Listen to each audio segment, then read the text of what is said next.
그러니까 이거 잘라보자. 근데 짜르기는 한 번에 녹이기는 좀 어려울 것 같은데 일단 봐야 될 것 같습니다. 자 여기 그라가 쏘고 있습니다.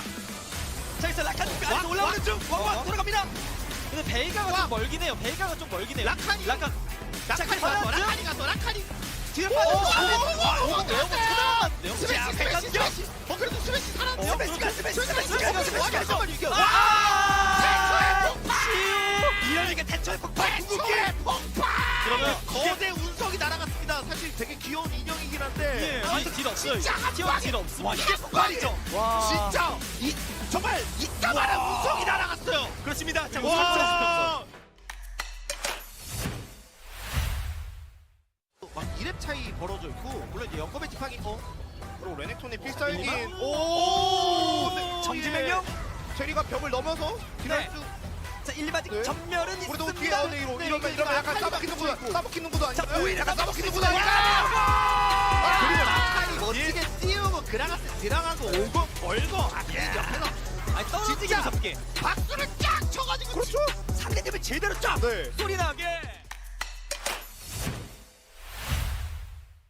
사실 공속 쿨감 꽤 좋은 거거든요. 저 시간 벌어지면서 먼저 자 드래곤의 영혼을 뒷장에서는 준비 중입니다. 같이 썼고 드래곤 치는데 자 이거 상대가 먹으면 난리 나니까 메가나를 끝까지 안 메가나를 죽고 자 그래서 맞았어요. 나를 들어갈 수 있어요. 나를 한번 디렉트. 오히려 아들 빅톤 아들에 들어가. 그런데 아지르가 글쎄요 이거 아지르가 이번 턴에 물려서 카르페가 결국 딜할 수 있는 그림이 나왔습니다. 앞으로 뚫었거든요. 카르페가 해주고 있어요. 그러다 이러면 새로운 겐지 제가 밀어내고 용까지 먹을 수 있을 것 와 같은데요. 이러면 비전 젠지 글로벌 아카데미 마공룡의 영혼 획득. 만약 상대에게 그렇죠. 이거 플러스가 타이밍 가야 돼요. 그렇죠. 잘 덮쳐서 잡아먹으면 하루 종일 그냥 한 방에 KO입니다. 사고로 이어질 수 있습니다. 오른 먼저. 그래서 전투를 전환할 생각을 살짝 했던 것 같은데. 내가 대대대기 그리고 싫어. 앞쪽을 빡! 전멸궁이 너무 작고 그리고 왼쪽에서 여기서 풀베가 궁극기가 바루스궁이 우와! 초대박이 나요. 속박 1명, 2명, 사이런스가 3명 옆구리에서 파고든 플레이가 들어갔죠. 매듭이요? 자 이제 그래서 풀베는요. 결국 한 번 더 들어가나요? 한 번 더 들어가나요? 자 흡파 맞췄고 맞췄거든요. 쓸마 그림인데요. 더블킬! 더블킬에서 와. 트리플킬까지 가나요? 아니 방금 풀베이 사이런스 트리플킬! 바로 쳐야 되지 않나요 이번 타이밍에? 근데 딜이 엄청난 템플이라서 네. 자 바로 갑니다. 바로 데미지가 진짜 말도 이거 안 돼. 싸움으로 돌아야 돼요. 싸움 열리니까 싸움으로 돌아야 돼요. 자 바로 트라이 바로 먹고. 근데 싸움이 중요해요. 싸움이 중요해요. 먼저 죽여. 싸움이 안 중요해요. 싸움이 중요해요. 아루 지금 아리가 없습니다.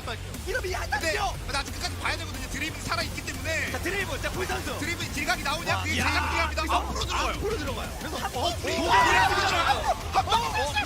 그런데 이것이 불. 드레이브 딜을 해요.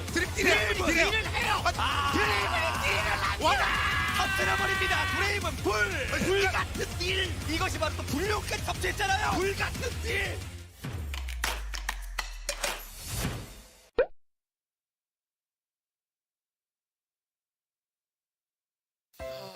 정환아 마이크 좀 붙여. 그래 임마. 내 말은 잘 들리니? 들린다. 들린다야? 들린다는 반말이고 들린다요. 들린다요는 반의 반말이고 답니다요. 들린답니다요는 반의 반말. 이거 그만해. 미안.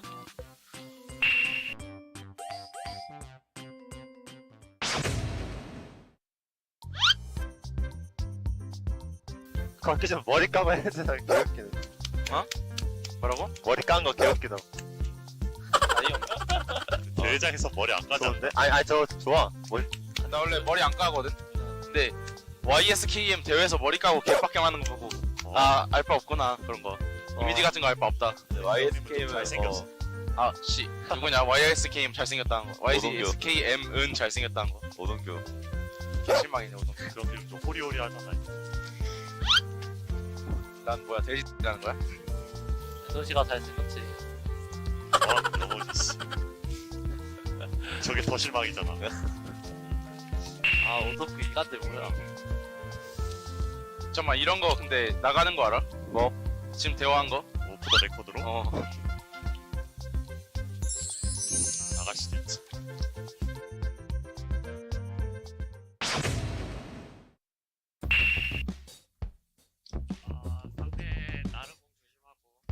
거의. 작아.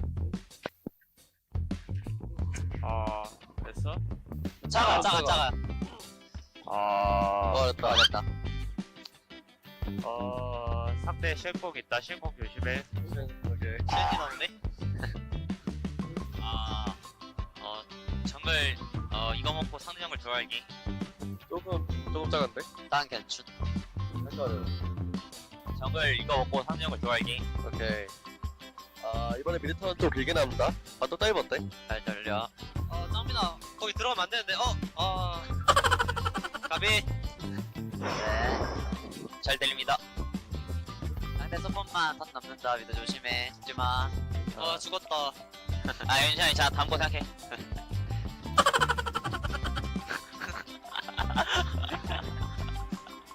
네, 됩니다.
Hello and welcome to LCK Challenger League. WDG Esports Studio is live, and I'm Valdez. With me is Upu.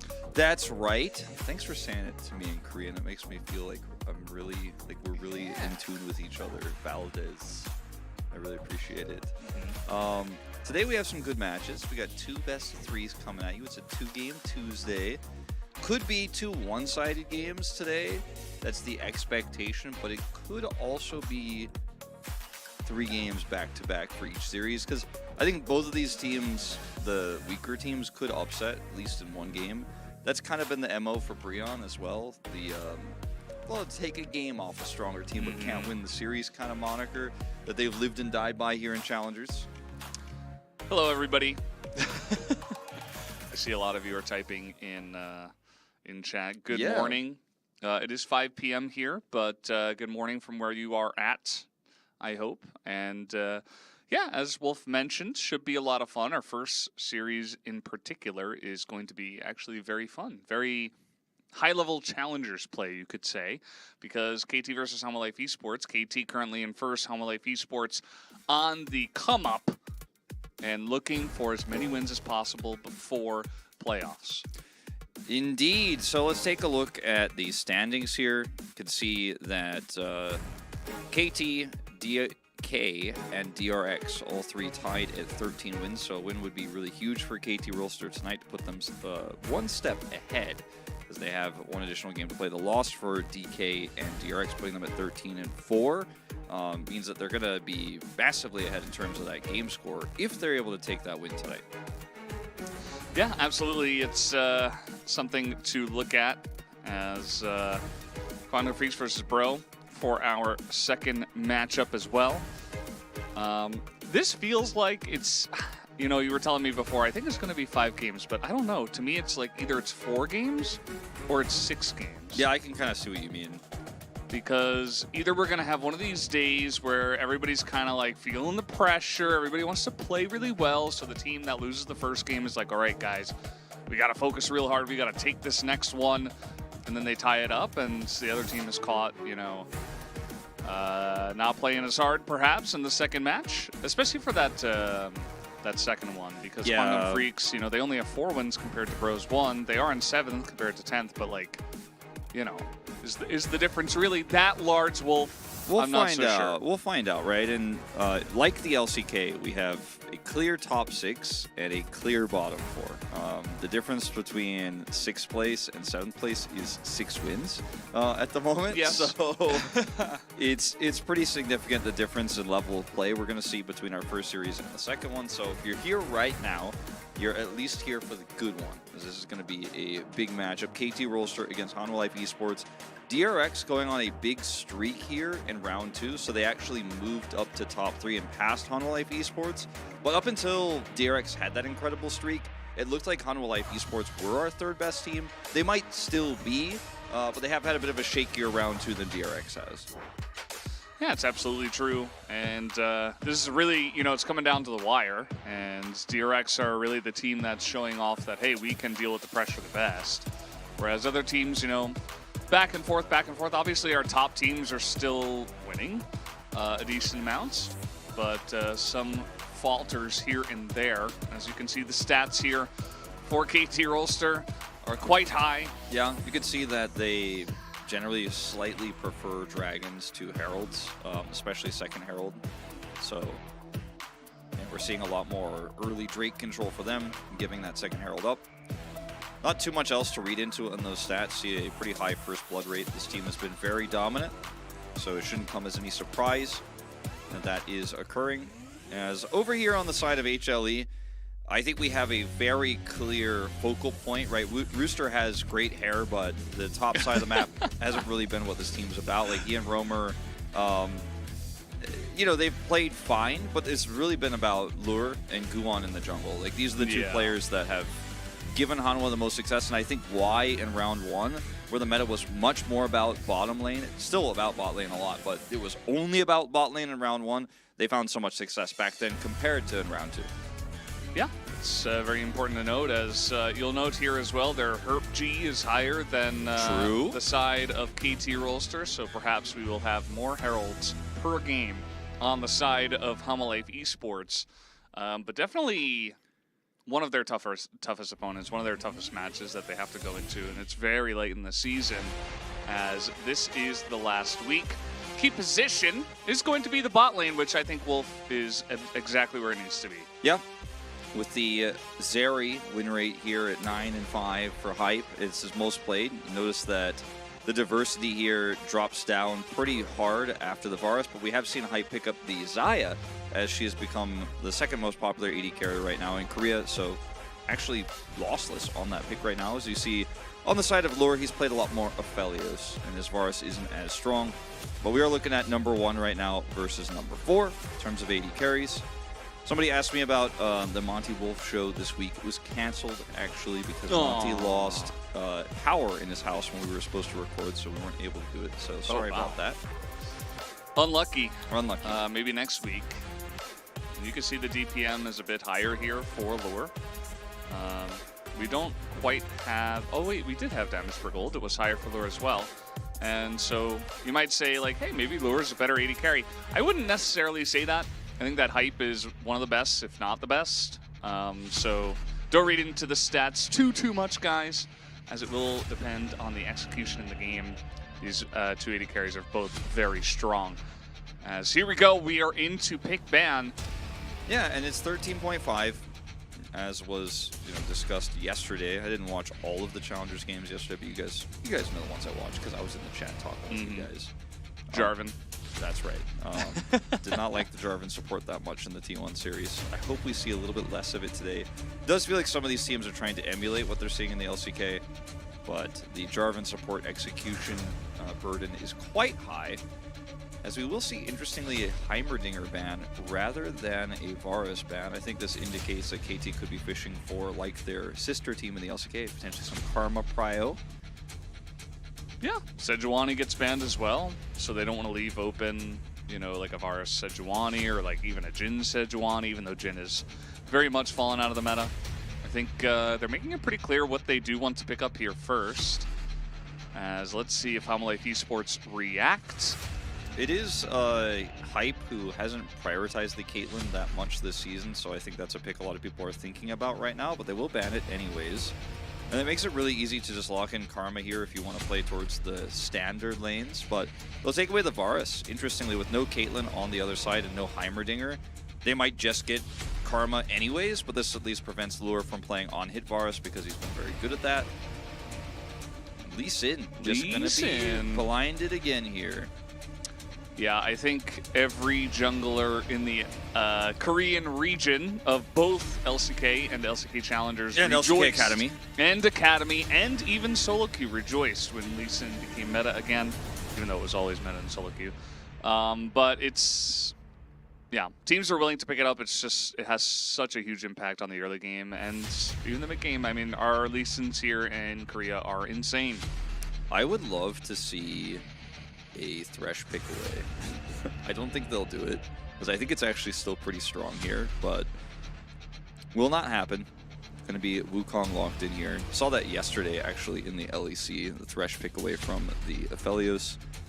As it will be Nautilus they take instead, so pretty basic and boring engage bot lane setup with 2 melee supports, but means that this Lee Sin isn't going to be as powerful in the early game because there isn't as much pressure point down there on the bottom side. We'll see. I mean, that can, of course, change elsewhere on the map. But I think this is a pretty easy Thresh lock-in. Yeah. What? I mean, Thresh analysis is basic and boring, man. It is. It is. I mean, it's better than... I know your name is Astro Nautilus TX, but like, if it was Nautilus into an interesting lane, I'd be like, oh, it's cool. It's not about the Nautilus, it's about the Nautilus and Thresh together. Yeah, Yundo. Yeah. As now we are banning away the other OTPs from Feisty. It's so funny that Feisty he has the highest POG points, and he's shown a massive champion pool, and still, like, he just can't. They just always ban Syndra against him no matter what. Syndra's not even that good right now, but they're like, phew, I don't want to give him the opportunity. And, I mean, he might just play Azir instead. Yeah, but he this very might well just might. be 4th picked on the side. I think this is a perfect place to just take away the Azir and have Roamer jump on that. They'll take the Renekton instead, which I think is another great alternative. Ow! Oh, Cassante though? No, just Renekton. Oh, Cassante though? Oh, Shen though? Nah, just Renekton. Just Renekton. Kled though? No, just Renekton. Kenneth? No, just Renekton. Oh, man. Rakennen? Oh, all right, it's well, now you just just gonna pick be Gnar and Azir. Gnar and Azir, easy peasy. Akali is available, and so is Silas actually, so maybe you don't take Azir here, but I trust the execution. So good. Yeah. And it's feisty, too. Maybe like... take not Gnar and then the Azir, like Gangplank and Azir? Nah. A rooster in a crocodile suit. This man's got it figured out. I just played into a Kled in solo queue. It was probably me. It was probably Wolf. So they're gonna maybe do not Victor. going to do the Azir because of all of the quote-unquote counter picks that you did mention, Wolf. Yeah. But now they just pick Azir. Yeah, I think that this is an easy pick for Roamer now. This is the other problem. Like, oh, wait a second. What about Fizz, Guys! though, Valdez? Hold on. I'm like, Teemo mid? No, it's Azir. We gotta go back Fizz? to the... No, it's Azir, actually. Talia. Oh, okay. Talia, okay. All right, I mean, there's a large amount of CC in this one, and you can drop down rocks and get kicked over them. But, I mean, why not Azir? Like, what? So I think the Talia is very strong here in this composition, but it's not as good into Wolf. Victor. It's Yeah. 13.5. Oh, true. Oh, yeah. I did a big whoopsie. I'm sorry, guys. For some reason, I mixed challengers with the last day of the last LCK, so we did 13.4 on Sunday, and I just figured, oh my god, yeah. Okay, sorry guys, that's I my actually fault. forgot as well. I baited Wolf as well. This is all my fault. Well, I mean, it's okay. I still think no it's Azir. I still think it's playable. I think it's playable, but like, Yeah. it's definitely Not not as on good. the. It's not on the tier list spot we were putting it. And like we always associate Renekton and Azir together because they both do great things in the early game together, and then the Renekton kind of falls off, but the Azir does not. So it's a really strong combo for getting early objective control. Taliyah also really good at early objective control for different reasons, and we'll see if Roamer's performance on it this time around is going to be good enough here.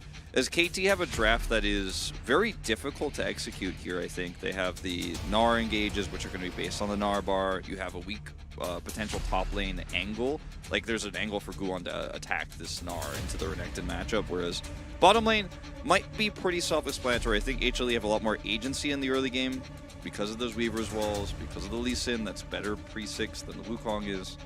And they have Thresh Aphelios. Yeah, Thresh is going to be nice. I think that for the side of KT, I'm very happy that Rebel got his hands onto the Nautilus once again. One of his most played, and he is 5-0 on the pick. And I was just thinking, you know, not even looking off the stats, the guy is just insane from my memory. We'll see if he can do it again as we hop onto the rip for game number 1.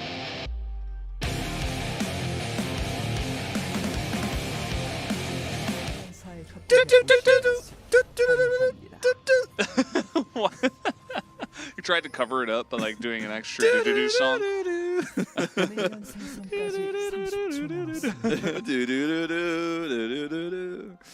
It's okay. Your heart was in it. I appreciate that. As here comes KT. There goes KT. One of the stats, you were talking about the Rebel stat for the Nautilus. One of the stats I had to check just now because I was like, I think Roamer has been poor on this pick. Like, his performance has been weak, and he's 1-3 on it, actually. So we'll see if he can bring it back a little bit, as Taliyah is pretty complicated to play. I think a lot of the resurgence of Taliyah into the Azir matchup on 13.4 was based on BDD's great performance on the pick in particular in the LCK. And BDD is a known Taliyah player who's very good at it. As you can Very see well that, known, yes. Yeah. You can see that 1-3 for Roamer. In challengers, I think it's harder to get those advantages, and your team has to be really good at using Weaver's Wall and being really coordinated around it. So sometimes we see the Taliyah pick look a little bit less good the lower the level of play. Do you know any Taliyah lore? She likes rocks.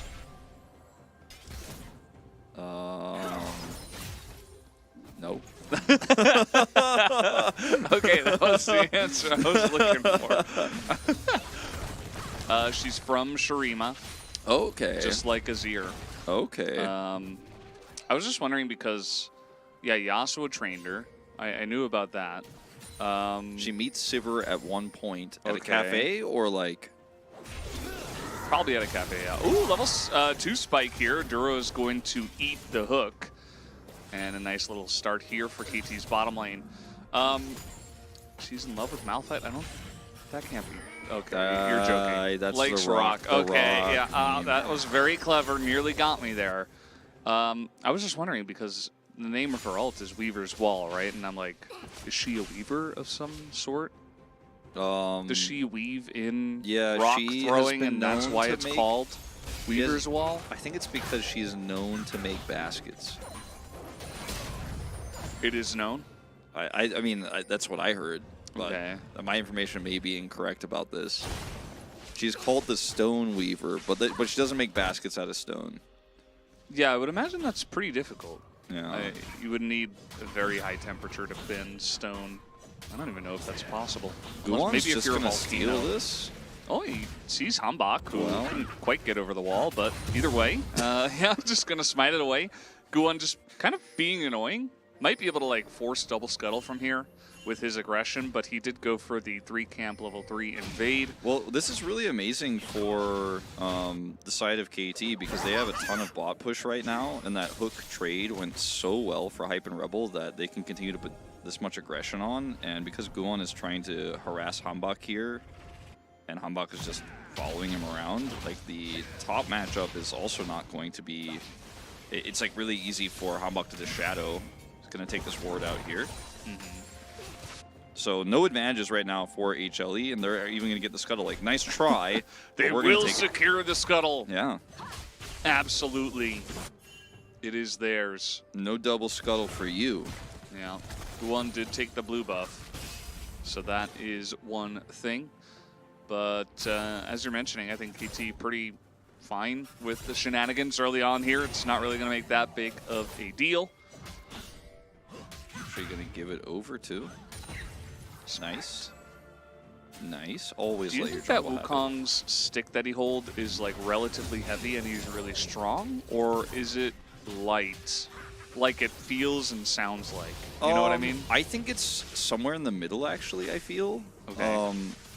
Like, you know, you've probably held like one of those staffs, like a quarter staff, you know, before. Like a hockey stick. Yeah, like a hockey stick, you know, something like that. It's not quite, I think it's like a little bit heavier than that, maybe like 30% more heavy than that. Like a really girthy walking stick.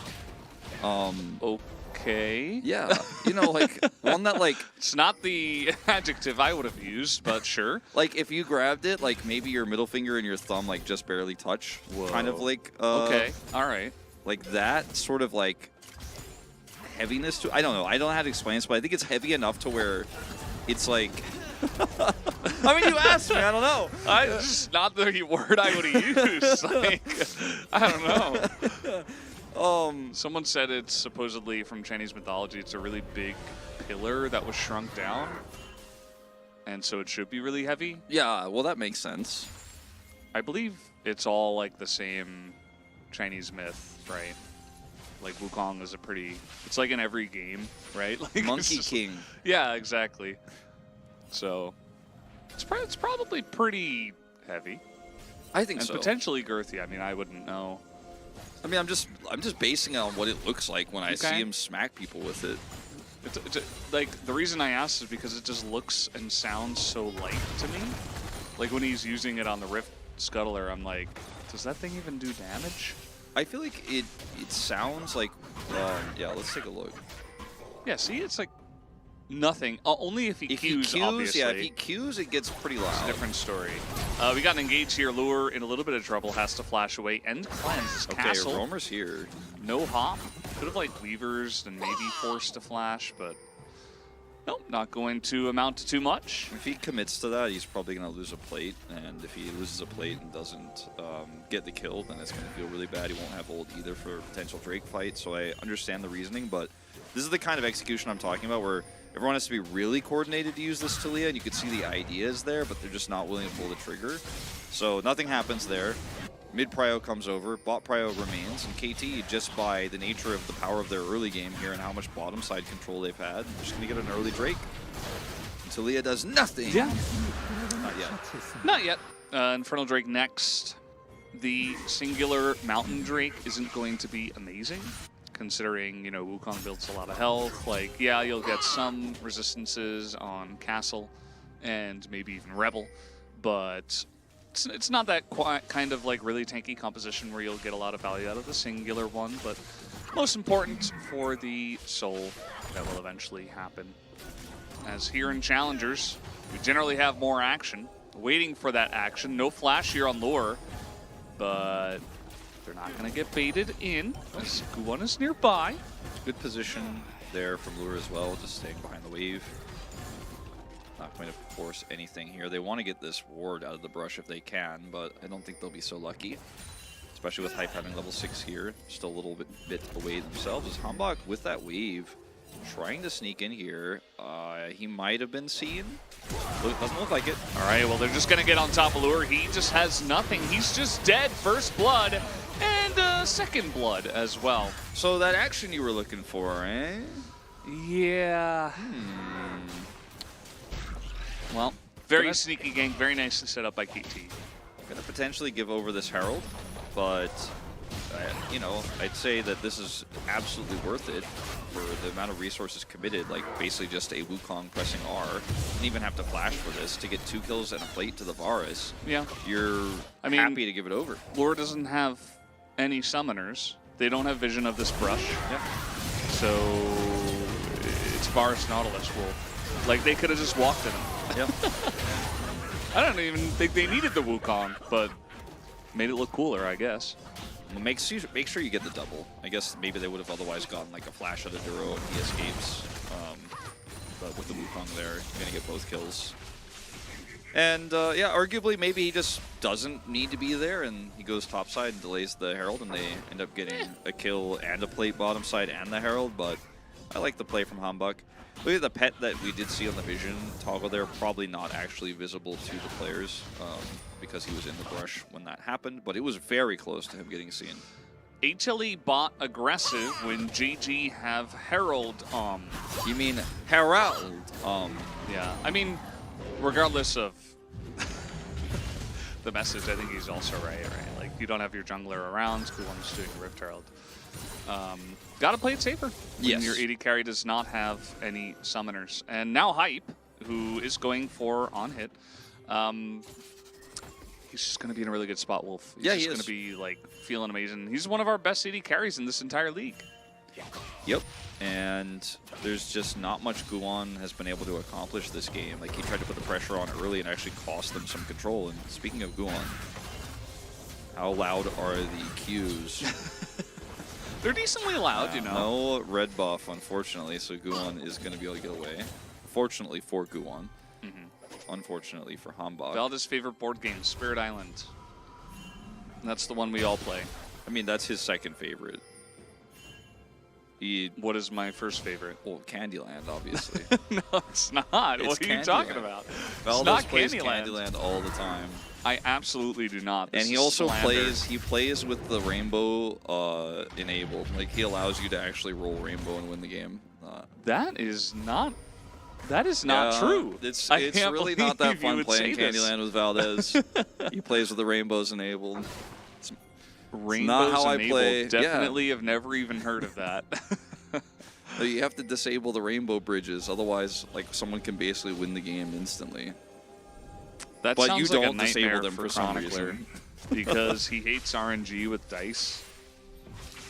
Well, I mean, as you perfectly well know, since it's your favorite game, there are no dice in Candyland. You draw I a actually card. didn't know. I forgot about that, actually. His castle is just being run down. He should be okay, but Guwon might be able to slink his way into the brush, but no, just control ward is here, and he should be fine. Wolf, you don't even play board games. Not really. Is it because you lost to Rainbow Bridges one too many times? Well, that's why I disable them when I play.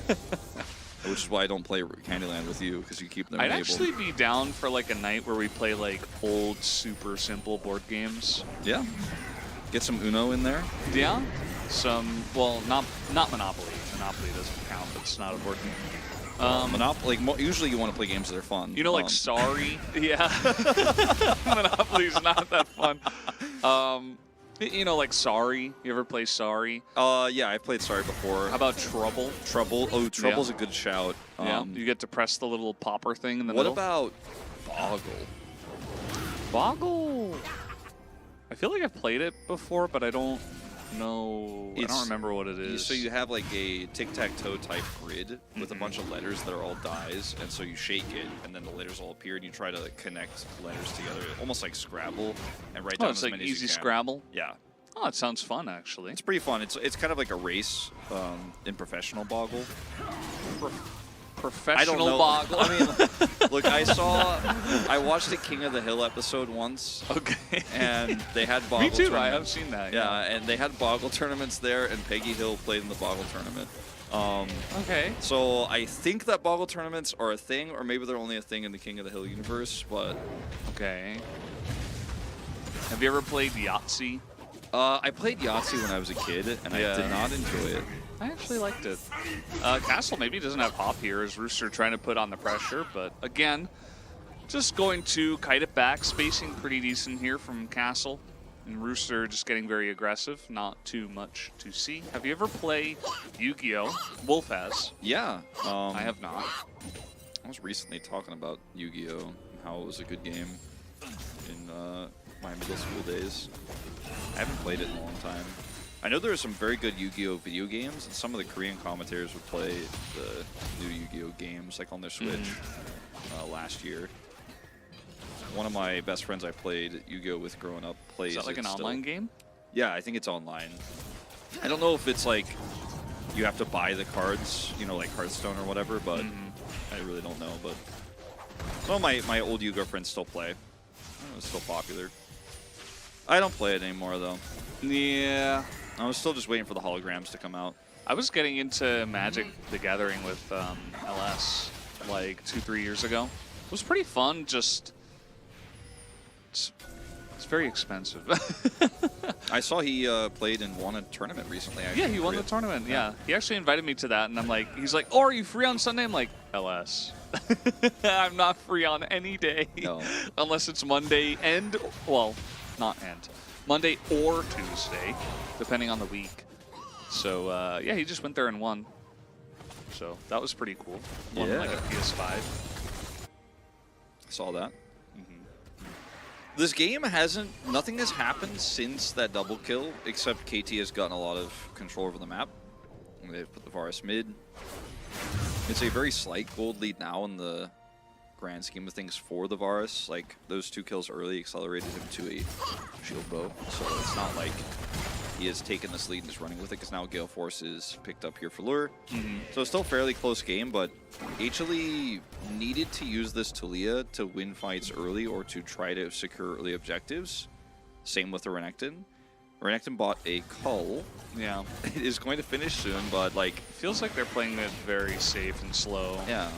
They're not really doing much. I like how they're trying to make a play here on this second Rift Herald, but it's taking them pretty much forever because Shirley just is saying no.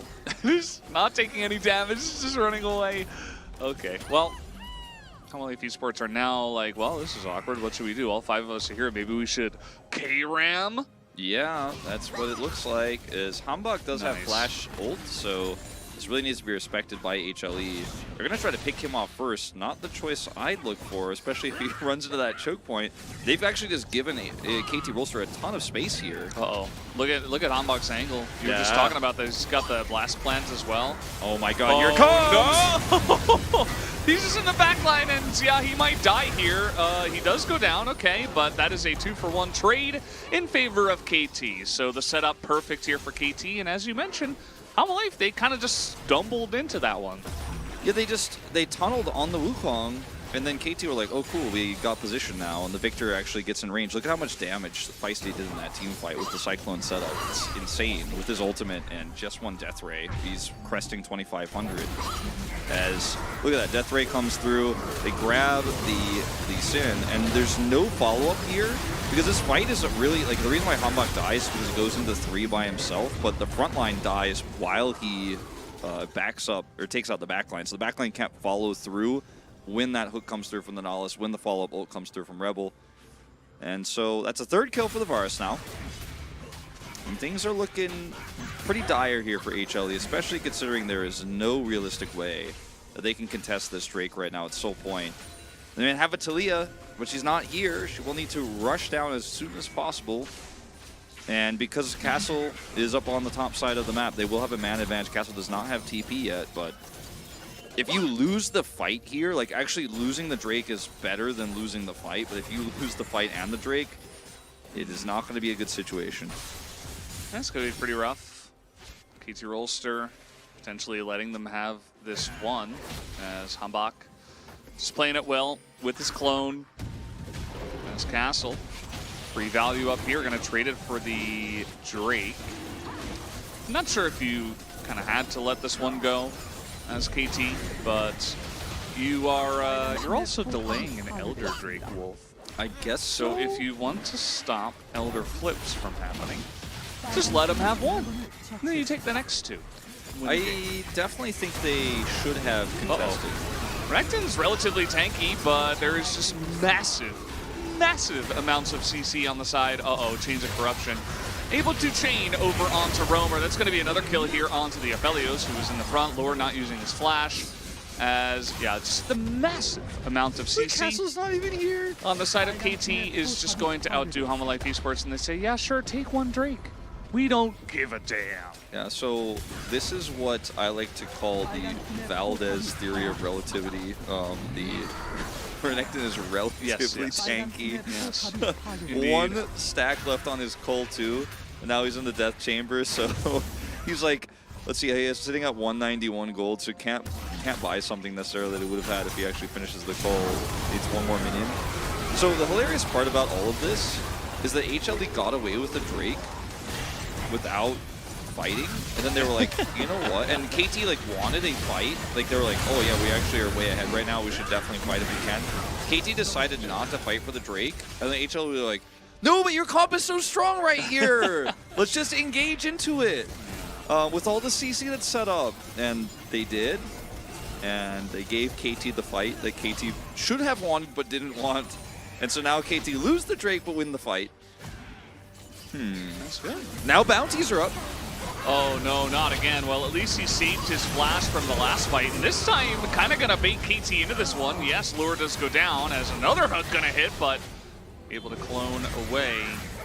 So nicely done, but also another kill went over to the Victor, who did snipe lure down. Who unfortunately is not having too fun of a time in this game. No, he certainly did not. Or he's not, rather. Look at this play.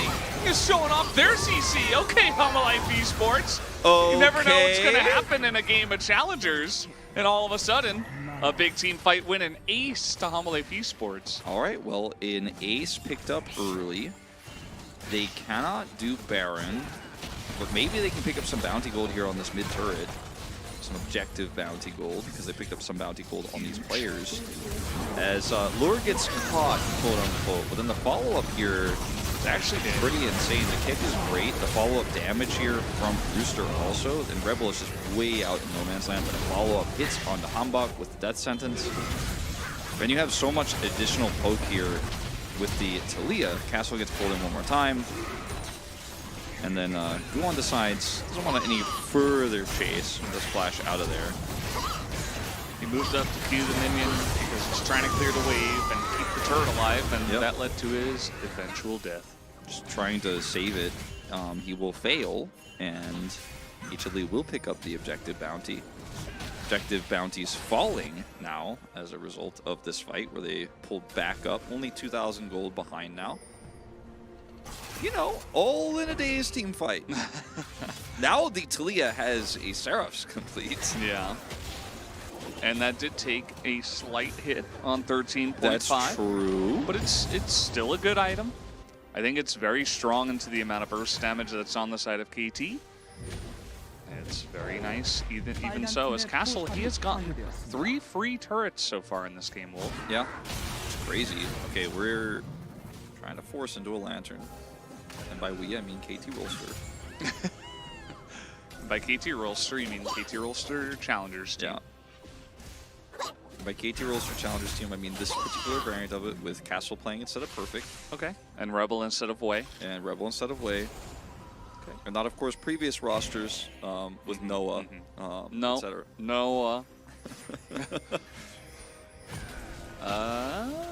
Yeah, they're trying to do the thing where they bait the Baron fight. Only issue is that this is Hextech Rift, so Humalife Esports were able to get over there very quickly. And yeah, just not gonna go for that. It's still very early on, 22.5 minutes, and especially because KT lost that last fight. Gotta take it slower.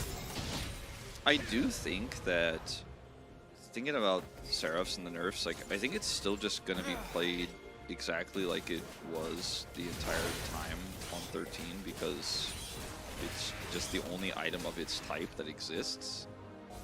Like there's no other great option like for these mages who want to build tier anyways, so just kind of nerfs mages in general, but I think it's fine. I think it's alright. That's my take. Was Jace banned? I think yes, he was. I believe so. First side. Yeah, first Okay. rotation. They have a ton of damage here. I think they might be able to get this one down. As Castle's like, wait, no, I want to take down the Drake. He does have TP actually, and they have a ward set up, so his damage on the dragon is not very high. Oh boy, Guan gets knocked up by the Baron and gets hit by a laser, as now the Hextech Drake taken Hambak by looking Castle. for the flank again. Doesn't even have to TP in. Oh, wow. Nicely handled by KT. I kind of like the attempt by Humble Life Esports, but it doesn't work out for them. The cool thing about this comp for HLE, especially on these types of attempts, is that it has really cool turn, and you could try to Weaver's Wall to deny an approach so that you could actually secure it and then get out, but they did none of that. They just kind of were like, oh no, and they left. And so that does really hurt your chances of being able to actually successfully take something like this, as Castle is just continuing to push insides here. This is great. He's doing an awesome job. He gets 2 ultimates, and they're getting the Baron. He still has TP. Yeah. Guwon is here, so they're going to have to deal with that, right? Guys, right? You're going to have to deal with that, right? Okay, they're going to get the TP out of Roamer, and they're just going to back away after having gotten that value. Not bad. They got the Talia teleport, didn't actually expend any of their summoners, and the turret is taking a bit of a beating. Valdez showed me that somebody wrote something a little bit inappropriate in the YouTube chat. It's gone now. It is gone now, It's thankfully. gone. That didn't take very long. I appreciate it. Good old YouTube chat, never change.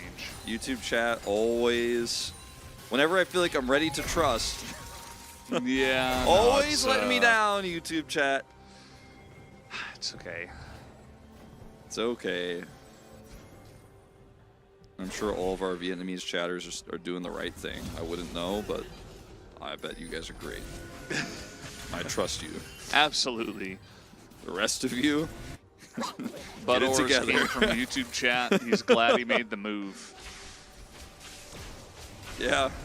Welcome, Butters. I see part of the YouTube chat is still within you. Good thing we are all intellectuals Oh, here. intellectuals. Yeah, every single one of us. Absolutely. That is a clone. It was a clone. The rocks don't explode anymore, Hambak. You're okay. All right, so we're back to square one, where Castle still hasn't teleported and still beating a Renekton in sides with a cleaver done. Starrick's not getting you really a whole lot of value here. Unfortunately, I know this is the cool way to build Renekton these days, but it isn't going to help you in this case at all, even a little bit. So Rooster's going to struggle. See how much shielding value he gets in team fights, if we ever have one ever again in this game, which I am personally hoping for. A lot. I would like to see some action. Some combat, perhaps? Some conflict? Over resources the Some teams would like to skirmishing? have? Yeah. I think that Humble Life are playing it very safe and measured against a very strong team. And KT are a very strong team, so they're just not randomly pressing their buttons at the enemy. They kind of play the more LCK style. Yep. Yep. Yep. Someone said YouTube is the players infinitely better. Well, I don't think it's infinitely better. Oh man, Matt Beeron from YouTube chat. How did you two get hired? You're a horrible shoutcaster. Sorry, How buddy. twisted fate did you two get hired? You, our horrible shoutcaster. Man, he really got us. I don't know, man. How He did didn't we even get spell hired? Matt right. Like, Yeah. Unlucky. unlucky. How twisted fate are we really, though? How twisted is your fate, do you think? Yeah. How twisted are our fates when we are looking at this gameplay not happening? I feel pretty twisted. Well, all we can do is read YouTube chat and great comments like that. From Yeah. Matt. LCK best casters from Grey Mob. A much There better you name. go. Oh, okay. Hambak flash in, does not get the steal as now the turn comes in. Humble Life in a great spot. Actually, the Cyclone with not too much value, but in goes the Nard Castle. Very tanky in this front line as finally Rooster goes down. Hype doing the majority of the heavy lifting in this fight for his team. But at the end of the day, 2 members survive on both sides, and Humble Life got the Baron. Yeah. So HLE, successful Baron here, but the loss in the team fight is what's most concerning, as Hambak once again, with the attempted steal, but also a really nice engage. The Cyclone value here is huge, and Guwon trying to get out of the pit here does fail and die here. So KT picking up some gold here, significant amount of it, and will they be able to secure this soul? This is arguably more important than the Baron buff that HLE picked up here, especially with some of those removed. And control of this choke point and a TP coming through means I don't think HLE really can contest this right now. That wall is pretty threatening. Hype just going to flash into the pit as this is pretty much all or nothing. It comes down to this one as the smite is there and Lure just giving away his life essentially. Let's see this fight though, as Hype in a lot of trouble. He does not have flash anymore. Down he will go, but he will absolutely take that trade any day of the week. The cool thing about this too for KT is, yeah, you lost your 80 carry and some bounty gold was given over, but not only did you get the Hextech Soul, which is permanent, what is not permanent is the Baron buff, which a lot of that timer was spent actually fighting for this Drake. So look at this turret, like the first turret they group up for with this Baron buff is like full health. So it's gonna take a little while. They're grouped up as 4, so KT are even getting value in other lanes right now. A lot of minions in top and mid being missed as Hype flashed early from this exchange. Because he just doesn't want to get caught by the Talia combo here. Roamer does a lot of damage right now. And then they do overextend quite significantly here trying to get out of this pit. Like, they could have just gone upwards here, but they decided to try to force a fight. And without those flashes we were talking about, they can't get out of the pit. So still, kill going over, but you can see the gold lead here. Still there for Hype. And if you look at the gold in total, it's only 1,000 gold the difference, all of that on Hype. But the Hextech Soul is worth more than gold. Yeah, Hextech is pretty massive. And this probably just means that we get an Elder Flip Wolf. This is just the way of challengers. I'm not sure that it can be avoided in this case. Especially because the game is so close. I'm not sure that KT can really close it out, even though they do have this advantage with the Hextech Soul. And where we're at right now, you know, on hit, you know, crit, whatever, on the Varus, he does have a little bit more scaling, but I'm not sure he's going to be as good as Aphelios in these very late game fights. I think it's going to be about like Talia engage versus Wukong Cyclone. Like that seems to be the case with these two teams. And I think the extra pressure that Castle's been putting on side lane wise here has been so critical this entire game, but it hasn't led to any real damage, you know, any hull damage here for HLE, because he's been winning the side, but he hasn't been able to take out that bottom inner turret. He hasn't threatened any of these inhibitor turrets. So see if he can set up something here in these upcoming team fights, because we are 3.5 minutes away from that Elder. So it's just going to be a little while. So back to YouTube chat. What's going on over there? No, I mean, YouTube chat's just doing their thing. I see that. Whoa. Has challengers always come down to an Elder Flip, or is it only this year? I'd say the last 2 years. You know, it has really been that way. It's kind of the thing.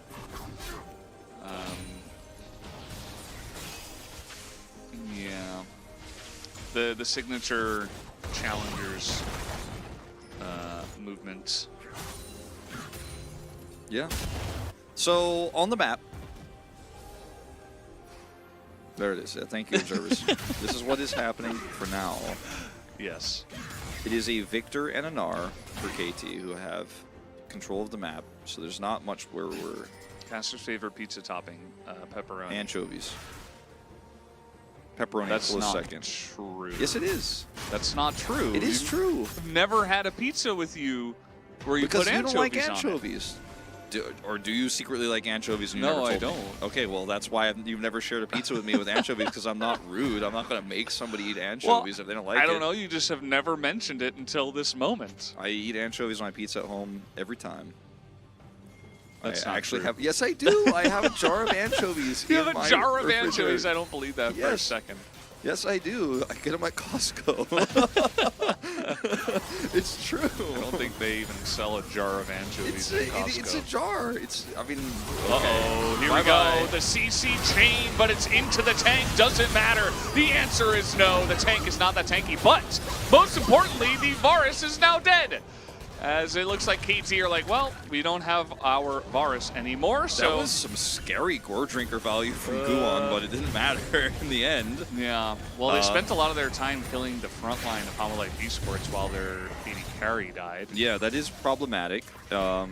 the question is without this front line and without a jungler, can they actually contest for this Elder?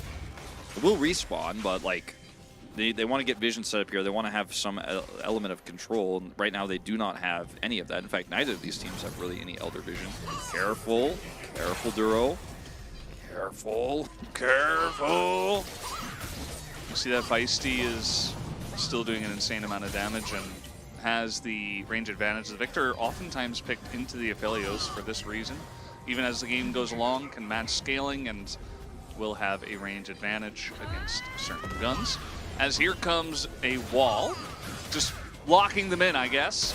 And now Romer in a little bit of trouble here as he is not able to use the lantern. Down it goes in a massive cyclone into the back line. The Aphelios is dead, and so are Hanwha Life Esports. KT will take game number 1. Yeah, that was a interesting choice from Romer. Like, he wanted to set up a 5v3 fight essentially, but the rest of the team isn't set up, and he went so deep to wall that he ended up getting chain CC'd and dying. Out overextended, and that is going to be the end of the game. No Elder Flip, Wolf. No Elder Flip. Maybe next time. Not this time. But this game was much closer than I thought it was going to be Yeah. honest. Yeah. When KT got that early lead, I was like, oh, this is over. Well, we'll see you in 25 minutes. But no, Hanwha Life Esports stood up to them in game number 1 as KT Rollster will win on the blue side, which has been a common theme nowadays. Who are you voting for? I might go for Feisty. A little bit. I want to watch this final one. A little bit of boom boom damage. I actually think I want to vote for Rebel. That's also a good choice. Actually, I'm gonna do it too.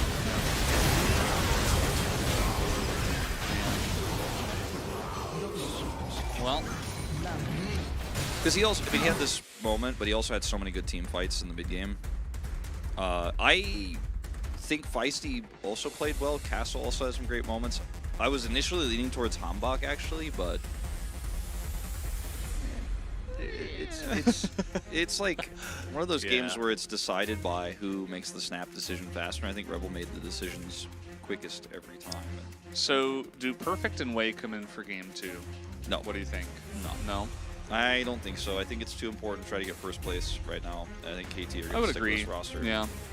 I think it's a good idea to stick with what you've got, what worked here in game number 1 as well. This is, of course, your main starting duo anyway. Yeah, well, I will apologize to Astronalis from Texas because I said the lane was going to be boring, and it was a little bit exciting for a second, actually. It was We did pretty have interesting. some excitement, yeah. Not bad. I thought we did not see great pathing from Guan. I thought his attempts to try to get the Renekton ahead really hurt the bottom lane, and then he tried to be aggressive and steal the Gromp and then failed and lost like all tempo in the game. I think that is why KT, part of the reason why KT had such a massive lead early. And then there was that team fight, you know, where KT kind of went a little bit too hard at the turret, but they brought it back. Yeah, you see that in the goal difference Yeah. graph. We had some peaks and some valleys, and we did get to the peak in the end as Reble is going to pick it up here once again for the POG 233 CC score. Yeah, I try not to look at that one. 90% kill participation, though. That's a lot. That DPM is a lot, also an yeah. interesting stat to show. But Well, I have seen... yeah, what's his vision score, huh? Yeah, Maybe they that's didn't a want good to show question. that one. I've seen a lot on... I've been watching a lot of pro gamers streams recently, and like seeing some Nautilus top popping up every now and then.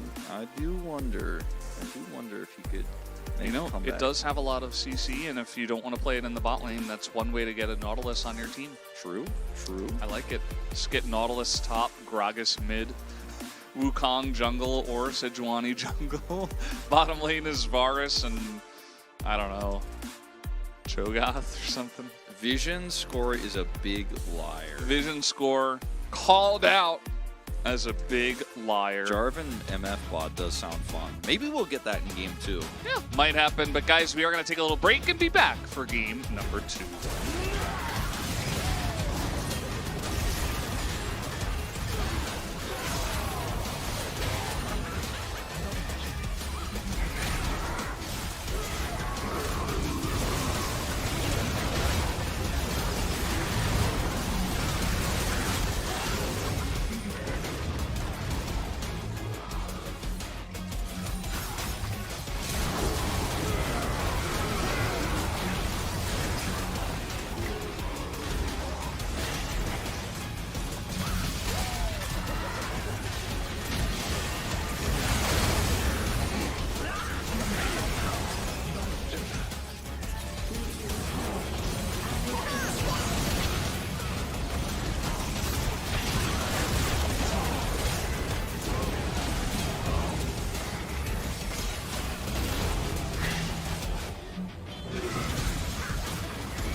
Hello and welcome back to the WGG Esports Studio for Challenger League. I am Valdez. With me is Lulp, and we are getting into the second game of the day. KT Rolster able to win relatively handily.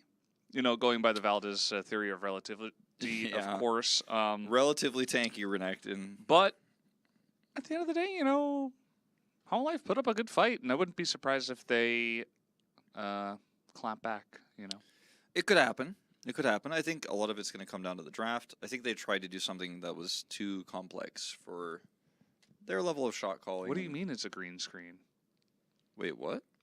That's not a green screen. These What are real you waves. talking about? My hand goes behind the wave perfectly. Look at that. What are you guys talking about? The heck? See? Definitely Look. real. Definitely real.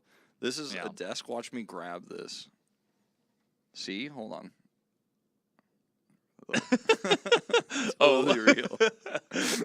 Yeah, let me just pat our desk. Good disc. Nice.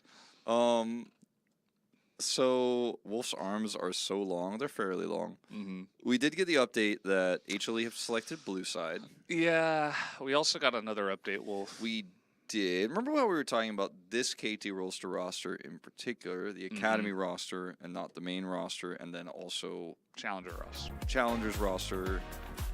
Yeah. Well, Perfect is coming in. And also, additionally, there he is. Wei will also be coming in. So 2 players subbed in here in game 2. And I'm surprised by this because I think both these players are very good. But trying to go first place, I was expecting they'd in a tough matchup like this stick with their main roster. Yeah, me too. You know, I thought it mattered a lot to try to get the 2-0, but apparently not. No butt ors. I would never eat grass. We had this conversation with Chronicler the other day, especially not grass on my cake. Not you. What do you think, Wolf? No grass on cake, right? No. Absolutely not. See? Weird. Yeah. Chronicler the other day, I mean, it's very strange. He was advocating for grass on cake. I just said no. I don't think it's a good idea. That might be illegal in some states. So make sure you check your local laws and regulations before you participate. So here's an interesting theory as we are going to see some of these bans coming through. If you're the coaching staff at KT and you want to get these players more experience, especially in a high-pressure matchup like this, I actually think the risk is too high. And if KT lose the second game and then you yoink them back out and put the main roster back in for game 3, like, that's really going to hurt your confidence. I feel like it's... I disagree with the coaching staff if that's the reasoning. Because if they win here, then okay. But, like, I think the risk of them losing and then having to be pulled out because you need this win so badly in the regular season... Yeah. No, I totally agree. I think it's like Butters from South Park. No need for the emphasis on the beginning, but I like emphasizing the beginning. It's the best part. As these are really weird bans. Yeah, Lee Sin is targeted here, interestingly, and then where's the Varus. Caitlyn, the Ashe, the Annie? I think we're gonna start trading some OPs. Elise is Uh-oh. gone. So now on red side, you leave all 3 open so you can get 2 of them. I guess so, Valdez. Tibber open. Tibber open. Tibber open! We did see Tibber open yesterday, too. Generally, you want to banny. Okay, they did it. They did it. What are you doing this? Now, Just they will leave get 2 the of them Ashe. open, then you get Caitlyn Annie. Yeah. But now you only get Caitlyn, and you give them Ashe. Yeah. I mean, you could just go Caitlyn and Jhin, I guess. I don't know if that's what you want to do. Okay. Interesting. If Varus was open, you could have played like Caitlyn Varus. That could have been a strat. It could have been an idea. Those are not Sivir. That's not Sivir. Just saying. How do you know? I mean, it could be a new skin It or says something. Jhin right there. Maybe Why it's is wrong. he so smug about it too? It's really weird. He's so smug on that mask. I think it might be Sivir, actually. You know, Jinber. I'm feeling like our API team has done a pretty good job of connecting the game. Gen.G? Yeah. Nice one, Yundo. That's Yeah. really high level. That was next level. Yeah, I think it's Jin. Jin Vi, and I have Ego Maokai. So my confidence in this bottom lane is not very high at the moment into Caitlyn Heimerdinger. Would you say it's low? I would say it's low. I wouldn't Okay. say like abysmal or like I'm feeling really bad. I'm feeling a little bit concerned. All right. They are not amateur players. Kevin Kim came out with the... Who will win game 2? The fans. The fans will win game 2. Wukong picked up here. Like that choice. Yeah, so that's pretty strong right now, and you have a really strong bottom lane as well, so you don't need the Wukong to come down there and make anything happen for you.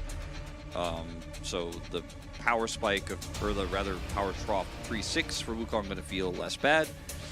See what gets banned here for HLE, because you really just don't know what you're walking into here. Okay, we're going to see a Jace ban.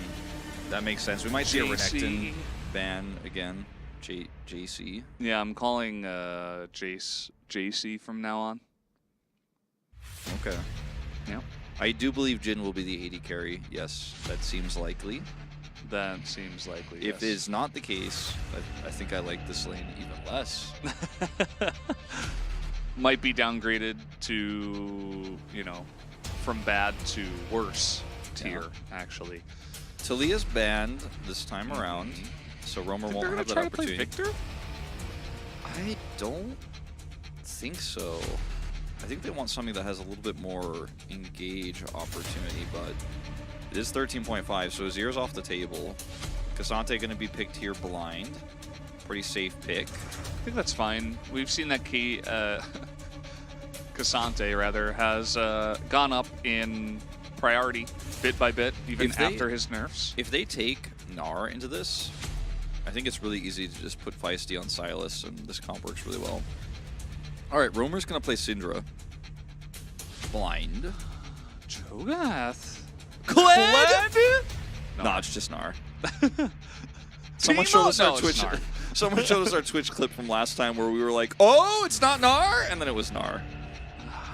I have been playing so much Kled recently. I'm all about the Kled. I was really hoping for the Kled myself, but Ackley?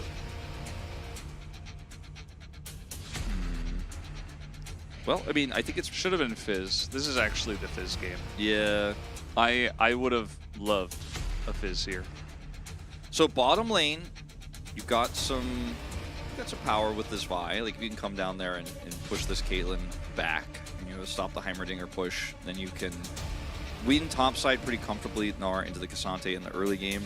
The Akali here is kind of weird because it's not going to be a lot of power early, but can be very incredible later on here for Feisty. You can definitely carry, especially into this Ashe composition where Ashe doesn't have a whole lot of support. Like, yeah, there's a Vi there, so if you try to all in on the Ashe and try to get on top of her and Vi just presses R on you, that can be a problem, but there's so many other threats. You have to deal with the Wukong, you have to deal with the Cassante, so it's not going to be that simple. And shutting this Akali down even with the Vi is so hard. With things like the Syndra, the Jhin, the Ashe, like she's the hardest target to lock down. So I do like it in that regard. Yeah, we'll see how the lane goes. Who's BDD had issues with Akali into his Syndra in that one game? That was 13.4. I mean, I don't think much changed with these two champions in this patch. So maybe Feisty getting like the trickle down knowledge, saying like, hey, actually Akali's pretty good into Syndra in the lane, kind of against the normal opinion. Or maybe just BDD kind of messed up the lane, which did kind of happen.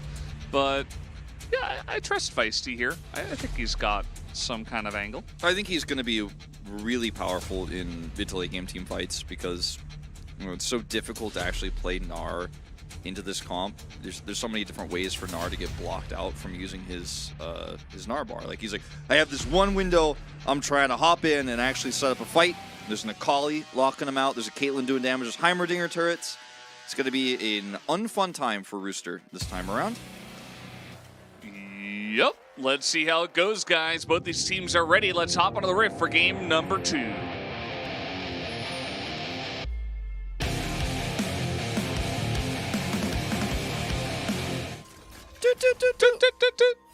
You're way early.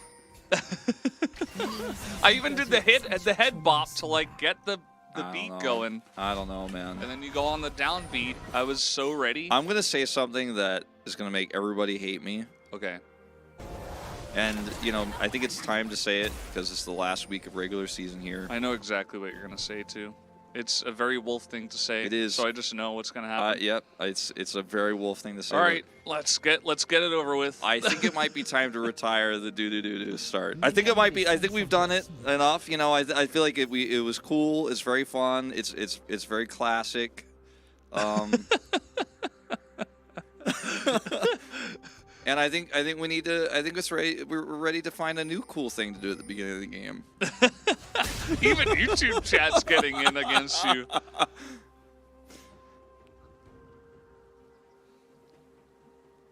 All right. Well, clearly the sentiment is otherwise. So I guess we'll just keep doing it. I guess it's just gonna keep happening. I guess you guys are gonna get what you want. Keep doing it. But you guys know I'm not very good at it. It's okay. There's always room for improvement. We could always bring an electric guitar and do it properly.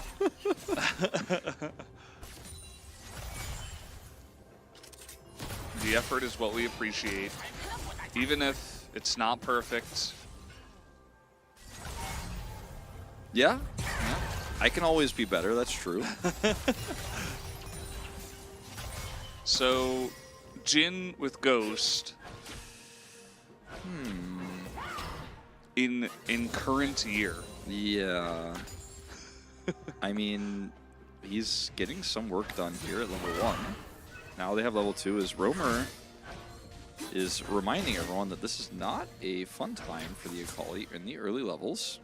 And that is why Hambak has come over here for a flash gank. He wants to take that away. Hello? Not in the bush, by the way. Hello? Hello? Sir? This is a Wendy's? Stop standing outside the bush menacingly. Revealed, sir.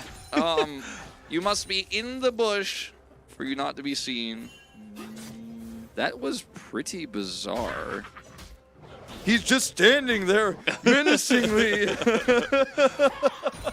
Yeah, I don't know. All right. Roamer's like, and now that he's gone, back to regular scheduled Syndra programming here in the mid lane. Okay. Yeah, this is definitely is it a solo kill? No, not quite. But yeah, definitely not a fun time regardless. Yeah, he did have one more pot. Yeah. Level 4. Okay.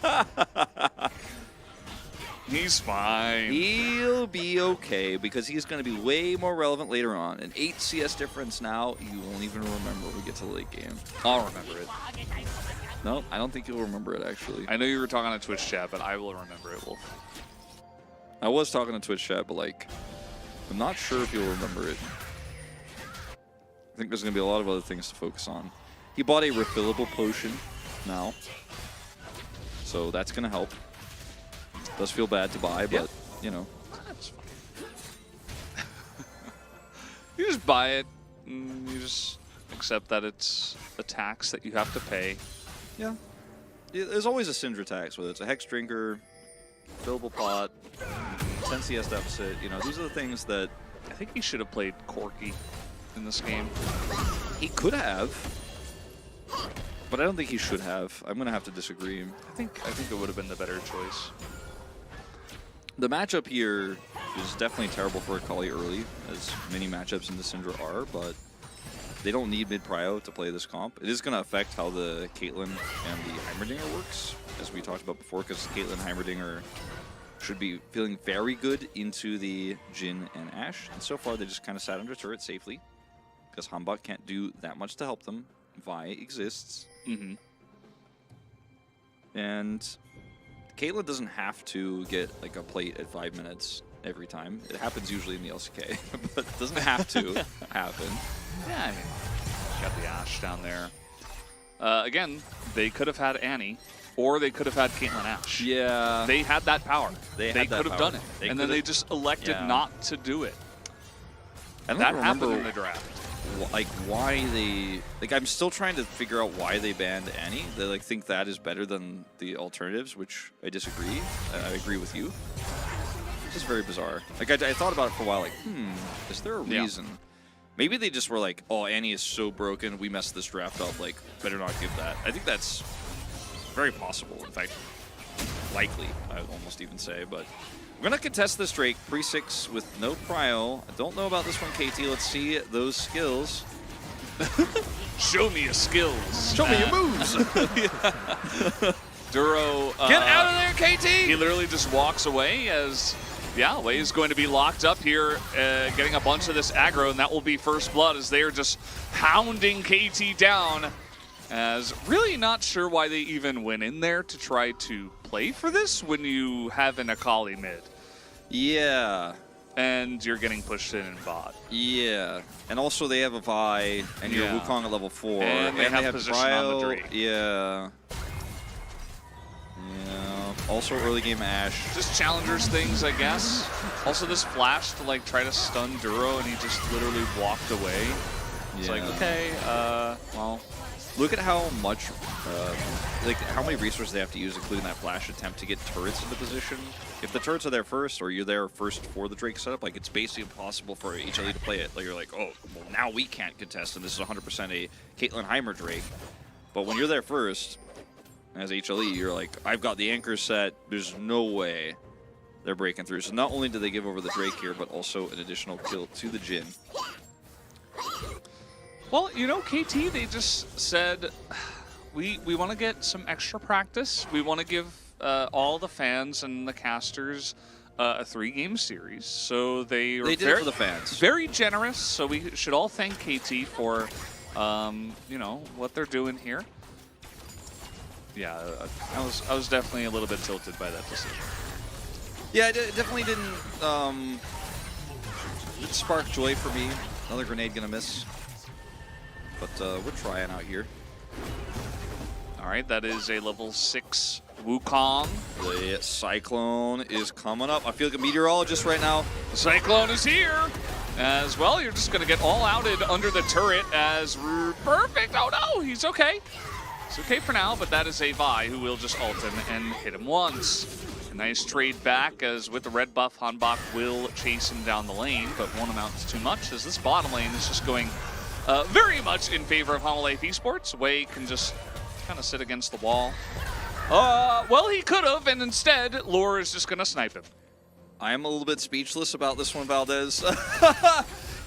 So Duro What? angled the curtain call incorrectly, so there was actually a sliver of space to the right side there where he could stand, and then he didn't stand there. And so Lure was like, because he had vision of that sliver, and he was like, well, you walked away, so like maybe I'll just fire for this. Oh, okay, that's another one. Not a double kill, but effectively. So now 3 kills for this Jhin, and some additional plate cold.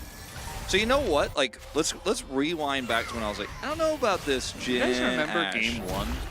Yeah. Do you remember when I was also in the draft? I was like, I don't know about this Jhin Ashe because I'm not feeling like super low on it, but I'm a little bit concerned. I'm a little bit worried. Yeah, not anymore. Not anymore. Feeling pretty good about it at this moment in time. Because when he stepped Alpha Vision, he's like, well, I'll just fire one in that direction. Like, I don't know, maybe I'll hit the Heimer. If I don't, whatever, I'm not going to kill Hype. He actually hit Hype several times too, so he also is like ready to follow up and kill him. Now the Gale Force, not the Gale Force, the Remember the Pug support being subbed out? Yeah, I remember that as well. what a choice that you could make. The Noon Quiver and the Pickaxe are ready here. A Quick Cloak also for Lure, so very close to that first Mythic. Yeah.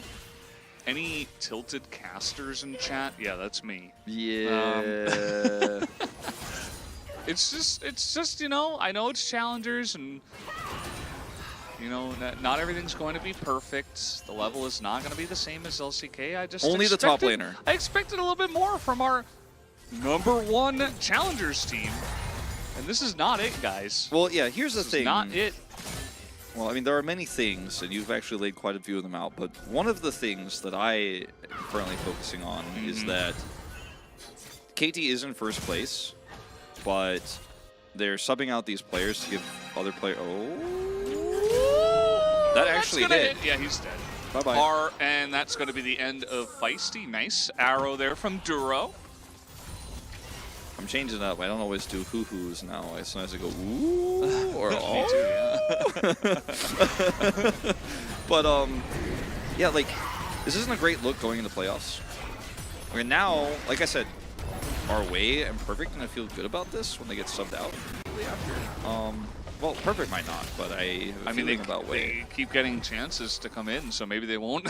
Maybe they won't feel too bad. They're like, oh, I didn't play well, but I know I'm gonna get subbed in for game 2 anyway when my team wins. Not a huge fan of how this has all gone down here, but look, there were some individual mistakes by the KT Rolster players, and now this is a snowballing game out of their hands. And look, should our expectations have been that the main roster stayed here? Yes, but it isn't. Okay, they get the Drake. All right, Hextech Soul again. Why does this keep happening in Challengers? I don't know. Yeah, I don't know. They, okay, arrow, gonna hit. That's a Jin. Wei can stand in front of him as here comes the Vi. And just gonna let that last one hit Hype as if he gets slowed down, maybe he gets collapsed on by Vi. But yeah, at least KT are able to get one singular Drake. There you go. Looking at the bright side for KT Rolster fans out there. As Lure, he's going to try to push this by himself and get an additional plate. I think that's a bit optimistic, but he's got a large wave. Let's see. One more shot. Oh, he wants it so bad. So close! He so badly wants it. He should have gone in there and then Gale forced out. No, he's got a minute and a half. You know, I'm gonna say maybe just wait for the next wave. Yeah. Let's see if he Gale forces out anyways, just to be cool. Chemtech tenacity to counter Jin slows. There you go. GG. GG. I love this guy's positivity. He gets That's it. the kind of positivity I like to see in my challengers chat. Yeah. Ain't no way KT lose to Kwangdong in this week, right? You know, I think this is because of what I said about the do-do-do-do at the beginning. I think I cursed it. I think you... I think Challengers took it personally. Never, ever, ever going to slander our opening ritual ever again. Yeah, you better not. Challenger's going to get angry. Again. Well, let's see how Homalife play with the lead, because this is Challengers, and they do have a true. They have a pretty massive lead, right? Like this should be in this meta unlosable, but it's Challengers. You never know. There is still an Akali. Yeah, the Akali is significantly behind, but it exists. Exists and will have a mythic item eventually. Getting closer. Casters, do you think game devs are overhated? Yes. Yes, Actually, absolutely. yes. I'm gonna say in a big way, yes. Across. I don't know what to say. I love your aggressive style. I think you're a really cool guy and a great jungler. But that one, we're just gonna all collectively forget about. Yeah, we're gonna let it go. So now you're allowed to remember the 8 CS difference in the early game. Yeah. I'm gonna ask you about that later, see if you remember. I still remember. Yeah, I know you do now, but I will quiz you one more time about it. Because what I said, we're not gonna remember it later, I meant it for a very different reason than the reason that we are watching right now. Whereas now a 30 CS lead and a 2,000 gold lead in the mid lane alone. It is a 6,000 gold lead, or 5,500 here for HLE across the map. Wow, that's some math you got there. Yeah. Showing off. And do what I can. Yeah. Here comes a top gank. Rooster is totally biting the bait here, as yeah, he's probably just dead. Not gonna get anywhere to flash away. So yeah, I mean, he saw Perfect, and Perfect used taunt, and Rooster was taunted and couldn't do anything. We'll be crowing for a few more seconds here, and yeah, well, I think everyone knows what you mean. He did run at seemingly for no reason, and now HLE have a lot of control over this Herald, but KT still want to force this with a Caitlyn with only Gale Force. Well, we're getting in the back line here as Hambach is getting targeted, but it's it's a Wukong pressing the gameplay button. Roamer will at least be able to trade it back. All right, hold on. The Akali angle did not start off very well. Akali on Vision angle. Akali on Jin Trap angle. Max range stun angle as he's, well, yeah, he just doesn't have enough tenacity. Yeah, I feel like Lure is the devil to his angle. He's dead. Okay, well, it seemed like at the time when he was clearing that control ward that it was probably going to be a poor choice to stick around, but he was really hoping, because look, at this point, if Feisty just randomly gets kills because HLE split their backs or something, but that's how you get back into the game, right? Unfortunately, it was a really well-placed trap there. Captive audience on the choke point, so Feisty gets slowed, and then the follow-up CC is big. The damage is boom boom. A Leandri's Syndra too, actually, which normally I hate a lot, but with the changes to Syndra, I think it's pretty good, and also when you're this far ahead, it just is super win more. So Everything's burning. yeah. Akali more of a trap than Syndra. I mean, based on the way that KT played it, yes. In general, I think it's okay. I think that we would be at a game state around this third Drake here for KT, where if we had not given Jin 4 kills and not forced on that first dragon, like they would be ready to fight. Like they'd be like, oh, okay, like now we can try to set up some flank angles, we can actually contest these Drakes. The Syndra is going to struggle to set up team fights.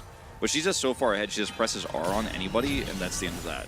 As these Ashe arrows are very oppressive. Another thing that we could talk about is the draft, where they decided to ban Annie and give the Ashe, which was a choice that they are living with now.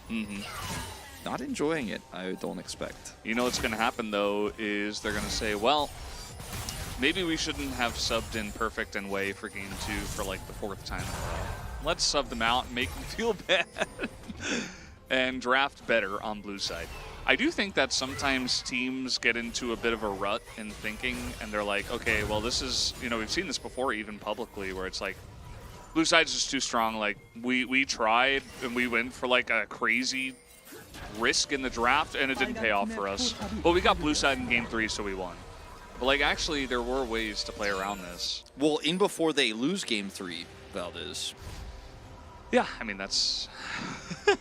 Then they're like, well, I guess we just played poorly in Game 3, and it was execution-based, and that's why we lost on blue side. Hanwha's comp is much better. I would say... I think that's really... That's a confirmation bias right now, like where you're like, oh, man, look at this 6,000 gold lead. I think that KT's comp was actually super strong. The Akali was one of the question marks we had, because we're like, ooh, that's not going to be good in the early game. And that lack of prio meant that bot lane didn't go well, and then they... I mean, the contest for the first Drake is really where we go back to, like, what's going on there. The way walking into a Jin ult is once cleanse. And Hype is in a lot of trouble here as he's trying to get over to his team. He will be okay. He's not going to walk back into that. But, yeah, still very oppressive. You know, you're just trying to farm under your turret, and even that is difficult right now. Yeah, and the Jin Ashe in lane is what I was concerned about into Caitlyn Heimer, but outside of lane, you can see this combo is very oppressive, especially from ahead where you have a lot of deep vision, as there's just nowhere to run. Feisty. Any hide on bush teamers as they're going to get the Ashe. Okay. Duro does not have flash. All right, one little pick back. It's challengers, guys. You never know. You just never know until the Elder Flip sings. Yeah, with That's what they say. KT picking this up. No objective up right now except Baron, so not going to lead to anything, but it's some gold in your pocket. The Herald is going to be dropped in the middle of the jungle, but that's okay. Nice. She'll find her way. And Cassante, incredibly tanky, getting a big knock-up and tanking everything. You know, he is really tanky. Relatively tanky, would you say, Valdez? No, he's quite tanky, actually. He's relatively tanky compared to his team. But it turns out that he was not tanky enough, Wolf, and he did die. Feisty and Pullbear having a tea party over here. Two collies on the flank. Still flanking to this day. Yeah. Feisty's still 2 levels off of hitting that magic level 14 that Pullbear hit in that game that we continue to reference for some reason. It wasn't even that bad, but like we keep making jokes about it. As Cassante gets the triple knockup here, but there's just so much damage. Where's the follow-up? Cyclone is on cooldown. Caitlyn is on 1 item. So, Yeah. I mean, it's not Perfect's fault, but there's not much he can do there. Well, he hasn't been perfect this game, so I think we In might name need to, only. Yeah. Scaling where? Haha. This man doesn't think KT have better scaling. I do not know what to say. Well, What do we say, Wolf? in the game. I don't know. I think he's helpless. It's okay. I just want to say, Cheesinator, I think it's a great ID. I actually really Yeah, like it. he asked us a good question before, but I kind of missed it. I meant to respond to it, but maybe next time. I think it was something about, you know, like which team has got the best. These damage stats are very sad. Yeah, the damage for this Syndra is really high because she has just been pressing R on people, and now she has Leandri, so it's just kind of inflated for a normal Syndra. Like, I love how Romer is just like, we will win no matter what. I will make it so. He's like, I'm building Leandri's into Zonias. No one's going to pick me. There's no way for me to get caught. There's no way for anything bad to happen. There's no way for Feisty to actually recover and outdamage me in team fights. Just not going to occur. Even the Vi going for the Even Shroud, that's like, is it bad? Normally, no, but like it's pretty niche, but it's really strong in this case where you're like, yeah, well, if you try to engage me, Wukong, like, you're gonna get blown up. It's gonna happen. I've got Cleaver. And this is just gonna be a soul point. Make it so. Was that a Star Trek reference, Wolf? I don't know. Not intentionally. But maybe it was Maybe, unintentionally. yeah, maybe like a Freudian Star Trek reference. Yeah. Love those Freudian Star Trek slips. Sigmund wrote a lot about it. You Mhm. know, he was a big LeVar Burton fan. Absolutely. Me too. Me too. I mean, who isn't? True. There is some. I'm not sure why, but there is some discussion about whether or not Caitlyn is good in the late game. Yeah. Well, I'm gonna say yeah. I'm gonna say she's pretty good. Yeah. The thing I'm is gonna that say pretty strong. she doesn't have like massive. What do they call it? Spikes. No, like slipping my mind right now. There is an arrow Utility? coming in. She has some utility. No, I'm like trying to think of like all the buzzwords. I'm like, prio? She doesn't have prio? Like, that's the No. caster buzzword, prio. steroids. There you go. Steroids. Oh, There's another I word haven't- for it, but yeah, like she's not like Jinx. She's not like, you know, Aphelios in some ways, but she does have massive range. Yeah. And 80 carries in general love to have, you know, a lot of range, right? So you can hit them. And once you're on like 3-4 items, any 80 carry is going to scale just based on the items, right? Yeah. And the crit scaling and everything like that, because she is a crit scaling 80 carry, so through the items she can make it happen. Either way, guys, this is a Baron discussion fight. that we should know by now. We are getting on top of the Baron here as, okay, nice little flank coming in. Humble Esports actually going to respect it as looking for the knock-up. Big Gnar into the wall, just trying to burst him down with a huge amount of CC, but perfect with the 3-man knock-up, but do they have the damage to get through the wallets of Hololive Esports is really the question. I just don't think that hype is ready just yet. As, yeah, they're there in the backline. They do take down Duro, but that is going to be about it as hype will live, but yeah. That team fight right there really showcases why the Leandris was built for Roamer, actually. Like, these types of fights where the AD carry dies, but he actually still can carry. Okay, hold on. Over. Rooster does have Gnar, yeah. Gnar here. I think they just can't. A moment. I don't think they should contest this. I think if they're very careful, they can. As the nets come in and a flash away from that, and now Wow. Rooster is in a really rough spot. The fact that he still had flash. Can is they the hold reason this? They do. They will. They will. Oh They're my gonna hold god, it. they're actually going man, to try no, to take no, this? they can't. Oh, okay, that was close. insane. But still, it's a kill onto Hype, who, okay, very nicely done. That was really well played by Hype. I really didn't think they were going to be able to pull that off, and obviously if the flash is not as perfect as it was, nice delay here. If the flash was not as perfect as it was, is he gonna lure? Is he gonna ult this? I don't think so. He's too far away. So going back to the initial fight, like the pick here onto the Jin is so important because without that, like this is a complete wash. But look at how much Roamer is able to do in this longer fight with Leandris, and also Rooster too, just blocking the door here with the Gnar. But without this, also 3 people away. Yeah. This is insane. without the really nice engage there from the Wukong, as you say, then they also just get totally slapped in this fight. And then Hype dodges the first stun, and then chips away here, takes this ward out. He's trying so hard, like, to start poking at this Gnar, dodges this Q, still poking, gets the net, so gets the headshot, flashes the Gnar, and then takes him out. That was actually so well played by him. And the Baron's just chipping away the entire time. Meanwhile, Rooster is the tank, and he has to engage onto the Caitlyn. I think, to be honest... So about like, that range you were talking about earlier. Yeah, to be honest, like, you really have to respect whether or not Hype is Flash. Like, you gotta know. And if he has Flash, you can't really get onto the Baron there, right? Like, if he doesn't have Flash, then you're like, okay, we've got Mega Gnar, we can force this onto the Caitlyn. But he has Flash, so... Okay, what is this backing spot? What are we doing here? Looks like he's just gonna get away with it. Okay. All right. Also, even though Caitlyn doesn't have attack speed steroids, she has multiple ways to get headshots with. So I think, like, the one way, if I'm really playing devil's advocate for this argument, and it's like not even, it's like not even really true, but like the one thing that is normally true of Caitlyn is she's very tempo based. She gets you ahead in lane, and then the mid game where she's fairly weak, like, you know, on one item, as we've seen here, she normally has a lot of siege. She helps her team, as we'll get to this a little bit more later, as we're gonna have a fight. Yeah. Eventually. We'll get there. Yeah, I mean, it's Hextech Soul, so you can see that KT really don't want to give this up. Hambak, not in great position here, and also all these Caitlyn traps are making it difficult for HLE, but they've kind of gotten into Drake range anyways. And now Caitlyn doesn't have Flash. That's true. Hambak, without Flash, like, engaging here is not really a thing. Like, he can't really do anything, and Rooster is winning out against an Akali, which is what I was saying should be a problem, but because Feisty is so far behind, Rooster actually just doesn't care. He's like, I don't care about you. Bit of poke on the Hype here.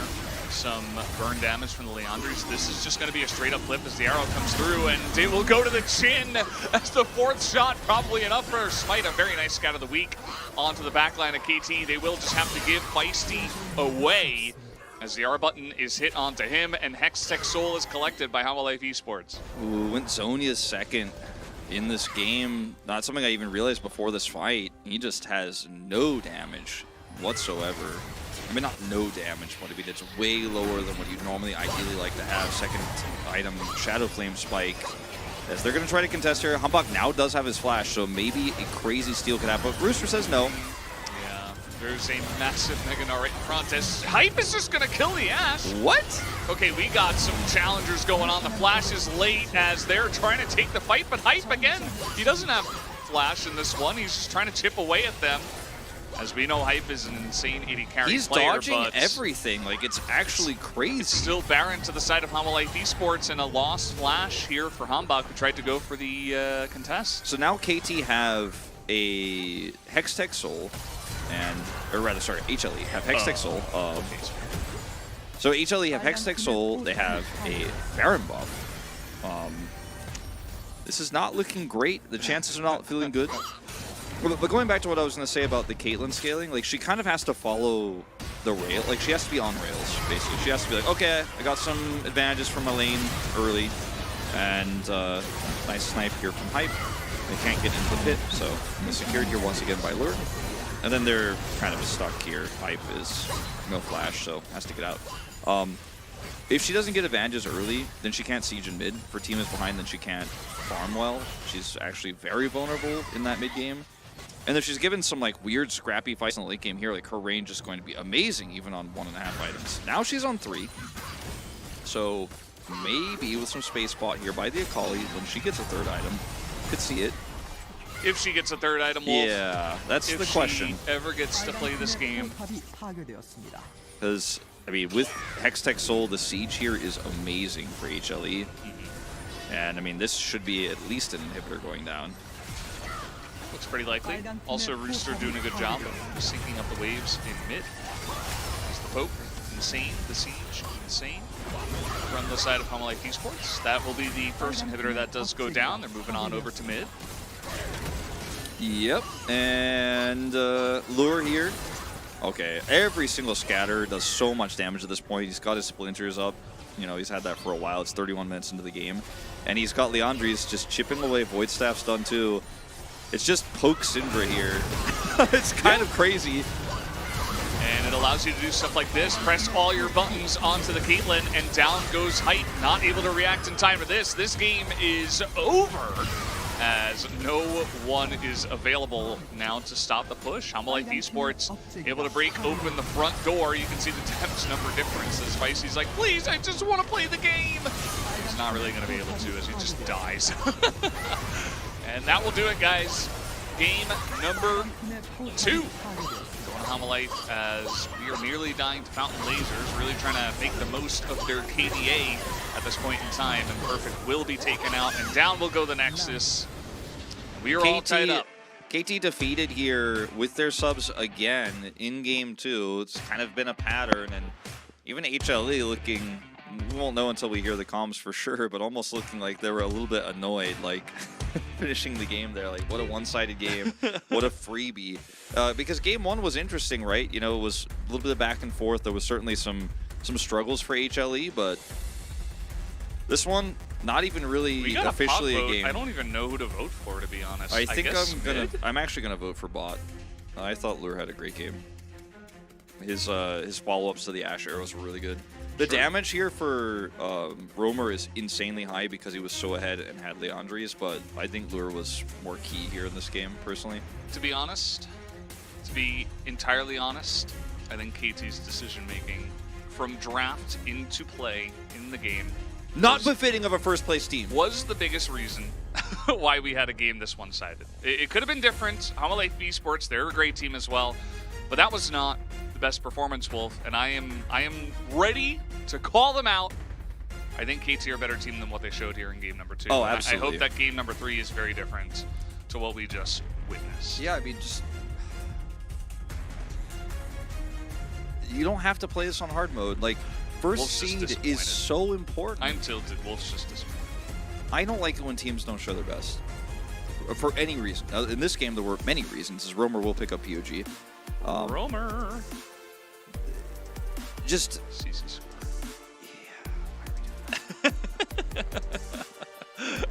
Nice. I just don't know why we do that like that. But we do that like that. And it keeps coming up. And every time it comes up, Valdez has to say it to me to tilt me. But it's okay. He did a lot of CC score. With Xanadu, you are one more comment away from getting banned. Just saying. He's coming for you. No. Be careful. Be wary. Valdez is here. He does have a sword on his belt. I do have the power. And he will cut you down. Yeah, I mean, this is one of those games where like you can say like, oh, really good, pushing the lead forward from HLE. Like they played well around objectives, minus that one Baron fight, which was a little bit shaky. Syndra was good here for Roamer, made it look like a pick that is very strong here, especially when the Akali's picked into it. You push that lane to its full potential. But it is a game where Ashe was given over. I want to see something better here, KT Rolster, in game 3.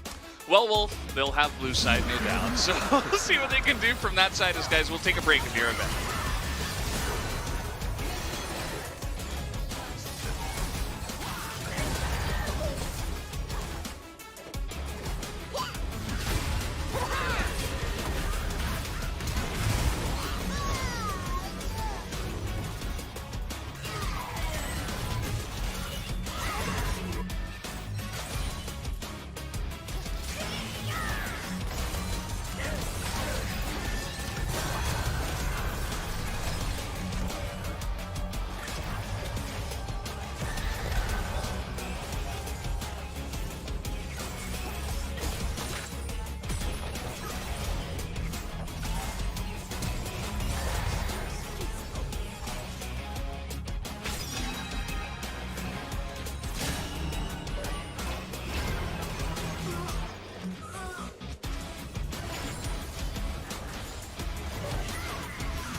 right, welcome back, guys. We are here for game number 3 between KT Rolster and Homolite Esports. Who will take it from here? What do you think, Lulp? It depends on if we have substitutions or not. Because right now I'm leaning towards HLE. He's giving me the stare down. I'm leaning towards HLE if we do not have substitutions, and I didn't see. Obviously, we had like the really wide shot, so I didn't see if players have been changed. But nobody was moving their gear really, so especially not in the top or support positions. Like it looked like Hype maybe was like making sure his mouse was good, but it didn't seem like we had any substitutions. So If they sub out Hype, I'm just just go next series. Like yeah. Yeah, if they sub out Hype, like maybe you and I will just do like a tier list of vegetables or something instead of casting the game. It's probably happened before. Yeah, this is a rebroadcast from 2025, and do I think KT can win? Yes, they do have a chance. That's what I'll say. Pog vegetable tier list. I don't want to get into it yet. I don't want to spoil Yeah, it. We no might spoilers. need that. We No might need that spoilers. content for later. I'm not going to comment on it yet. No comment. So we are still in the process of getting all this stuff set up, like channel points and things like that. So KT selected blue side. unsurprising. Now he did not use the return key and then type in that there are substitutions. There are no substitutions, Wolf. Sorry to say. That's okay. I mean, that's fine. That's KT's choice. Now, KT's they like, might be oh, sorry about it. But Blue's really OP, so we got to give them a chance on blue. Because that's our only chance to win. I just have this, like, this like, meta in my head of what the KT coaches actually think after some of the decisions I've seen today. Yeah, I'm not liking what we saw there in Game 2, but we will see what happens in Game 3. Anything could happen, Wolf. Because I do not think they will be playing Ashe. I do not think they'll be playing Annie. No. I do not think they'll be playing Colette, which is really sad. But definitely not the same reason. As meanwhile, over here on the HLE side, he's like, "Oh, you guys could do this, man. They didn't even sub their players back in. You smashed them in Game 2." And as you can see, they did not sub the players out. There is perfect on the right side of your screen, and way on the left. Okay. All right, let's get into it. Now, I respect this choice because, like I said, if you lose Game 2 with your subs and just pull them out, like, what are you even doing? Notice that HLE immediately ban Ashe on the red side here. Yeah, HLE's red side bans were good. I think they gave themselves a decent chance in game number 1. KT will ban Annie on blue side. Yeah, they did that in game 1 too. Same bans so far. Sub me in for Hype. I play really good bot Victor. Bibber, if you want to go and play Academy Series first and then prove that you are a really strong bot Victor player, then maybe you'll have a chance to play on the professional stage. Yeah. Prove yourself. Hello, Valdara. We What's have up? Very similar names. Yeah. Same band so far, Wolf. Yeah, there's the Elise to complete all 6. Is Ilma playing? Not in this series. All right. Lee Sin first pick for Hambach. That is an interesting choice, but Kimchi is not a vegetable. Well, I mean, no, it's not really. It's not cabbage. really. It's a like. It's yeah, also like, not only cabbage. is it like what category do we put pickles in? You know, I mean. Yeah. All right, Caitlyn first pick gonna go over. They'll get the Karma as well. So they're like, oh, you guys are gonna play Lee Sin. You don't have a Varus lane. And Caitlyn and Karma are up. This is a very actually what HLE have done is a thing that KT Rolster's main roster in the LCK will often do for aiming. So I don't think we're picking Galio right now, but we might be. No. Nah. Okay. Aphelios Nautilus. They're gonna say, you know what? The bottom lane priority and stuff like that don't matter. We get crowd control, we press our buttons, and we attack the enemies. It's coming, Wolf. Trust me. I would suggest Thresh myself, but you're right. They're going to go for the Nautilus, which doesn't give the Lee Sin the same sort of leash to work with. That's more than the Aphelios Thresh, which is very common. I think the Thresh makes the Lee Sin a lot stronger in this draft. It will be a Vi to come through here for HLE, unsurprisingly. Lots of lockdown here. It's very difficult against the Nautilus here to play a lot of different top lane champions. They're so reliant on closing the gap and getting into the backline like the Cassante. So we might see something different this time around. Maybe a Cassante-less game here for HLE. Might even ban it themselves.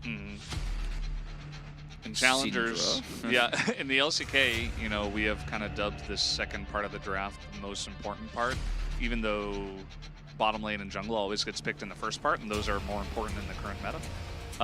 But in challengers, I feel like we even struggle with the first part, which in LCK is like generally somewhat solved, and like sometimes little cool things happen, but nobody's getting like a big lead in either direction. No, I can't really say the same about challengers. I like the Ahri ban here for KT at least, given the buy is open, but I don't think HLE were planning on playing it at all because it doesn't suit how their composition works. As they want a mid laner that's going to give the prio. Now, that's the prio mid laner ban I was looking for. So, did both ways here. And now you have to blind, probably blind top. Cassante, I think, you know, not ideal here into Lee Sin and Nautilus, but still safe in basically any matchup he could play. Renekton open. Yeah, Renekton is open. Might just be that. Talia. Okay, so locking in Talia here, prioritizing that. I think that's a good choice. Not the choice I would have made, but I think it's still a strong move. I think it's fine. You get counterpick for top. Talia can be blinded into stuff that is available, that is left open with all the mid bans we had here in the second phase. The one thing I will say, though, is, you know, even though his name is Roamer, we did not see a whole lot of Talia action out of him in game one. Yeah. He was kind of just in the lane, and they were not very decisive with their calls, so they're going to need to be way more decisive.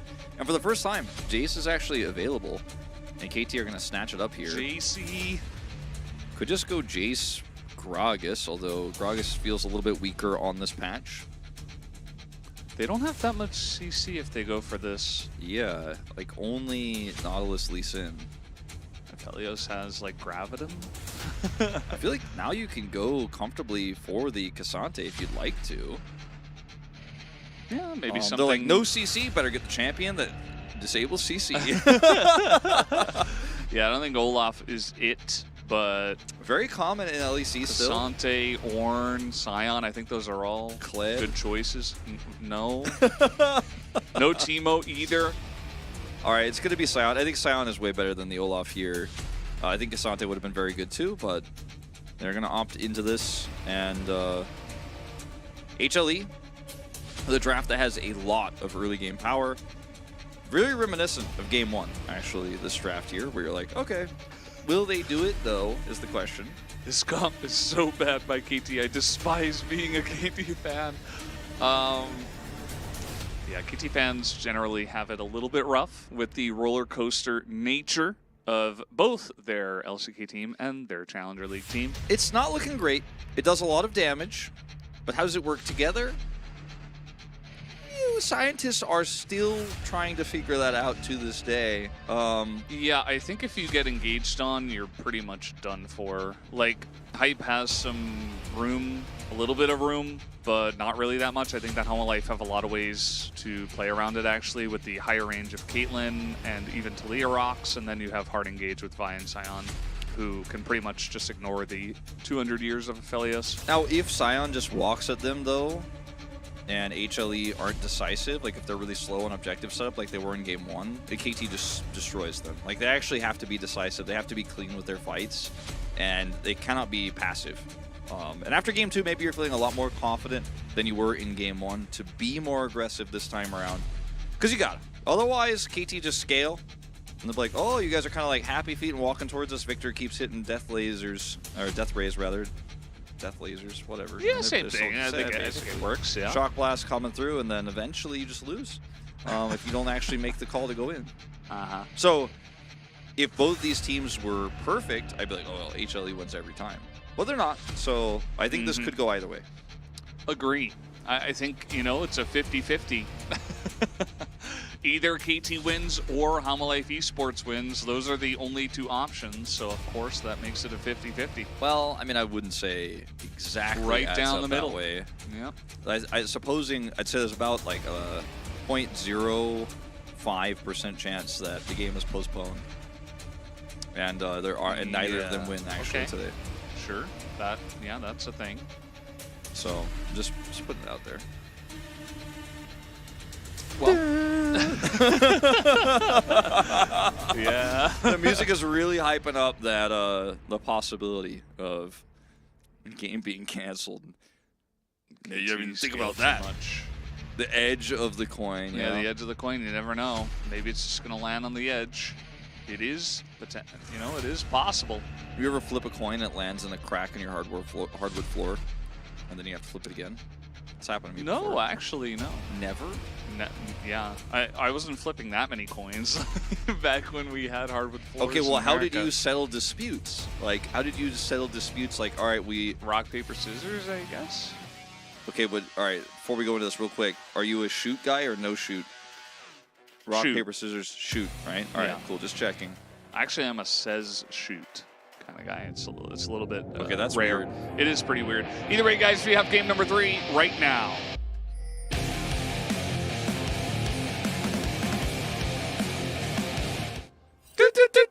Perfect. See, you did it. I just kind of like looked at you in my peripheral. You know? That's the way it goes. Yeah. Amazing. Could not be better. Perfect timing. We're right on sync with each other. I'm so glad we didn't cancel do. Yeah, I mean, some people wanted it canceled, and thankfully we ignored them, and we didn't cancel it.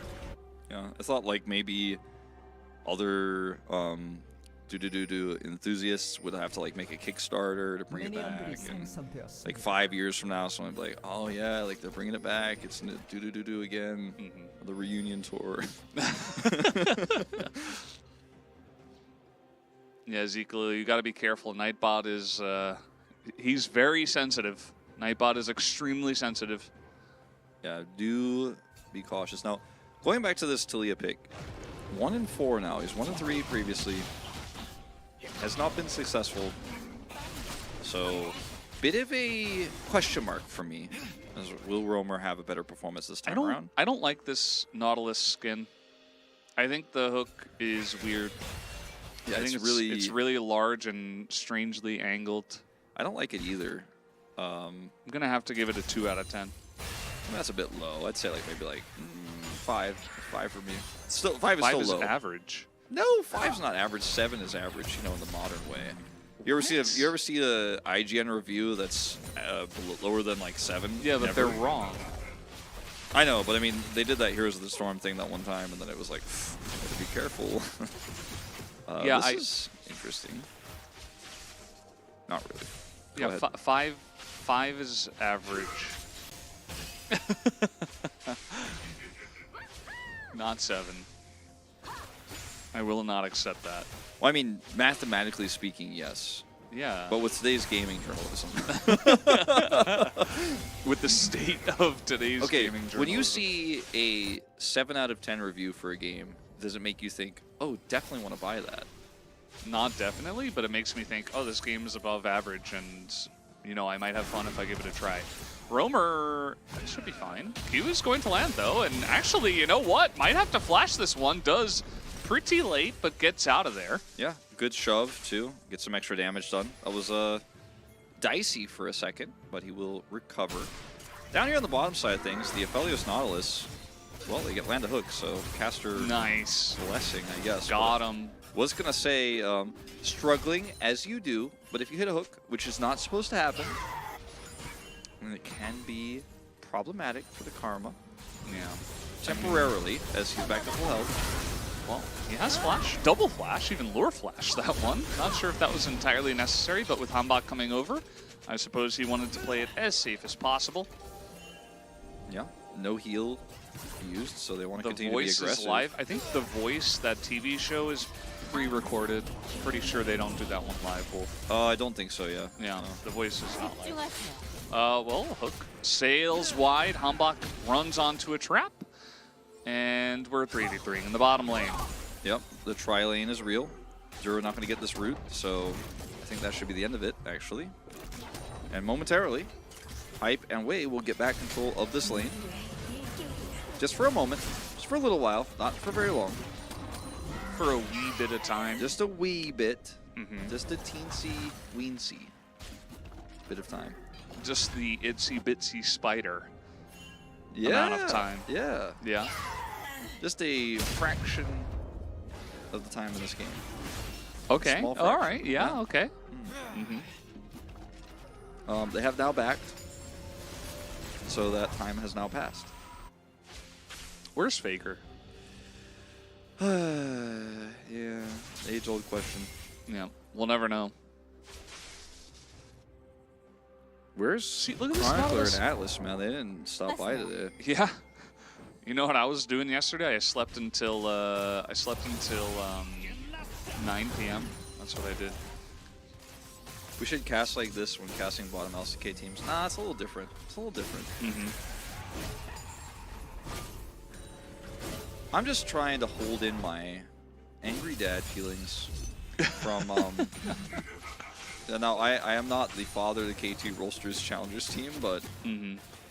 I like to think they're like a son to me that I'm very proud of because they're first place. And I'm thinking, man, KT Rollster could be so good in playoffs, but I want to see them perform not like they did in game 2. So I'm just like, hold it in, hold it in. I'm getting close to vegetable tier list Just angles wait. here, though. You never know. It's challengers.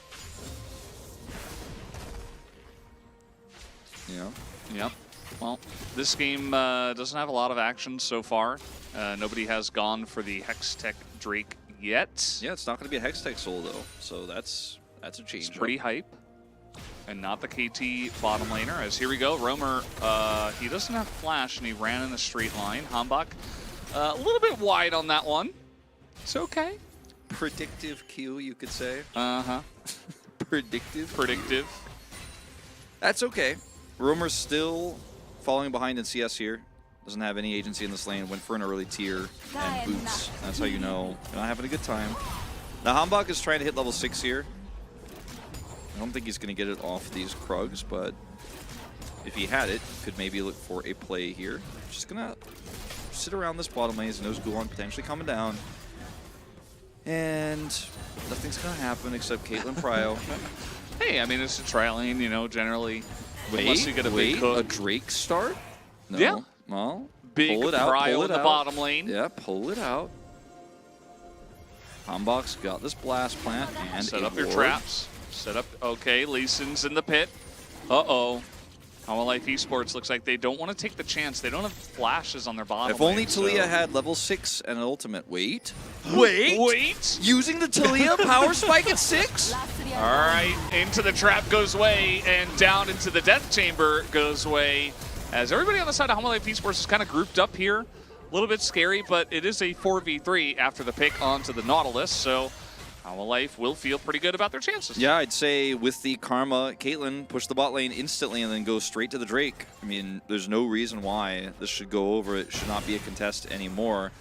Hambach does have flash, so he could come over here and try to look for a steal. And there's actually that ward still in the pit that they missed. They didn't clear it. So maybe... Nah, he's too low. He's way too low. Never mind. Wolf, KT needed to get ahead with this composition, Yeah. but they're not. They're behind. They're certainly behind. Unsurprisingly, the Caitlyn Karma lane looking very good here. And Who look at could have that. seen that coming? Roamer actually did the thing that he was too scared to do last time. Remember also HLE forced a bad fight last time with no control whatsoever without their Talia. This time they sent the Talia over. Much better. What an improvement here in the best of 3 in my region, in my challenger system. Love to see it. Yeah. Seems like KT get up on the wrong foot, very wrong foot, like the most wrong foot. Yeah, like goofy stance in Tony Hawk Pro Skater 2. Exactly. Who would ever be goofy? Weird. No longer wants to share cake in Korea? What? You didn't bring cake to the LCK! Wait, yeah. Yeah. That's what I said last time. I was like, Bud, you want to bring some cake to the LCK? We eat some cake. Didn't happen. I was very sad. You know, I was very happy to meet you, Bun Squish, but also kind of happy there wasn't a cake because I don't really like cake that much, and it feels really awkward when people bring me cake and I don't Especially if it has grass on it. Yeah. Romer is actually setting up a dive here, potentially. This could be huge. Level 6 for Vi. There are 3 plates gone to the Caitlyn and Karma. Yeah. Wei and Hype having some trouble here. Got 2 flashes earlier, but they're back up now. And you know what, Wolf? Remember how I said the end of the draft is the most important? You saw the Lee Sin first pick, which was already questionable. But I was like, okay, Aphelios Nautilus, it's a pretty strong bottom lane. You know, it's probably going to lose, but you'll have a ton of CC. So maybe you get behind, and then maybe in the mid-game to late-game team fights, you got something going on. You build up some more CC in the second phase of pick ban. Yeah. But then guess what, Wolf? They picked 2 Jace and picks Victor? that don't have any CC. Yeah. Wolf. I'm glad that Rooster didn't pick Olaf. That would have been really silly. And so now you're losing bottom lane, you're losing Drakes as well, and yes, okay, Owner does have Flash here. Will he use it? The answer is no. He got pretty close to using it, but yeah. So you're losing bottom lane, and now you don't have, you know, the CC stack that I thought maybe they were going to bring into this game. At least a little bit of CC used here. Romer doesn't flash, so he's taken out. This is just Hambach finally landing that elusive Q. Watch it. Oh, when it's much easier to hit those when they can't move, huh? Yeah, although we have seen some Lee Sins miss those from time to time. In the LCK in particular recently, it's been quite high, the amount of misses we've seen during the kick stun duration. Has been Did very I say odd. Owner? Everybody's like, Owner? Maybe I said Owner, I don't know. I don't think you did, but Maybe someone else said Owner. Maybe it was you. I did say Owner. Wow. Oh. It's not even the right teams. I thought you just said in our LCK. Maybe they thought you said when you said in our LCK that you said owner. Maybe. It's possible. That's definitely Hambach, though. Yeah. This is definitely 4 plates of a turret down. Oh, I said Romer doesn't have Flash. Yeah, Romer. Oh. Yeah. Come on, guys. Listen. Well, maybe I said Owner instead of Romer. No, I don't. I said Romer, but it kind of sounded like Romer. Okay. Romero. All right. Romero? Owner Romero? All right. Like literally, everybody is rotating down to save this turret. This is like the game. HLE is already winning, man. They're like, okay, 4 players to come down and save the last plate in first turret blood. Because we're so close to getting it elsewhere. Pops off in the mid game with his lead. What do you think? Well, he went Gore Drinker, so I'm not really seeing it, even in my telescope right now. So this is looking a little bit harder. I'm going to have to call NASA to see if they can find the angle, see the wind condition in their telescope. Hubble space, man. They're going to have to be taking a quick look. Yeah, I'd be curious, you know, to see what they have to say about this one as well. I think they would have some good insight. As here comes Owner, going up against Owner in the mid lane. Okay, they're going to drop a Herald, so that's some money. Still 120 left to get that final plate bottom. And shoved. Okay, hold on. Duro, queued. They're dancing! Guys, for a second I'm like, we might have to pause this game. Because that was very close to having a bugged out Rift Herald. There was a Herald glitch, or like it looked like a glitch in the LCK on Sunday as well, where Herald was kind of just out of range, but almost in range, and was kind of doing a little bit of happy feet in himself, or herself rather. Thankfully, we're okay. Romer does not have teleports, so just going to be losing a lot of minions here. Yeah. And when I say a lot, I mean like a lot, like multiple waves. And thankfully for KT, they're a great set of players that know how to lane very well, and they are winning top and mid. So you got to hand it to them. You know, even though their bot lane is in total shambles as to be expected, they're still up 1,000 gold. Yeah. They have a lot of plate gold in some of these other lanes. Wei really wants to find an angle here. I mean, this is possible. Just got to go for the steal, and it's not going to be stolen. Nice try, but now that's going to be the end of Hambach. As, guess what? Hama Life Esports in a crowd control meta, Wolf, they drafted crowd control. Yeah, they did, and they saw that Lee Sin. They were like, wait for him to come in, because he's going to stand around looking for the steal, and then we'll kill him. And then they did. So they get a bonus +1 kill, plus Drake, 2 Drake lead into Chemtech Soul. So, you know, obviously Faker hates them, but Yeah. it is going to be the whole play, or the whole turret rather. Plates have fallen just seconds ago, but it's first turret. And nearly all of the plates. Look at that, a 1,300 nearly gold lead here for Lure when he plays Caitlyn Karma into the Aphelios. Karma's got that extra money, so she can get her first item very quickly. And in defense of the first pick Lee Sin, Hambach and Feisty have been the best players on this team, in my opinion. I think Hype is very good, and he has really turned it up at the end of the season. So like, I'll give him a lot of credit, but they at least have gotten a huge advantage in mid with this Lee Sin priority and the Victor pick that Feisty was given. So you don't hate it that much, but what you've lost is what we have to talk about, right? Like you pick this to lose Karma Caitlyn, and that's a problem. Yeah, we'll see how the game goes on. And, you know, KT, as we've said many times, they have the skills to pay the bills. I've said that more than once, Wolf. Yeah. And it's a good thing to say because, you know, it's important. They might still win this game. Especially with inflation, you know? Especially with inflation. Like, you got to have those skills. Power bills are going up, man. Yeah, they've got them. Utilities is actually quite high right now. Exactly. Karma cannot get her first item early because she spent all her gold on control wards. Well, if she didn't, maybe they wouldn't have gotten those first 2 Drakes. Yeah, there you go. Lots of vision control. Actually, realistically, on the first Drake, like almost none at all, like not even slightly. So maybe the second Drake. We'll give a little bit more credit for the second Drake. Okay. That was not the thing to do. Wait, though. Wait. Valdez, hold on. Maybe? Do we call that Vi syndrome? I don't know what to say.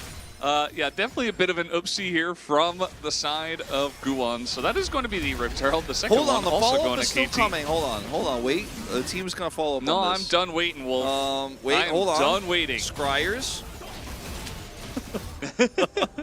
Okay, so go into control, declare a control ward, or clear this ward with...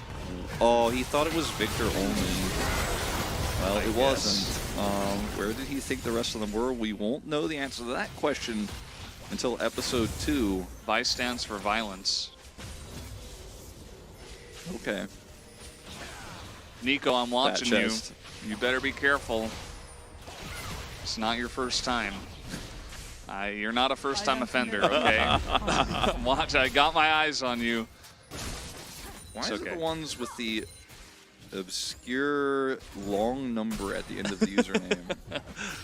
Always That's just the year they were born in, you know, like 18,889, you know?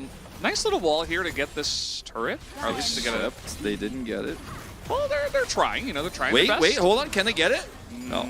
Yeah, they're going to be threatened here right at the end. But a very nice chunk. And nothing else is going on right now, right? Yeah, so, no, like, might as well. Just pings going down in side lanes that aren't being taken. See those pings on top and bottom? Kind of maybe suggesting we break this siege and go get some experience. But the pings are not being followed, so we're just going to force it. We're going to force it. Yeah, we're gonna force it. And that's a Scion. You know, that's a perfectly fine target to not hook. But Wei thinks otherwise. He's going to go ahead and hook Rooster here. And, yeah, just a bit of desperation to try to hold the turret. It's not the first time we've seen anything like this in Challengers. So, but KT are still ahead, Wolf. who was going to force it harder? It was the question we found the answer to there. As HLE were really going to force that turret down, and then Wei said, I'm going on the Scion. He said, I'm tanky with my Merc Treads and cloth armor, which I don't think he actually had the cloth armor in that fight. I think he just purchased it. He died. And like you said, still a gold lead for KT Rolls. A lot of map control here for HLE. Weaver's Wall not quite back up yet for this Drake fight. A loss in this team fight here could be what KT needs to get back in control of this game. Maybe that's what happens. This is going to be a fun one, Wolf. I think. I think we might be going the distance on this game number 2. We will have to wait and see. As okay, we're going on to this Just gonna Chemtech give Drake. it up as KT here because it's Chemtech Soul, I guess, to get some damage on the top turret. And they got a teleport. It's not all bad. Okay, in mid, I didn't realize they dropped this Herald here, so this could be big. Flashing The wall. Shirley's getting a little bit lost as Hanbok is way in the back. Very nice kick, though, is going to get Root Roamer into an unfortunate position. Down he will go. Okay, this is kind of disastrous here for HLE. That should be 2 turrets. So mid turret here and the inner. As perfect in a really nice spot here to continue to pressure, and that's big money. I mean, this Talia.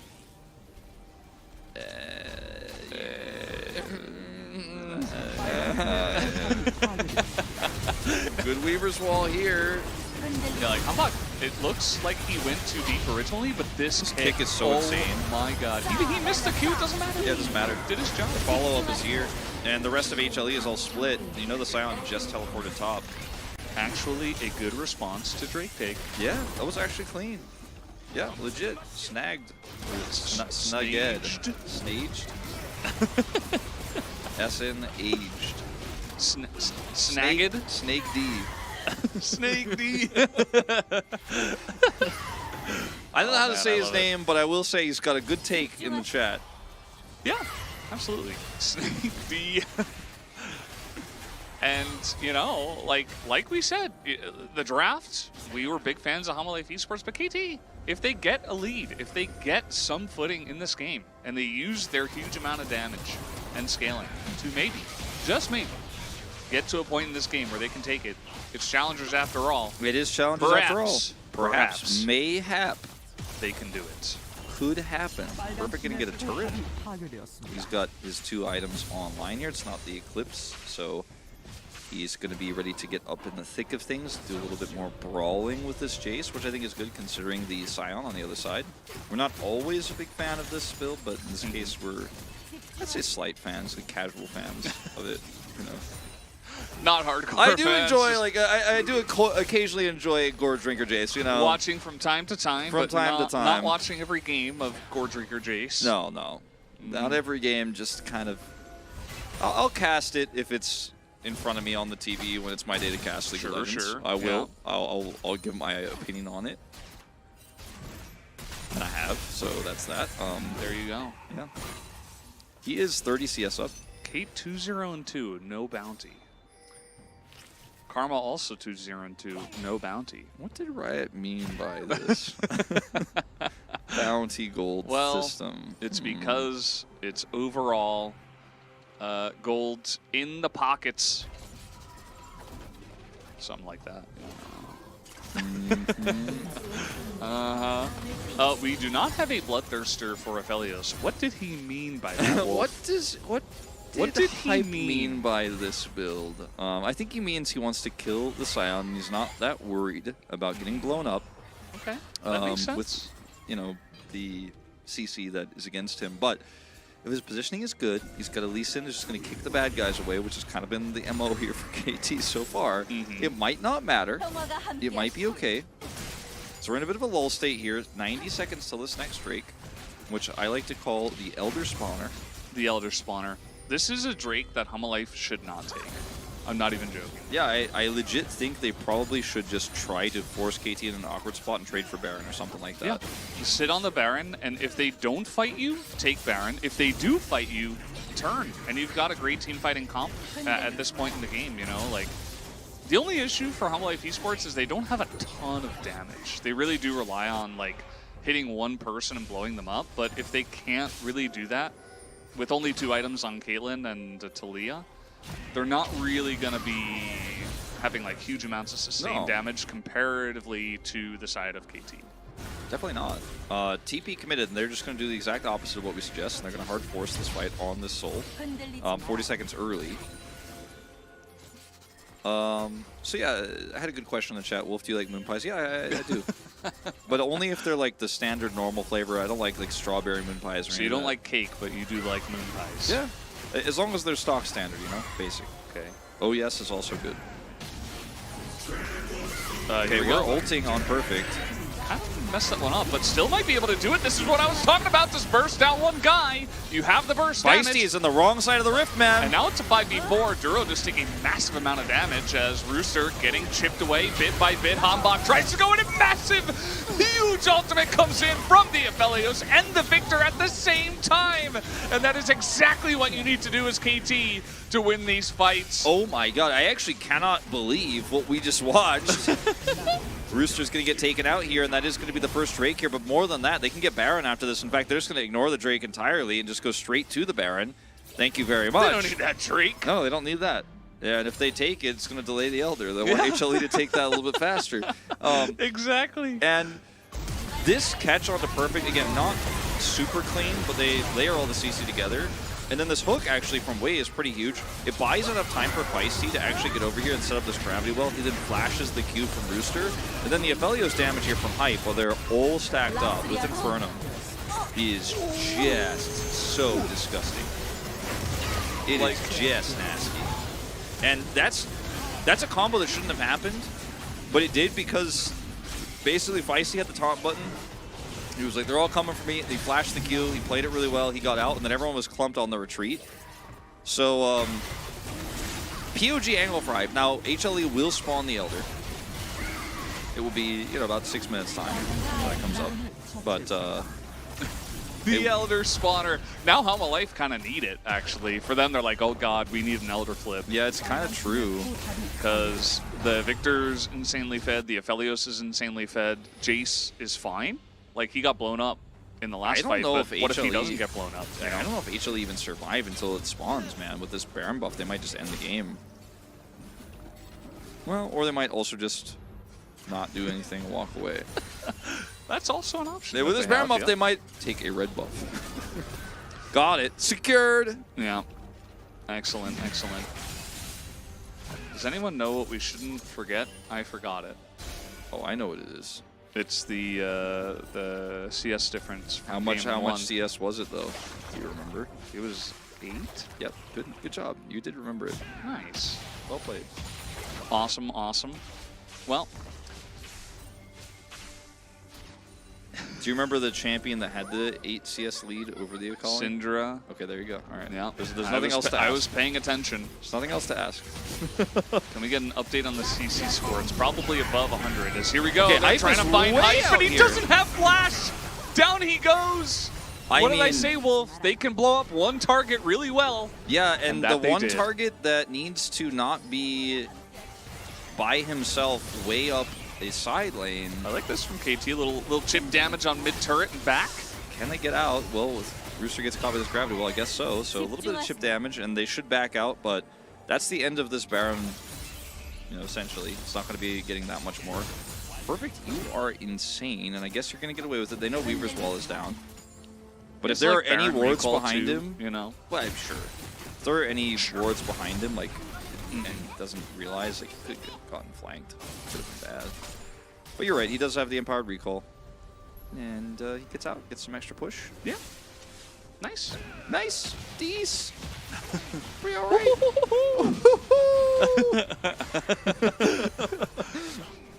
That's Wolf's favorite noise to make. Yeah, pretty much. Talia is the god within my religion.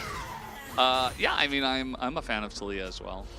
I'm Okay. like a little bit less of a fan of her in this meta compared to like Chronicler. He's the biggest fan amongst us four. No one's as But big she's of cool. a fan of Jarvan support as Atlas and Chronicler yesterday, True. but it didn't work. You tell him, I Wolf. just keep trolling him about that. So Caitlyn has 3 items. Is there a chance for Helma Life Esports to win this game? Yeah. True. I think so. I think I'm gonna give that a yes. Okay. I'm gonna say there's a chance. What's 4 plus 4? Obviously, it's 44. Don't even ask me that question. I think it's So 8. obvious. No? Am I wrong? It's about 44. this? Oh, you put the 2 numbers together and then you get the new number. Easy. Wouldn't it be 4-4 then, and not 44? No. Intriguing. Just trust me on this one. Okay, all right. I'm Two good and a at half minutes until this Elder spawns. And I think this fight is literally going to be decided by whether Hype is alive. Why are you insulting the AI casters from yesterday? They're trying their AI hardest. I know. It's really rough for them. It was rough for them yesterday, but now is the day of resting for them. And that's okay. But I do think that this game is going to be decided by whether Hype is alive 2 seconds after the fight starts or not. And I think if the answer is he is alive, KT Rolster can take the 2-1. If the answer is he is dead, then HLE will win this series. That's actually where this is my like real in-depth analysis of what's going to happen next. Sometimes it is that simple though. Yeah. Wolf. Like sometimes we love to really get down and dirty with the analysis and say, oh well, you know, is he going to hit his 32 and 32 second, 32 minute, 32 second power spike of 3.5 items? Well, no. Sometimes it's like Hamalite Esports have the stuns and KT have the damage. It's just crazy, like Who gets the jump on who? in Challengers, we still have such this dichotomy between amazing individual plays, as he's picked up a stopwatch now, like what we saw from Hype in that last bottom team fight, where you're like, oh, this guy is so insanely good. Look at his game sense, look at the ult that comes through. And then not 5 minutes later, he's just like up in the side lane completely alone and gets caught by CC and dies. Like that is the dichotomy of Challengers, because you know exactly what to do mechanically. And Korea as a region has always been about the hands. Like we have definitely been a hands region. Yeah. And the brain plays and the game sense about the map and stuff like that, that always comes later. That's usually what we coach. You know, the talent, that kind of comes naturally, but figuring that stuff out, you know, we're still on the way. Speaking of on the way, KT walking into this, but they have the numbers advantage. Okay, so there's an Elder Drake about to spawn in 30 seconds. Yes. KT have prepared for this way ahead of time. Yes. Roamer does have his ultimate, of course, and all eyes on these carries, Hype and Feisty. That was a weird shock blast miss. Like, that was almost sinister that it didn't hit anybody. Yeah. No, it's true. And, you know, Hamalite Esports, they do have great turn with all of this lockdown. Okay, but now this is question I mean, they've got all the vision gone. Like, how do you walk into this as KT? You have to blue trinket. Well, that doesn't hit blue trinket, but Okay. All right, they got some plants. Both sides using the plants. good Caitlyn trap set up here. They think they can burst this down, and I think it's risky. Burst it! Burst it! HLE! Burst it! It's HLE! As we are just gonna flip it, aren't we? As Rooster has a massive shield, and so much damage comes out from the Talia, but they're not able to lock down anyone on the side of KT Roaster, as in goes Lure, and he just gets burst down, trying to burst into the back line of the Aphelios. And what did I say, Wolf? You just try to burst down one guy. They tried to kill the front line, it didn't work, and KT Roaster, with their sustained damage, are going to win this fight. Yeah, so Hype lived for more than 2 seconds after the team fight began, and they won the fight. And that's game. Yeah. KT Rolster take the 2-1. It was Sometimes very close. It is that simple. It was very close. What? Wait, what? Roamer did live and is Why are back they up not at full, so I guess they are like worried. Oh, they don't want to like, oh, I guess it is a bit closer than we thought. Yeah, okay, so Yeah. we're going to have Elder flip to Electric Boogaloo. Yeah, they didn't actually secure the Elder. They just won the team fight and then pushed mid. Like, they made a split call, and they should still be able to take this, but Roamer does have Weaver's Wall. Maybe a heroic steal. He has Smite. Oh, he has Smite? He has Smite. He's not going to go for it. Oh, okay. Well, nice try. But that's going to be Elder to the side of KT Rolster. HLE now have a fighting chance, quote, end quote, because they are alive. And Teleport is back here for Roamer. He swapped it back, so he can come in. They don't have any vision, though. Yeah, And fighting this into Elder is like, it's just not going to happen, but where there's a will, there's a way. Not a whole lot of damage done by this Caitlyn in this game compared to the Aphelios, who's scaling very well here in this game. As Rooster plays this really well, but they're holding onto the Elder too hard. And if the follow-up is much quicker, if the follow-up is much quicker here, and Lure can actually hurt the real bad guys, not the front line, then maybe you actually win this. But instead, Hambach gets the kickoff, Caitlyn is dead, and that's the fight. And I like would argue- Rooster, he also should have been running at Hype here, not away from him. Then maybe he could have zoned him out and they could have done something. I would argue as well that even without the kick, I think K2 would win that one. Probably. Because the turn was just so... Not good, yeah. Yeah, it was like a, I don't know. It was disjointed. They didn't choose a target. Like, all of Hype's damage went into Wei, who did die, but, like, so what? As now, KT Rolster with Exodia. How quickly can Hype make their health bars disappear? Pretty quickly. Extremely quickly. He's got a stopwatch too. Yeah, he has had it for a in while. case. He just hasn't really been under any Perfect is threat. gonna hit a. He's gonna hit the shock blast eventually. I'm gonna give him some time. Give him a couple chances here. I mean, this is still looking really good for KT, but not Yeah. very decisive here. I think they should be fine. They just really don't want to lose this series, playing very calm. I think they can take out the 2 inhibitors first and go from there. The mid wave is crashing. Perfect is really having trouble with this, and the poke is actually going to be important, but still, with Exodia, might just be okay. 25 hits the seconds on minions Elder. there. And here's the poke from Hype, as, yeah, just trying to chip away at this one. When will Homolife Esports make the decision to go in is really the question. Duro is basically dead, and they don't have damage. Down goes the Caitlyn immediately, and that is going to be it for this game, guys. KT Rolster will take a 35-minute game number 3 and take down the series. So they win it ultimately in the end, but it was a very hard-fought series, and there were definitely times, especially in Game 3, where you were not sure that they were coming home the victors. It felt very much a game that was in HLE's hands until it wasn't. That one team fight bottom, and Hype gets the double pat here from the coaching staff on the back because well-deserved. I voted for him because his performance on the FLAS was incredible. Yes, he did make that one mistake, pushing bottom way too far, but like, who's to say that? Again, that's coachable, right? That's something that you could fix over time. But the guy's raw talent in terms of positioning and team fighting is exactly what you're looking for in an AD carry player. 20,000 damage in this game, doubling that of his lane opponent, who did way more in the early game and was responsible for all of HLE's gold lead. Yeah. KT Rolster essentially went for a composition that was like 3 different types of knives. Like, you didn't really need 3 different knives, but if you have 3, they're going to cut stuff really, really well. And they didn't necessarily have to go for that many knives, but eventually they just cut through the entirety of Homolife Esports' composition, and Homolife were not able to turn effectively and blow up enough targets. Well, the one target in some of those late game team fights, and KT's damage just scaled to oblivion.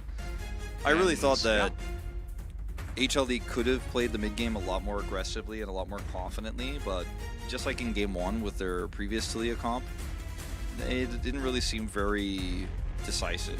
There were times where they were in the early mid, especially that first Weaver's Wall, but it became a problem. Like, some of the calls they were making, like Weaver's Wall trying to defend the second Herald and then just kind of putting yourself in harm's way. Like, that was another big turning point. Then losing that fight bottom.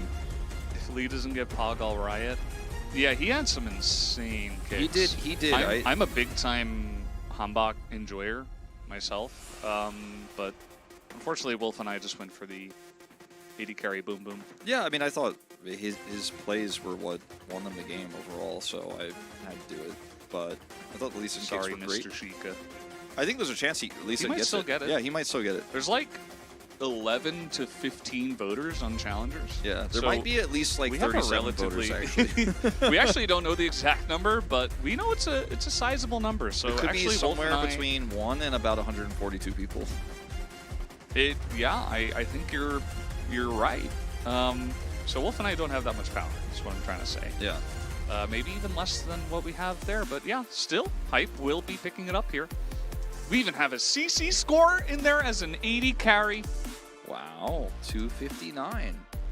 Pretty Nice. low compared to some of the other champions that have real CC that we see here. You know, we have gone over 1,000. I don't know. I just always have to mean the CC score thing. But yeah, no, he played very well. I think just his positioning and the damage that he did, like, really huge shout out to Hambach and some of his game-changing kicks. Like, you are correct, Mr. Sheikah, but Aphelios was played really well. Yeah. And I think that sometimes when you have a player of the caliber of Hype and you see how well he plays the Aphelios, we're all just like, man, just gotta give him the tap on the shoulder for this one. Two teams that we just watched today, two of the teams that are big front runners for winning playoffs, right? I'd say KT definitely a bigger favorite than Hanwha Life, but showing some weaknesses here in this series. Also, really making it harder for themselves than they needed to, but either way, still our first place team, and they were looking for a +2 to put themselves one step further ahead of D plus Kia, but Yeah. +1 instead, and that means right now, at this moment in time, they are 3 points ahead of D plus Kia. We'll see if that changes. Could have been 4, and they are, of course, that additional series win ahead of D plus, so 14-3 to D plus is 13. And they're 4 points ahead of DRX. Yeah. So Who their are chances on the are pretty come good. up. Wolf, if you are given a cat instead of cake, will you feel acknowledged? I think Wolf has enough cats already. Yeah, I mean, I have 4 cats, and I do appreciate your photoshops of my cats. They're very funny. But I don't think I can take care of a 5th one right now. It's a bit much for me. Mhm. We So are now, wow, hearing they had from the entire all of team them, on yeah. there. So this might be an extra extended edition of the... Chronicler knows the official name. The Challenger and Chat Community Corner. I think it's called something like that. C4. C4, okay. Yeah. There's a Maru, there's a Bori, there's a Gandor, and a Hong. Yeah. Mm-hmm. Yeah. Yeah, I mean Grassboy, a.k.a. Keck. Cronny Keckler. Yeah. Caster Chat Community Corner. What did you do on your day off, Wolf?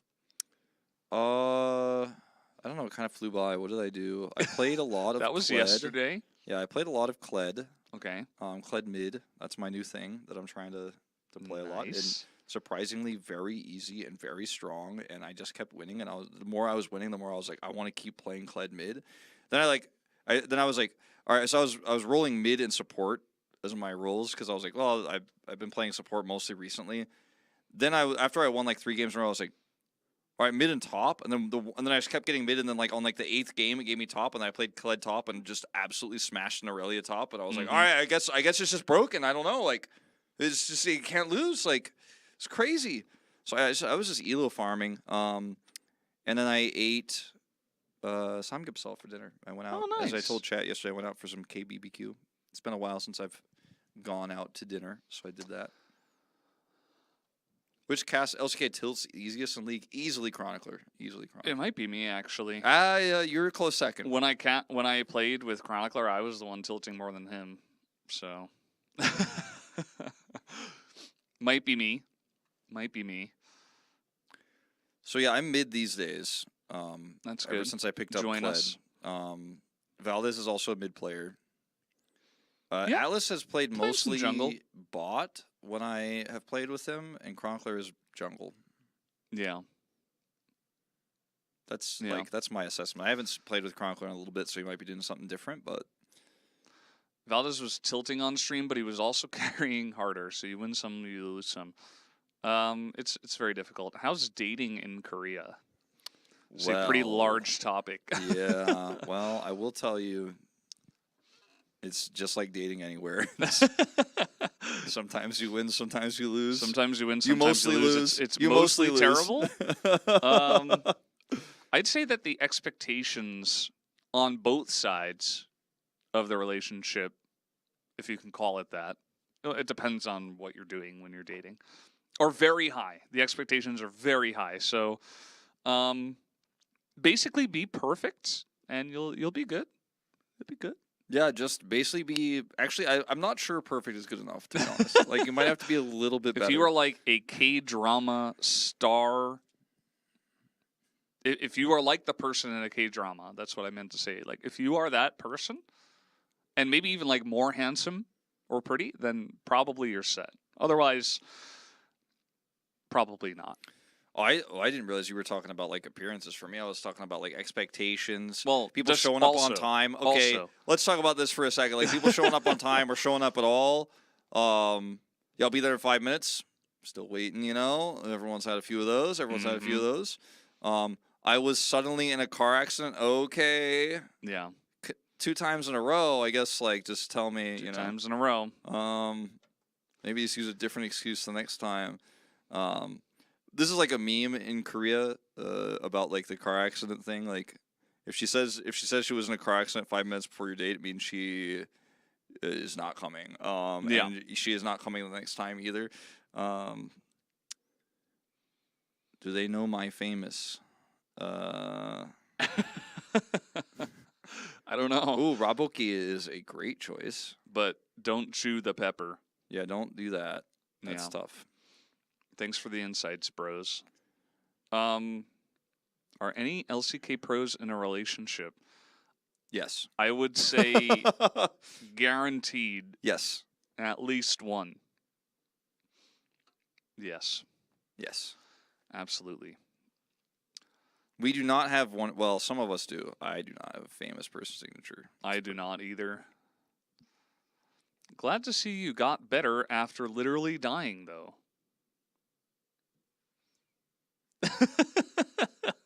I think we're okay. I mean, maybe you're talking about like us dying to fatigue because of our rough working schedules, perhaps. We're all right.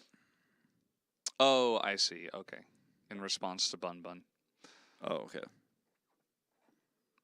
dating is an XP waste. Don't waste your XP on dating. You need to become a grandmaster. It's a bit of a. It can also be a bit of a gold sink. Yeah, absolutely. Have you been to a player's wedding? I can't say that I have. I have Like StarCraft? StarCraft players. Yeah. Have you guys all played together as a 5 with Hooney? Not with Hooney. Not but, yet. Not yet. I don't think Hooney wants to play with us. He would play for fun, you know, like normal 5s. Hooney, yeah. I would like to play with him more than I think he wants to play with me. I also feel like Hooney was like not interested in guys. playing with like the top 5 top laners in LCK. They're not good enough for him either. I don't know if this was a really short C4, but we're already done. I thought we were going to get a long one with all of the people getting interviewed on stage, but maybe they just asked everybody one question and that was it. So we're going to be back in about 30 minutes for our second series. Don't go anywhere.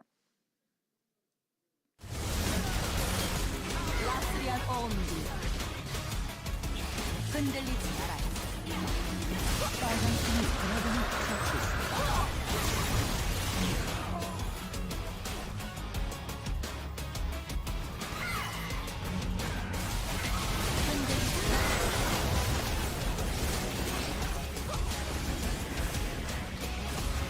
집중하세요. 파란 팀이 포탑을 파괴했습니다. 라스리안 온 빨간 팀의 포탑이 파괴되었습니다. 흔들리지 마라. 싸 엘라 싸 히. 집중하세요.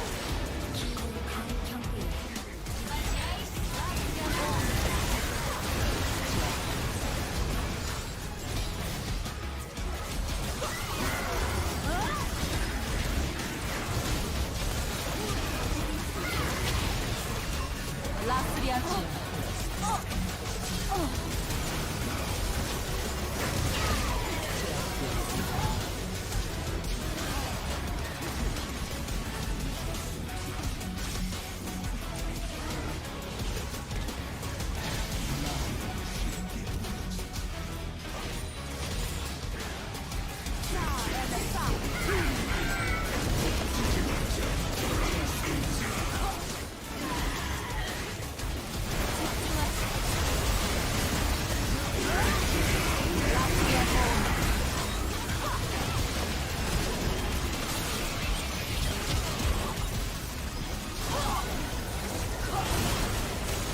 평화가 함께 가엔나 키리기 집중하세요.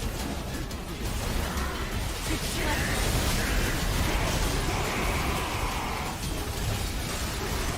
빨간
그러니까 이거 잘라보자. 근데 자르기는 한 번에 녹이기는 좀 어려울 것 같은데 일단 봐야 될 것 같습니다. 자 여기 그라가 좀 있습니다.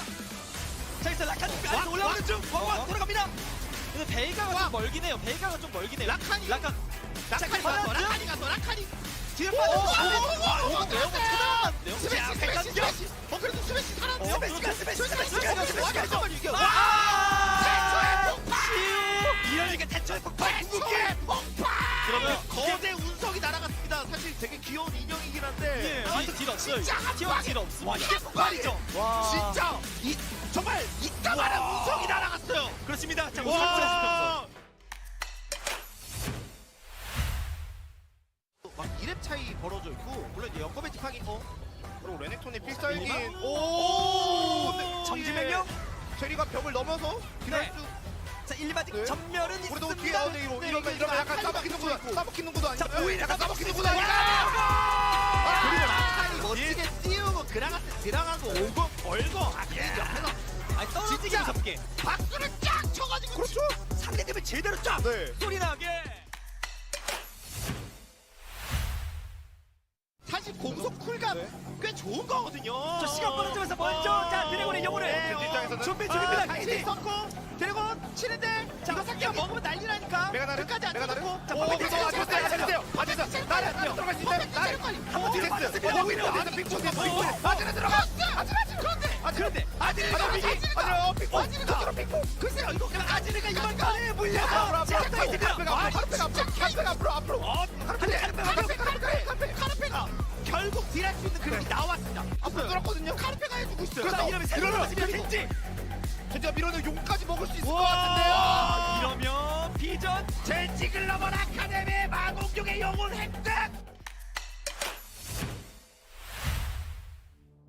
만약 상대에게 그렇죠. 이거 오른 타이밍 가야 돼요. 그렇죠. 잘 덮쳐서 잡아먹으면 하루 종일 그냥 한 방에 KO입니다. 사고로 이어질 수 그래서 있습니다. 오른 먼저. 그래서 전투를 전환할 생각 살짝 했던 것 같은데. 야, 대장장이 그리고 지금 악적을 빡! 전멸궁이 너무 작고 그리고 왼쪽에서 여기서 풀베가 궁극기가 바루스궁이 우와! 조대박이 나요. 속박 1명, 2명, 사이런스가 3명. 옆구리에서 파고드 플레이가 들어갔죠. 네트고요. 자, 이제 그래서 풀맨요. 결국 한 번 더 들어가나요? 한 번 더 들어가나요? 자, 흡파 맞췄고. 소기아가 쓰는 그림인데요. 더블킬. 더블킬에서 와. 트리플킬까지 가나요? 아니 방금 풀베이 사이러스 바로 쳐야 되지 않나요 이번 타이밍에? 근데 바로 엄청난 템틀이라서 네. 자, 바로 갑니다. 그냥 바로 바로 데미지가 진짜 말도 이거 안 돼. 싸움으로 돌아야 돼요. 싸움 열리니까 싸움으로 돌아야 돼요. 돌아야 돼요. 자, 바로 트라이. 바로 먹고 그 싸움이 중요해요. 싸움이 중요해요. 바로 안 중요해요. 싸움이 중요해요. 아루 지금 아리가 없습니다. 이러면 이 근데 한타죠. 아직 끝까지 봐야 되거든요. 드리블이 살아 있기 때문에 자, 드리블. 자, 불 선수. 드리블이 딜각이 나오냐? 그게 제일 중요합니다. 앞으로 들어가요. 앞으로 들어가요. 그래서 그런데 이것이 불. 드레이브 딜을 해요. 터뜨려버립니다. 드레이브는 불. 불 같은 딜. 이것이 바로 또 불륜까지 섭취했잖아요. 불 같은 딜.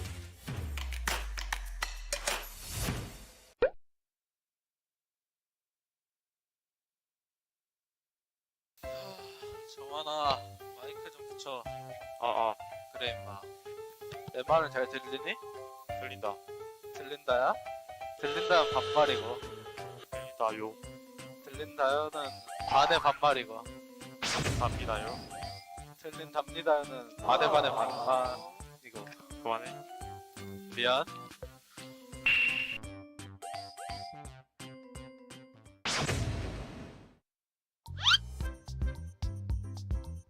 거기 좀 머리 감아야 되나 개웃기네.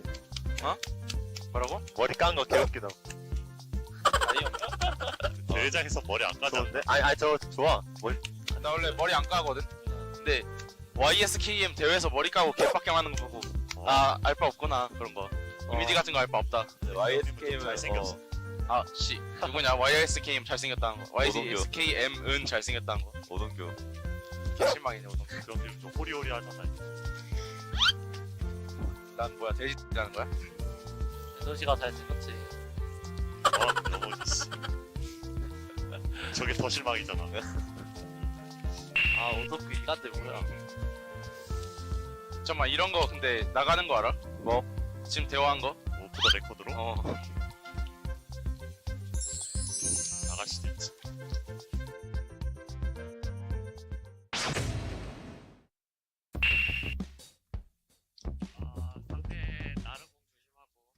하려고 해. 작아.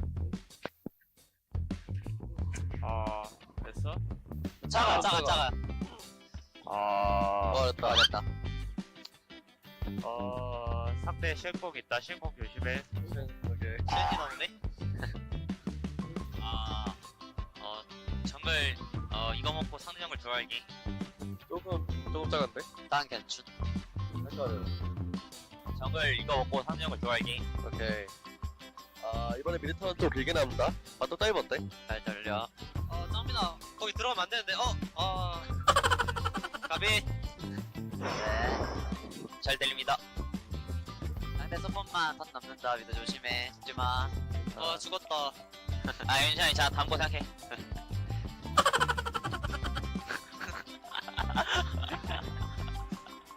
네, 됩니다.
Hello and welcome back to LCK Challenger League live at the WDG Esports Studio.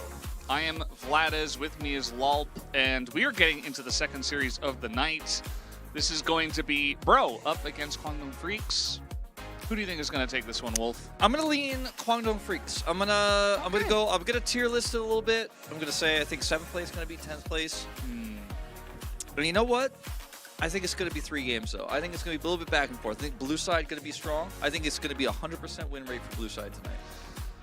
Well, it seems like some of our teams believe that is the case as well. And in fact, for our first series, that is the way it went. Blue side did win all 3 games, so that would make it 100% if blue side wins all 3 games once again in the second series. And I think Kwangdong Freaks have side selection based on the fact that they're on the left side. Yeah, that generally not not sure. always, but generally does. Sometimes, most of the time, indicate. maybe. Yeah. I don't think it's on the paper, so. No. It's not on the paper. It's not on the paper. Valdez often looks for the paper for inspiration. Paper. Okay, so the first time these two guys faced off. There he goes again. Paper for inspiration. First time things they off faced the off, paper. Kwangdong Freaks won 2-0. Mm-hmm. And I believe that that was in week 3. Maybe week 2. Yeah. Yeah. No, I think that's week 3, March 18th. No, I think it's week 2. That's match 18. Oh, it's like March 18th. That doesn't even happen. Yeah, here in March 86 as well. Like, Okay. Always, All right, look you to got the me. always look to the paper. Well, the for paper was quite inspiration. far away in this Yeah. case. It's very small writing. Our AI needs a little bit of an update over here, and that's just fine because It is week 2, yeah. that's the way it goes sometimes. Wolf Wait. double checked on his paper because they play 2 matches a week, Yeah, but and that was the 4th match I know, but that Kwangdong played. okay. Uh-huh. All right, yeah. Yep. No, yeah, I was looking at the KT Rollster stats by accident. So Okay. I didn't Nice. put my new paper over the old paper, which is tradition. When you move from one match to the next, That's you put usually the what I new- do, yeah. Yeah, you put the new, current, up-to-date, relevant information. It's a long-standing tradition with our people. casters and commentators. I'll give you of guys esports. a little bit of a peek of the. There's a paper. The AI is holding up his paper. What does it mean? But it's Why going do back AIs need down. papers? It's going back down. Okay. And that was Do you also think the old Bull information. will play Varus today? No, No. I'm kidding. Yes, of course he's gonna play Varus. It's gonna be. He might lethal play tempo. Draven. No, he's gonna play Varus. He's played 12 games of Draven and 12 games of Varus. One of those picks He might pull ahead today. Yeah, he has also played 1 game of Ziggs and 1 game of Jerry. That's true. Here are our standings, and as you can see, it's 7th place at a -17, and 10th place at -24 here game score wise for Quantum versus Bro. Only 3 series. G Cliff's in the chat. Oh, what's up? What up, G-Cliff? G Cliff? Wolf Vapor? Yeah. I don't know if I like what you're insinuating here. Yeah, I think he took it like one step too far with that one. Yeah, as you pointed out, Wolf, at this top of the show, there's a big difference between our player off teams and the rest of the story. Yeah. So There's 22 Yeah. games difference between T1 and Quantum Freaks in 6 series. So it's true. 6 series wins. yeah. Brion have only won once this season, and it looked like for a while there that maybe they wouldn't do it at all. But they did do it, and maybe they will do it again tonight. Maybe tonight's the night for a second win. Do you remember who they defeated? No. Live Sandbox. Ah, okay. The team that is currently in 9th. Quantum Freaks up against Brion.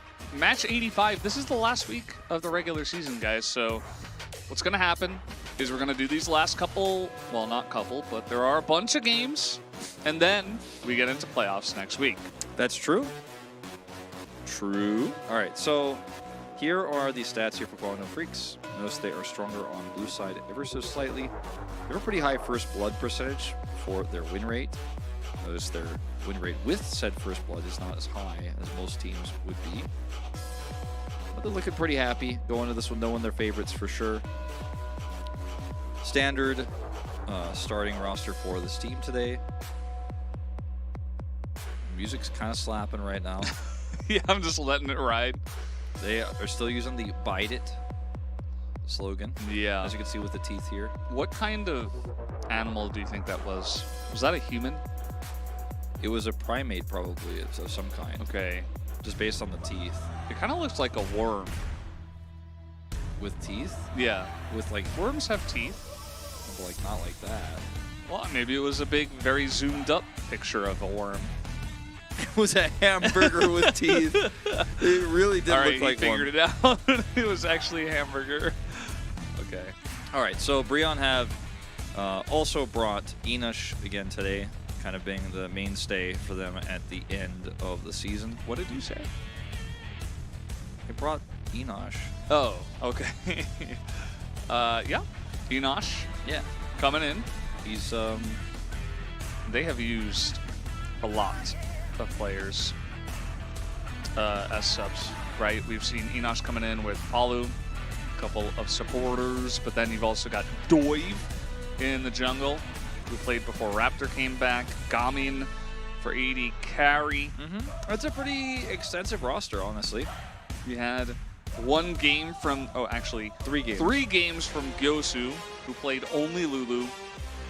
The Professor. The Professor.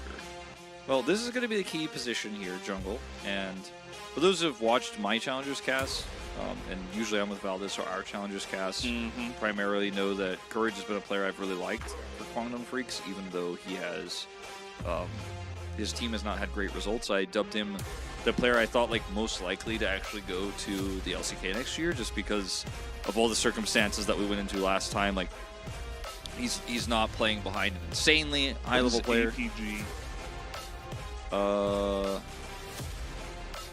Let me look at my paper and see if, no, it doesn't help. Hold on. Assists per game? Could be. the numbers kind of They kind of did. They did kind of like add up, matched. but Yeah.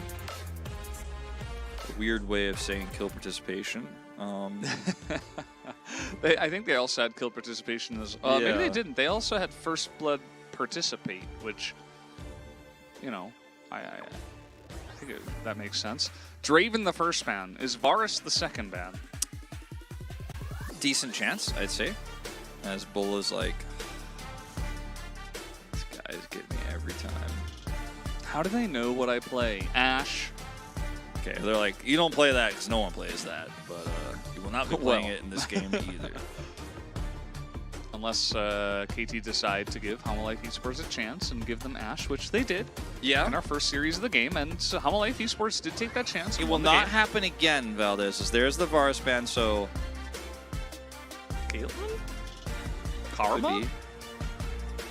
No Lee Sin first pick. Oh, Annie's Annie's up. up. Oh Yeah, my yeah. god. Oh, that's the easiest first pick slam down. Annie is so strong. I wonder if it's an Annie Blitzcrank angle. Sure. Could be. It's probably just going to be like Annie, Sejuani. Gragas, I feel like, gets hit pretty hard with the Seraph's nerfs. Don't feel like he's as strong on this patch, but he's going to You get picked still up. do the CC, Wolf. Yeah. And I was going to say, maybe his tank builds are still very normal, but he will not be playing tank this time. That's really This weird. guy. This guy? What's a guy? Okay, Rakan actually going to be the bottom lane here. That's Zaya. Zaya. Well, it's okay. In the LCK, it's the Rakan We've ban. done You normally one best of 3.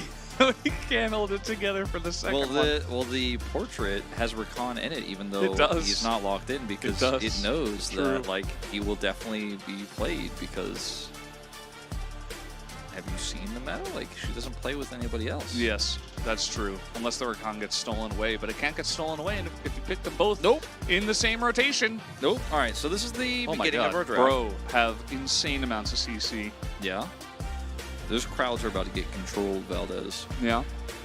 So what comes next here gets pretty interesting. They can lock out the jungle for Courage. They have Kaisen already. Rakan, he was saying with Zaya. Yeah. Yeah. Yep. You can play that lane. I'm sure that we'll eventually see that in the LCK. Yeah, probably.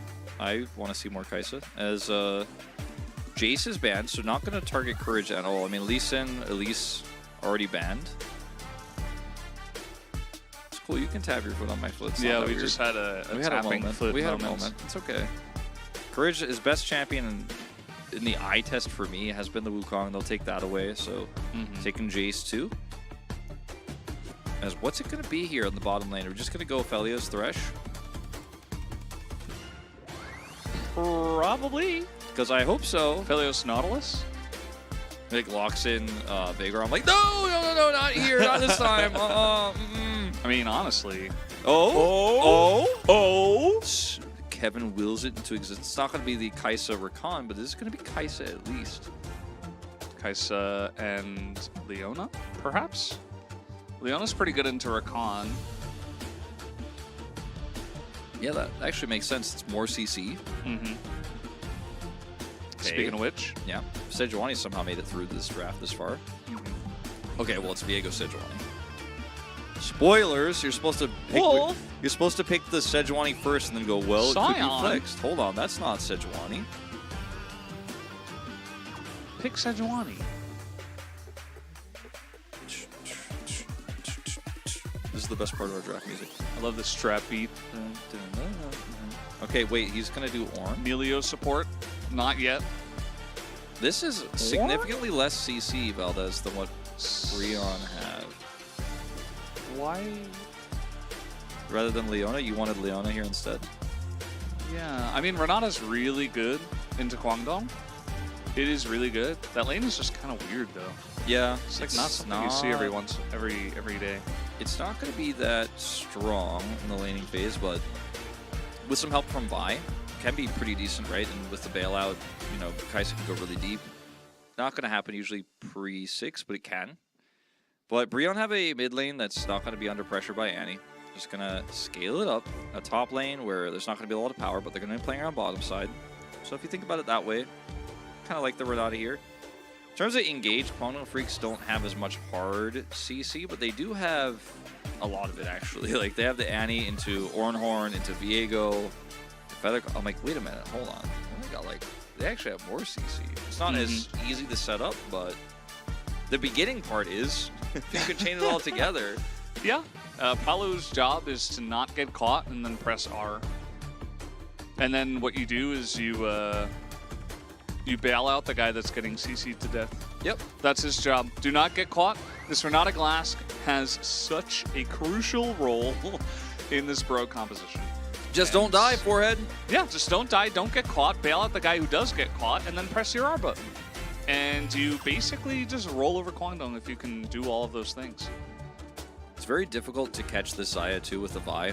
So when Bull ults is going to be quite critical. How long he can hold on to that. When Bull ults. Bull ults. When Bull ults. Bull ults. Bull ults. Watch for the Bull ults. Watch for the Bull ults. And make Bull, sure... This is the Bull Ultimate game of our 2-game Tuesday. All right, guys. We're going on to the Rift for game number 1.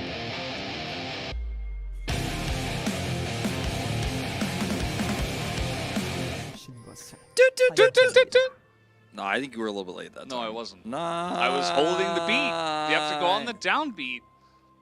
And it's like a 4 count, you know, 1, 2, 3, 4. We'll get there someday. We'll get back there someday.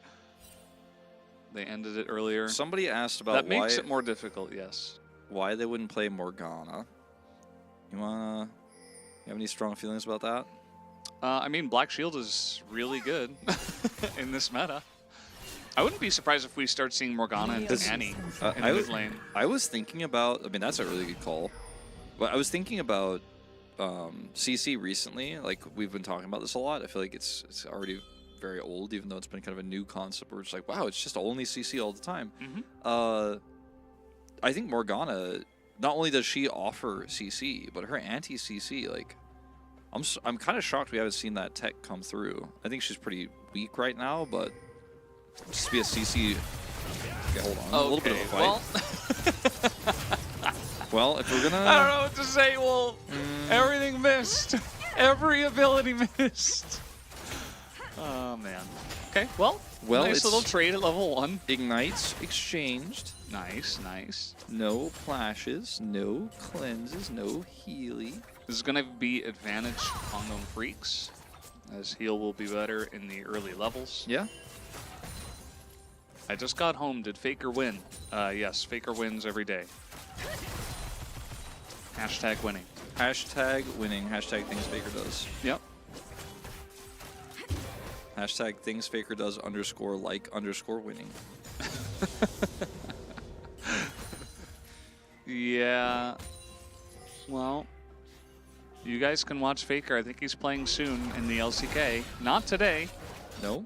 But maybe Wednesday or Thursday would be my expectation. I don't remember the schedule off the top of my head. Thursday. Oh, I guess it's tomorrow. According to Great Darge G-Ling. I think it's Thursday, isn't it? T1 versus D+. I don't know. Pretty sure it's Thursday. I don't know. That's what I said originally. I don't know. I'm just saying. Nice smite away here, bro. Look at bro getting proactive. Being very aggressive early. Look at that. Love it. Grim winning lane. What? Yeah. Of course. Against Illima? Who? I mean that in a good way, like.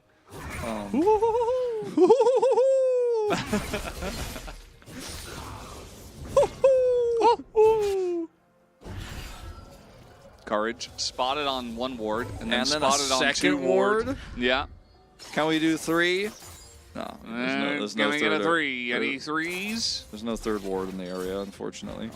Can he be scryed? Can he be spotted on his own ward? No. Yes. Okay. That doesn't count. Spotted. That doesn't count. That's they can't a ward. see that. They haven't still a spotted ward. him. He has no spots on him either. That's true. He doesn't. I mean, we don't know 100%, but no spots that we are aware of. Do you ever feel like the icon for Drunken Rage, the W for Gragas, looks a little bit out of place? Doesn't look like what Gragas looks like Okay, at first all. of all, how do you know the name of that ability? Because I'm playing a lot of Gragas recently. Drunken Rage? I think that's what it's actually called, Drunken Rage. Look at that. See, doesn't that look a Yeah, little bit out of place? It looks like a wizard holding a staff or something. Or like a little devil almost. Yeah. It's not. It doesn't look very Gragas-like to me. Just wanted to air that out. Uh-oh, He might be Ivory dead. might have to flash here. Will he get a chance to flash? Yes, he will. Lots of damage comes in, but the handshake is there. And Ivory will be okay. Thanks to Drunken Rage. And everything else that happened in his flash. And fall damage being too low at this stage of the game. Now I keep reading Ivory's name like Jerry. What have you done to me, Wolf? Sorry. Meanwhile, Frim might just die as a little caster curse from Wolf, perhaps, but no, Nope. just a grasp He's okay. proc. He's okay. And maybe a demolish proc up there as well. Palu in unfortunate circumstance. But he can just hop away. He's gonna be all right. He's gonna be all right. He's gonna be all right. He's gonna be all right. All right, so let's take stock of the state of the game. It's very close. I only trade bonds. And that's it. So now that we've done that, Okay.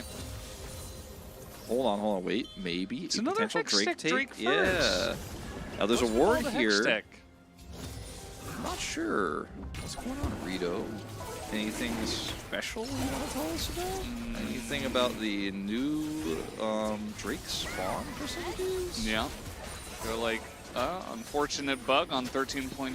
Hextech spawns 100%. All right, more we're often. fighting with level 6 prep for Cleaver. Don't know about that. Oh, there you go. And he flashes and presses R, but where is the damage? The Use it body onto slam. Arby. Ivory. He's just going to tank that all up. Had the bailout just in case. And that's 2 kills for Bro. You know, I often do eat at Arby's as well, Valdez, when I'm in the States, but I would not use all my CC on the Gragas here in the early game. It didn't have Flash, but he has Body Slam and Cask, and he did a lot of damage and his own counter CC. And he's just going to back here, pick up his next item. We got to look at the replay of that because, like, all right, watch okay, this. He has he's level full health, Drunken Cleaver, Rage, which Flash. is anti-damage. He flashed on him. Body Slam there. Body Slam is the triple. Cask. Cask is beautiful. Cleaver's caught by Cask. 2 kills. Almost 3. It's pretty straightforward. I mean, well, Zaya has, like, did he even have a Noon Quiver in that fight? We'll never know. But, like, even if he did, it's just not enough damage. Yeah. And he has a Catalyst. Did she even have a Catalyst in that fight? Probably not. I don't think Wouldn't so. be any extra 'cause damage. Ivory just picked it up. You think that base damage? Maybe Annie? if he took some damage in that exchange, Against he would have gotten his mana a- back faster. A drunken, raging Gragas is ever going to kill him? The answer is no. I mean, yeah, it's not great, but at least everybody followed up on the Flash Tibbers. You know, sometimes in challenges we don't even get that.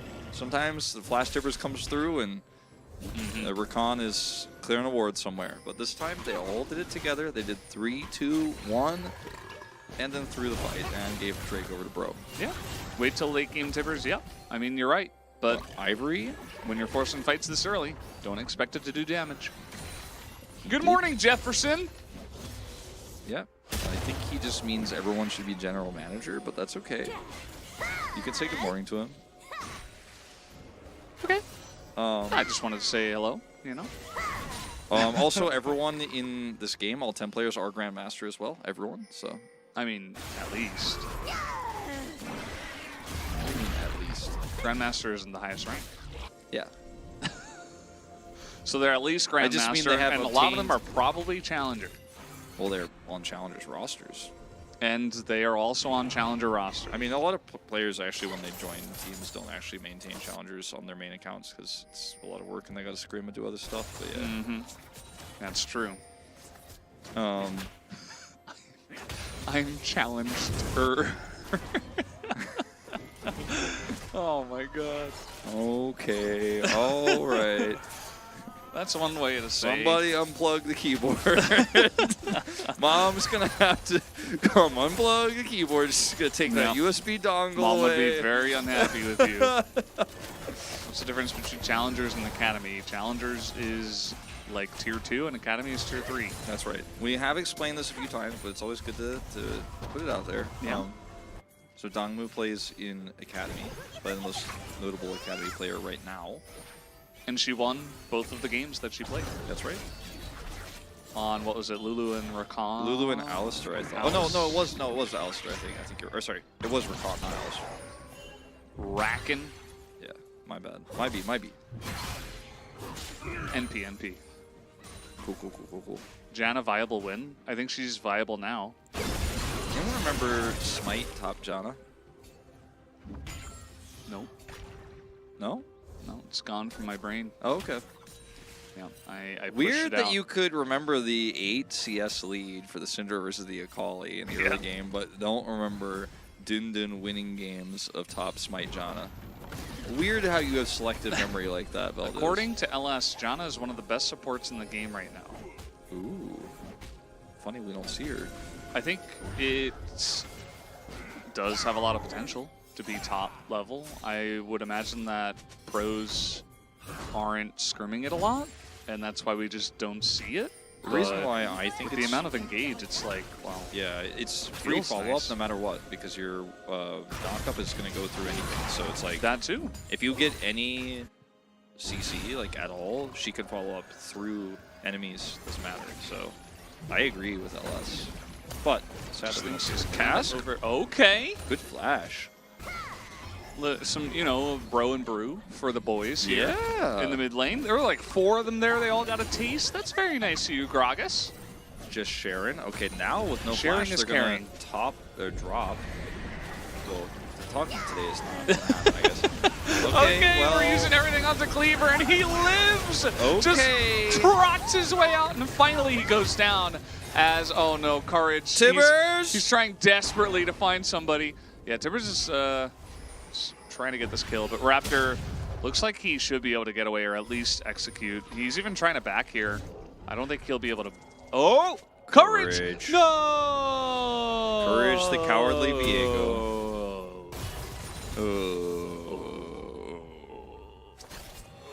Well, it looked feels so bad. It looked pretty bad for Breon at the initial commit there to killing Cleaver, but they actually had enough follow-up damage and there was no assistance. Renekton flashed. Okay. Just a little update. Probably wanted to get the Demolish proc, and to be honest, good on him. Like, there's no, you're not using your flash anyway. Well, get that gold. I'm a big believer in flash, better than Demolish proc. But if you get the gold on the plate, as long as the enemy team does not punish you while you have your flash down. Let's keep track of this, Valdez. And you don't lose too much CS from having to play safely. Let's keep Then track of it. it's worth it. As everything is used on the Cleaver, his Tibbers is great. The follow-up actually from Andil is pretty insane. But then, hostile The Renata takeover. ult was massive too. Because if neither of those supports actually get involved, Annie just dies, and that's the end of that. So Raptor actually will blast Cone over the wall, and yeah. Yep. Yunda just want to make sure we knew that the back was completed. There were, Thank you, Yundo. There were some possibilities that that wasn't going to be shown. Was the IG Kaisa skin, which we all do like. Jackie loves. Yeah. Skin, my big favorite. Big fan. It's the only Kaisa skin I use, I'll be totally honest. Ellis advocates more for roaming top lane Janna than support Janna. Well, now, I feel like he's cooking a lot. I've never seen it. I don't know. But that seems a little bit more dank, if I had to say myself. What was that? Wait, hold on. Wait a second. I'm not familiar with this Korean client sound effect. What was that Was sound? that Gragas? I don't know. I don't know. I don't think it was Annie. Pet? I don't Jungle Jungle Pet. I don't think the jungle pets make that I actually noise. thought Valdez's stomach was rumbling next to me or something. I'm like, we just ate. Oh, it's man. Viego's backing sound. All right. That We're was gonna a have to very watch weird that noise. again. Yeah, can we get a replay, Indo, please? Well, there's next time he recalls, please check it out for me. It's which the could be freaking soon. Lunar Viego skin, but she's not having it.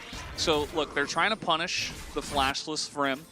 Yeah. That's something you can do now that he doesn't have his flash. But if he doesn't get punished for using his flash, and he got a free 175 gold for it, then it's worth it. Yeah. No, I mean, can't argue with that, but still keeping track of it. So far, so good.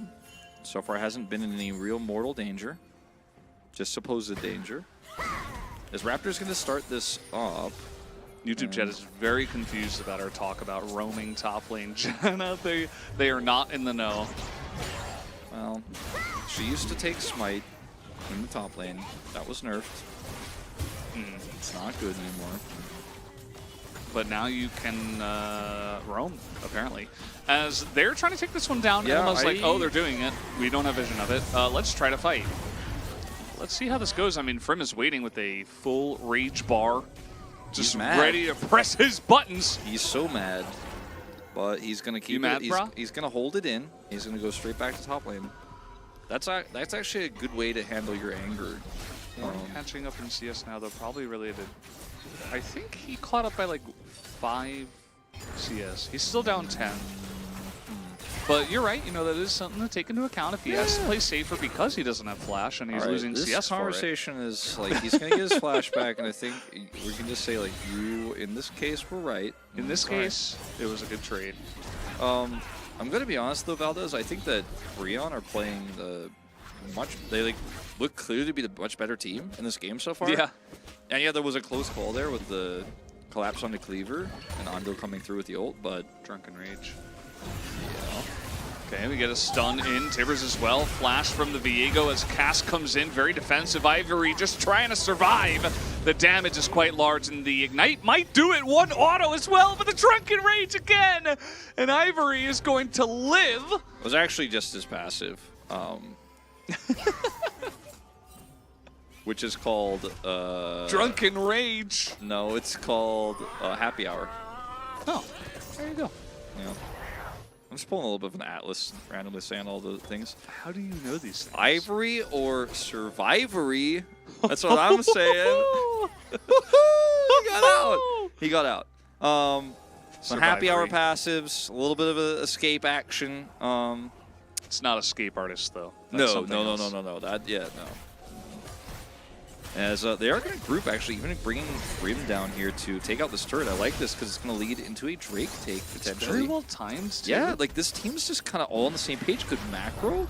Guangdong, where are you at right now? Looking like you're the 10th place team and Bro's a 7th place team. Oh, called out. But just in every way, Breon have looked way cleaner this game. It's kind of unexpected. Very true. Yes, Escape Artist is gnome racial and WoW. But I think there's also one ability in League. Maybe it's not. I'm not sure. Wait, is he going to recall? Wait, hold on, Viego? Bro have the massive positional advantage here, like, by a mile. There's no vision in here at all. Like, you know, zooming out, he's like, they can't see anything. Now they can. Well, Vi's going for a little roam over the wall, as now they're just going to engage into Palu, who throws in his massive ultimate into all 5 members of Guangdong Freaks, who, again, they have to get in melee range, they have to run at Bro, and the Renata Glass gets so much value. Very messy fight here for Guangdong Freaks, and like you said, the positional advantage is the choke point that Breon are holding on to, and Undil forces the engage onto arguably the worst champion you could engage on. Maybe like Vi is worse, but not really actually. As watch this, Palu is up here in this choke point. Ivory catches Illima, so he takes some extra damage, and that's when Andil sees his opportunity. He's like, okay, body slam on cooldown. I'm gonna get on top. Everybody except Bull. Bull also ulted it, but I mean, it's literally a one fight just based on the Renata ult alone. This champion seems pretty strong right now, and you and I were like, maybe could have been Leona. No, yeah, no, the lane felt weird, but they ended up just going basically even, and then the amount of value it gets in team fights is just ginormous. Yeah, I mean, especially when everybody tunnels on one champion who can just press R, and that's the end of it. Perfect game, pause, champ? No, maybe. Wow. So far. So far. No heralds. They did get one plate in the bottom lane, but that doesn't work into our official reading of perfect game. Nope. So still a perfect game here at this moment in time, although Illima... Hold on. Frim's coming. Frim's coming. Frim's coming. Frim's coming fast enough to stop this. He will prevent this. Is this a rebroadcast? Yes, this is from 2025. We're rebroadcasting from the future. We are AI robots. We know everything. T1 plays on Thursday against Dikia. Okay, thank you. Yes. Okay. Like I said. Wolf and Trafalgar D. Law. Very cool. We know. They're all on the same. Okay, Frim is getting in here. Palu also trying to set up some deep vision. All he has to do is not get caught was the thing that you said before this game. Like, just don't get caught. Very strong. And he put himself in harm's way a second ago here, but even if you do, you just buffer it, you know? Speaking of getting caught. Drunken Rage, Happy Hour, Drunken Rage. Can he survive? Happy Hour, the damage is there, but the stun misses and the Q is not enough. Ivory, more like Survivory. But the turret, though. Okay, that turret went down. But the top turret, though. What about the perfect game? Yeah, the perfect game. What about the what about the? Look at the top lane. Oh, looks fine. It's okay. It's okay. It's okay. She walked away. She walked away. Meanwhile, down here. Meanwhile, Illima. I don't know if you want. Okay, gonna be pressing his buttons. Frim just gonna accept that knock up, and he's gonna be looking to dash here in just a moment. Once that little thing cone, I'm not sure what that is. Okay, they're just gonna do Baron. The Spire. Dude, bro are so good. What's going on? Yeah, bro is like, is this Never mind, T1? they're just not gonna do Baron. Okay. Bro backing away from Baron, decisive call. Whoa! Is this What a T1? play. Oh my god. They did not hesitate. They were like, let's do Baron. Then they instantly were like, wow. Call off Baron, pull off Baron. What they pulled amazing off. proactive shot calling. Now, wait, they're gonna like, watch Enos clear this ward. Oh! 1-2. Look at him how he walks forward the back just to make sure he's clearing it the safest way possible. You always gotta do that. All right, all right. Decisive ward clear. Oh, is this Challenger League? That's lit. Yes. Yeah.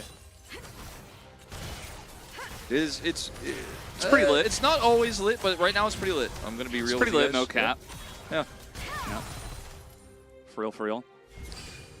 And with how this series is looking right now, you might want to be lighting some candles, staying up late. Yeah. Raptor's like, you know what? They're definitely going to gank him again. So let me just shadow him on the bottom side of the map. It's not like they can do Baron. Nope. And guess what's spawning in a minute and a half? The next Drake? Yeah. Whoa. Hulu's got to stop. I think I'm enjoying them. All right, well, I mean, that's what you like. Down to satisfy. Elma hit level 14. Nice. Still a perfect game. Still a perfect game. 0-0-0 there at the top left. Keep an eye on it. Mm-hmm. All the zeros. Ivory. These guys certainly had some nice synergy left. We had Abiko curry. Yeah, we did. It was very delicious. I told G-Clef about the WDG dinner meta. Getting free meals every time. Got Abiko curry for us today. Isn't that wild? Never been treated like this before. All right, a little bit early for this Drake setup, but this is their thing. They are so punctual though. They clear out all the vision. They cleared it out. Guangdong Freaks are like so lost on what to do. There is one ward in the pit. It's kind of like ocean. The ocean ward, things. the cheater ocean ward. The cheater ward. We should call it that from now on. Like, you're not actually supposed to get that ward normally, but it's like the cheater because of Ocean Rift. Yeah. I like that. I like it more than Bush ward, so. I've heard people call it that. It's not good. Yeah, I don't like that Because it doesn't differentiate either. it between other wards and other bushes. Yundo's doing a great job of showing, like, okay, well, they have no idea what's going on. Like, now, Cleaver does have Flash Tibbers. This is Illima on Ornn. You don't necessarily want to target him. And look at this. Very nicely done. They just chip away, but they don't fully hard actually commit. use any of their CC. Yeah. Just a little bit of damage. Now, Paulu's in position here in this choke point once again, so it's like checkmate. A little cask action. Bam. Comet value. Look at him utilize Comet Valdez! Oh my god, Ivory, is he the next big mid? not just a Syndra one trick anymore. No, Yeah. ladies and gentlemen. I think Kwangdong Freaks this time around are being much more cautious. Careful, yeah. About And how they are going to engage into this, though, which is a good idea. Raptor just going to start the streak. Now, that vision in the pit is still there, but he's pulled it out, so they don't know the timing. Oh, man, they have no idea. Okay, and here's the engage that's onto the Ornn, though, as massive flash takeover comes in once again. Down goes Illima. They are just hitting them with their wallets over the head as they just tear through. Bail out, Brim! No! And that's also died. Still a massive team fight win here to Pro. You know what? I just don't think. I think we may have been overreacting about the comet value and some of the macro moves here for Brion and the decisiveness of the ward. I just really think this team still has a lot to work on. Clearly, the number 10th place here, 10th place challengers team. The engage here, you know, is very nice with the hostile takeover layered here. But you know, just a little bit of an overextension here. I could have done with Enosh not ulting here and then dying subsequently, because if he lives, you know, if he lives in the hostile take or the bailout, saves for him, and it's a perfect game. But had to press R, you know, don't know. I mean, he thought he had to press R. Look, notice the one place where there's gold lead here for Kwangdong Freaks. Just saying, if he didn't press R there.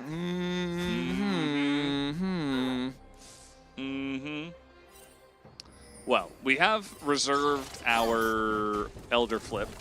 That's coming at 31 minutes into the game, so hope you guys set your watches, your stopwatches. Our Elder pre-order. Yep. Elder buff 3. Comes with a free team fight. Yeah. Bear versus Crocodile, to be honest. I don't know who wins IRL. I'd have to say the Bear.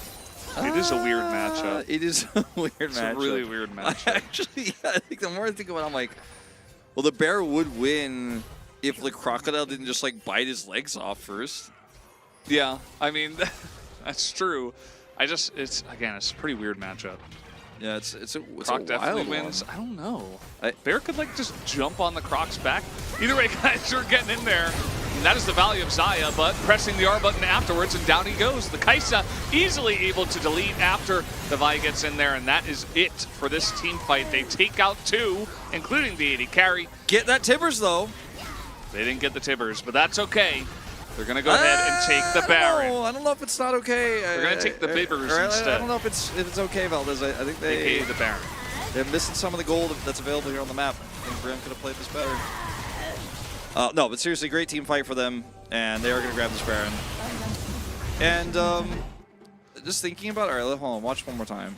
No vision here, control ward setup. Ooh, cast, full timing, very clean, and gets over the wall. Like, watching this again, I'm like, yeah, Bull actually, like, he had no counterplay, but he still looked so cool almost.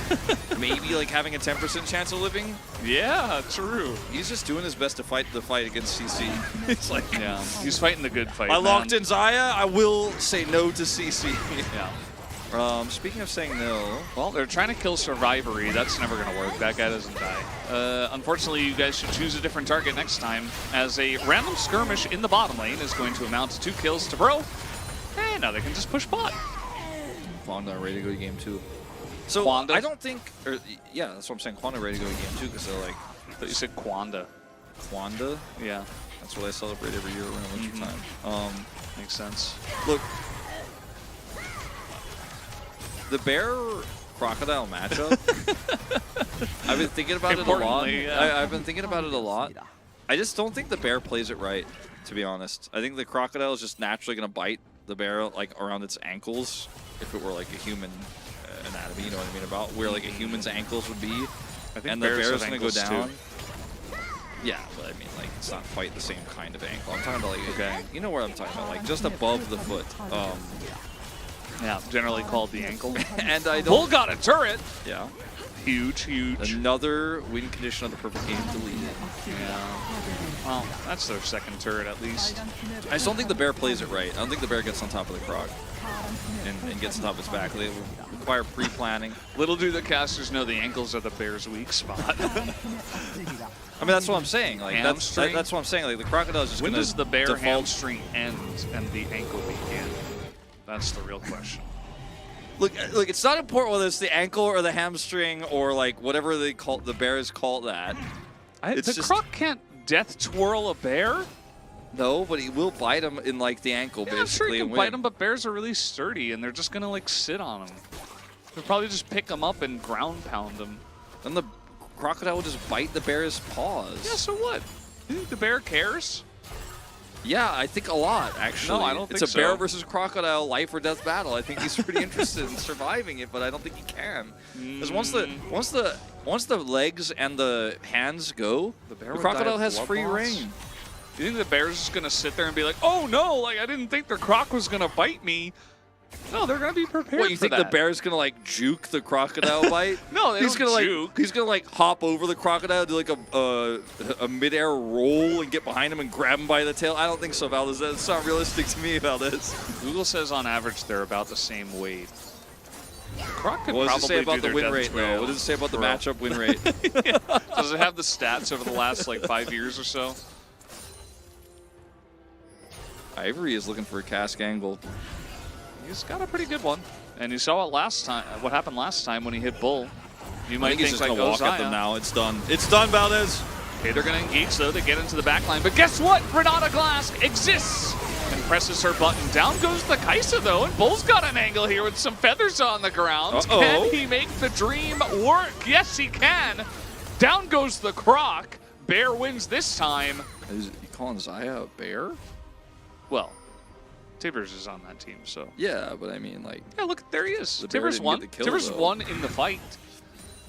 They are down 9,000 gold, and they won this fight. yeah. Let's watch this one more time because I do want to see how relevant the Tibbers is in this fight, killing the crocodile. It's just too long. Bears got nerfed last one. Yeah. Stopwatch. Boom. Nah, still gonna have to say that Zaya got this one. I'm not gonna give the credit to Tibbers, unfortunately, this time, Valdez. Bear summoned bird allies. Okay, that's gonna be the end of Cleaver. Yeah, this is just happening. These two teams, it's not the cleanest League of Legends we've ever seen, you know? They're both not in playoffs, and they're both on the bottom side of challengers. And we've seen like 3 or 4 times now, bro just randomly finding Kwangno Freaks' enemies By the and way, just killing them. Our Elder pre-order, it came in. Oh, nice! But I am gonna have to call GameStop because I was promised a team fight. I did say that Yeah, the they pre-order gave us came like with a team fight. they gave us like a crappy skirmish. Yeah. They call that a team fight? I really don't think Annie just walking at the Elder and dying constitutes a team fight. Ivory 1v3? Survivory, you mean? He still hasn't died. Nope. 5-0-11. 5-0-11. He's gonna get my POG vote. Well, I think Palu will also probably get a few. He's 15 out of 16 kill participation.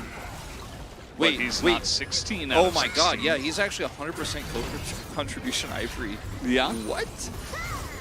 Crazy. The guy has Level been 18. having a day out. Can we return this Elder to the kitchen so they can add some team fight? Yeah, I mean, I brought some team fight in my bag, so I thought it would be good enough. But It's cool. apparently- I'm gonna have to. You can keep that in your bag until game 2 because I don't think we need any more for this game.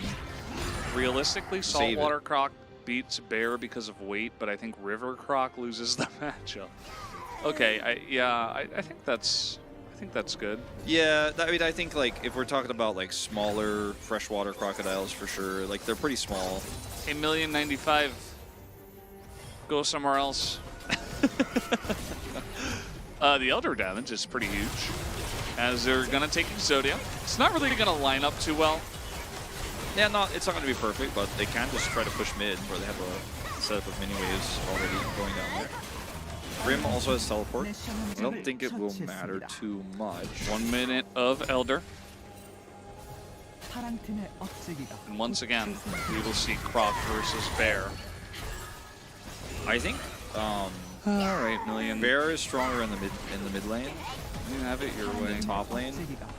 Just in the Bear. Oh, don't worry, Toasty, I'm on it. Well, we could just have a nice moment in the chat while this game was ending, but one salty better had to come in. Goodbye. Well, I mean, whether he's a better or not, man, he's not being very nice. That's okay. Gone now. He has to make a new account. Thanks, Chronicler, for the yeah.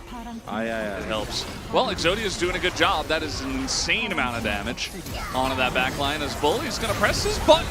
He's going to kill the Vi, who has a GA at this point. And yeah, that's going to be the end of the Vi. So they are buying some time, but down go the Nexus turrets. And the Elder damage is really coming through here. Bull is trying his hardest, his damnedest, Grim, though? to try to get this damage in. And they're trying to just take down the Nexus, but they can't quite as Bull is still alive. And okay, they're finally going to click onto the Nexus and take it down. And that will be the end of that. Very messy game there at the end. As much as I appreciate you banning said chatter, he did have a point in that it did take a lot longer to end the game than I expected with the amount of control they had with the Elder Drake there and the Baron, but they eventually did it in the end. I voted for mid. Survivor, he died. He did, but it's okay. Look he's at still that Gragas damage. Nearly 100% kill contribution, if not 100%. I actually don't know for sure.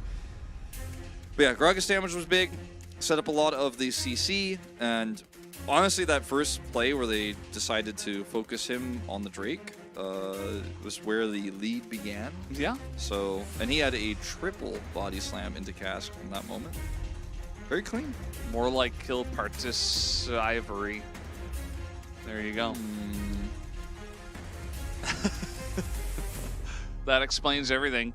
Yeah, he had a great game. He kind of like taunted the enemies. He got multiple great casks that forced Bull into rough situations. Like Bull was trying his hardest to carry this game, but just a little bit too little too late. And Renata Glask was a huge counter in some of these team fights, really. Yeah, the Renata Glask. Really huge. Her ultimate, because it persists for so long, it's actually really difficult to Xayah ult it. And then if you're ulting that only, you have to do it at the exact right time and move well with it, and then still not get hit by everything else that Frederick Brion, or formerly Frederick Brion, that was a weird throwback, had to offer. Is he will pick it up. Still did get 100% kill participation. Also 519 CC score. Yeah.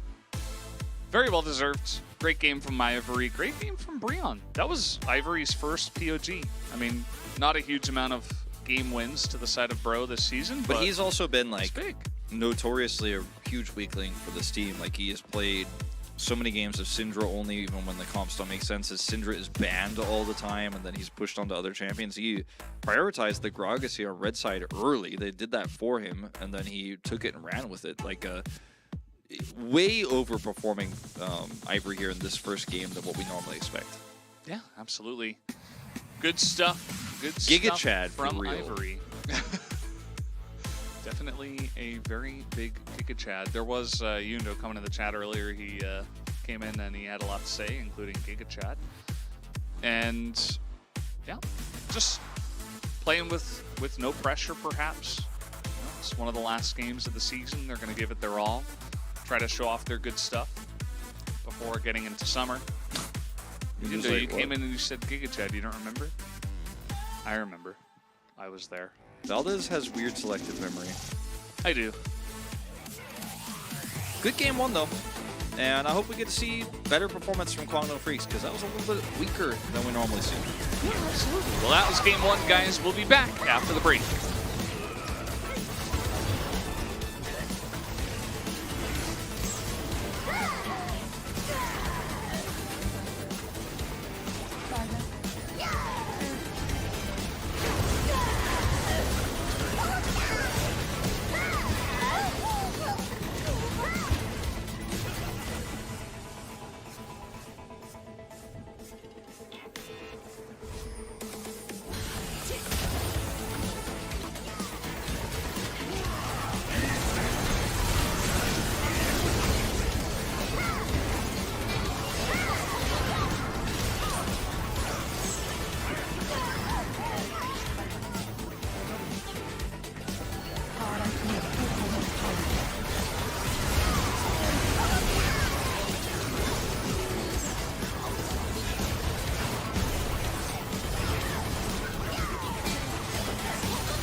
Hello and welcome back to LCK Challenger League. We are in the midst of Kwangdong Freaks up against Breon. Breon able to take game number 1 with a very nice draft, and not even just the draft, their play I feel like was at least 2 rungs higher on the ladder than Kwangdong in that first game. Yeah, it was a really one-sided game, and Kwangdong made some elementary mistakes in the early game, which led to their demise. There were some good plays from Bull at the end, but too little too late. We are going to get you guys the update on what side Kwangdong selected. It's blue.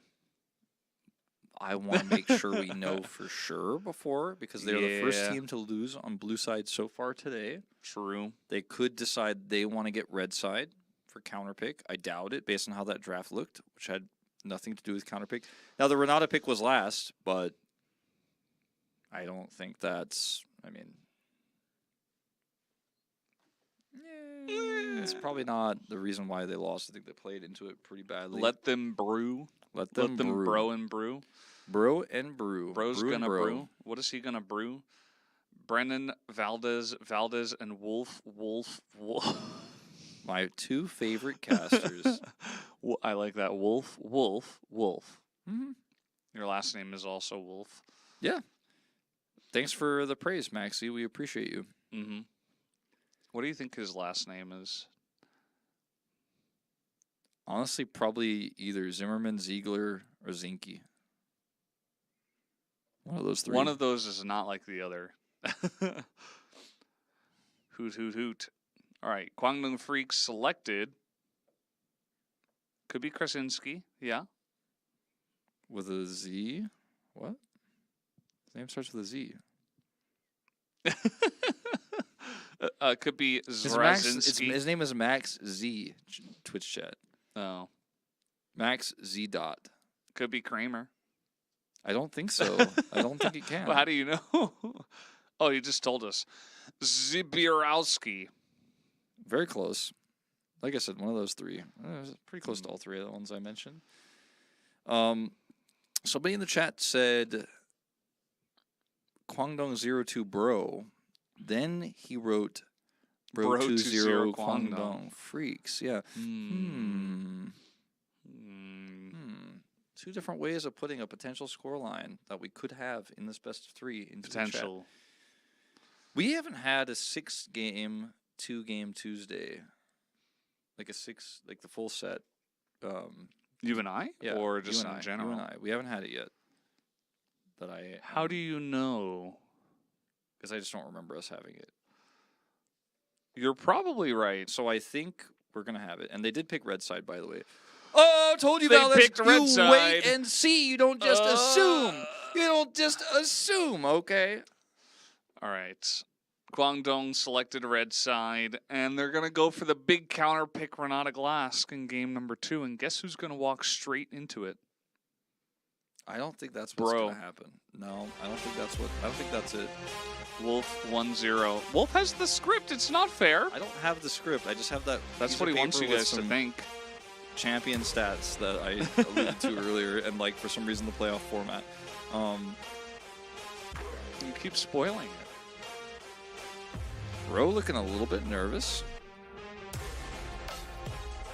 Oh, really? I just made that up for the narrative. We are ahead.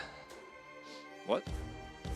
That's why they're nervous, because they're like, oh my god, we are ahead. Oh. What are we going to do? I don't think they're actually nervous. I just wanted to. Oh, look at that. The respect. Graggy Ice. What if Ivory is actually as good at everything now? Yeah, I don't think that happens. They're playing Kled. They're first picking Kled. That's what they're going to do. Bro, usually don't get to this point. Give them a break. Syndra time. Do you think Kwangdong would ban Syndra? 3rd? Like, is that a thing they would consider here? Because this ban is a Varus ban. It's definitely a Varus ban. I don't think they will. I think they'll ban Annie. Maybe they want to first pick Varus, I guess. Yeah, it looks like it. I think they'll ban Annie, Kwangdong Freaks.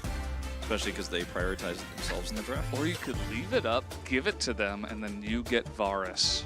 Big brain. With Karma banned? I don't know. Hey, Varus Heimerdinger.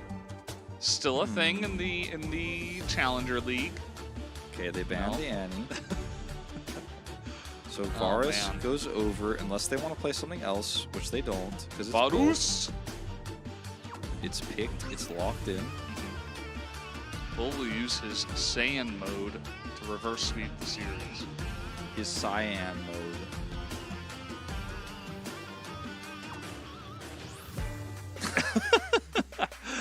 We're playing on Haven, yeah. Okay. First map was Summoner's Rift, and next is Haven, and then we'll probably get Fracture for third map. Wukong locked in. Looked like it was going to be the Lee Sin, but he swapped it. There's Heimer. Wow, we're just picking Heimerdinger away without having any strong synergy here.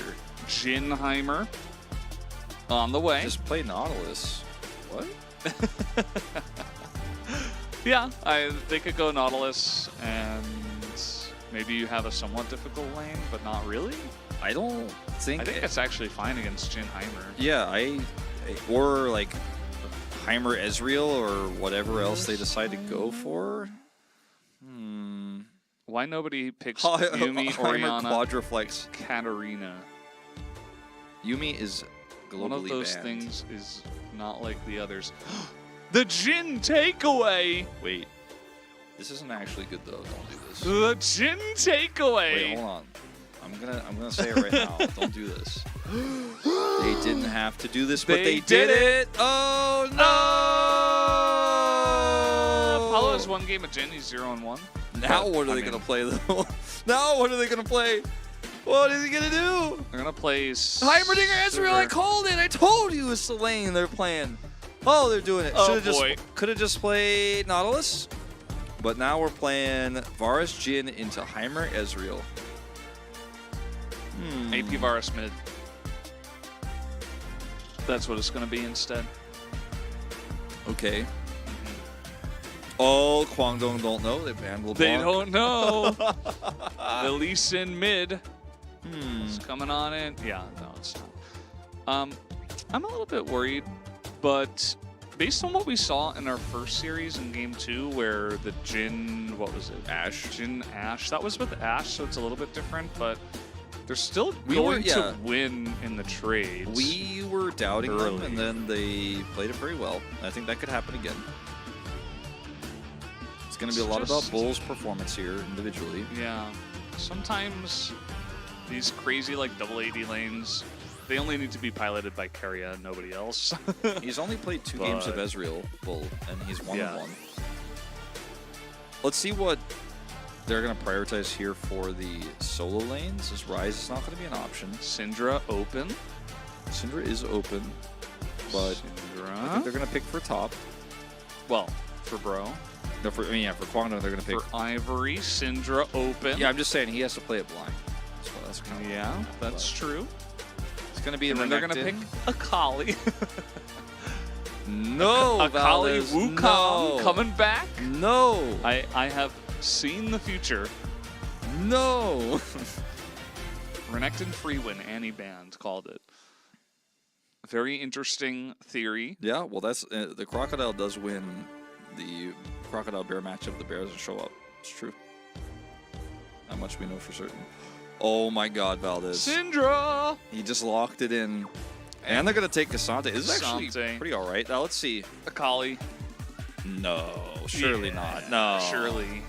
Kled. Yone? No, it's not Yone. Oh my God. I'm out of here. I'm going home. I'm going home. I'm just going home. I'm just gonna call Chronicler on the phone.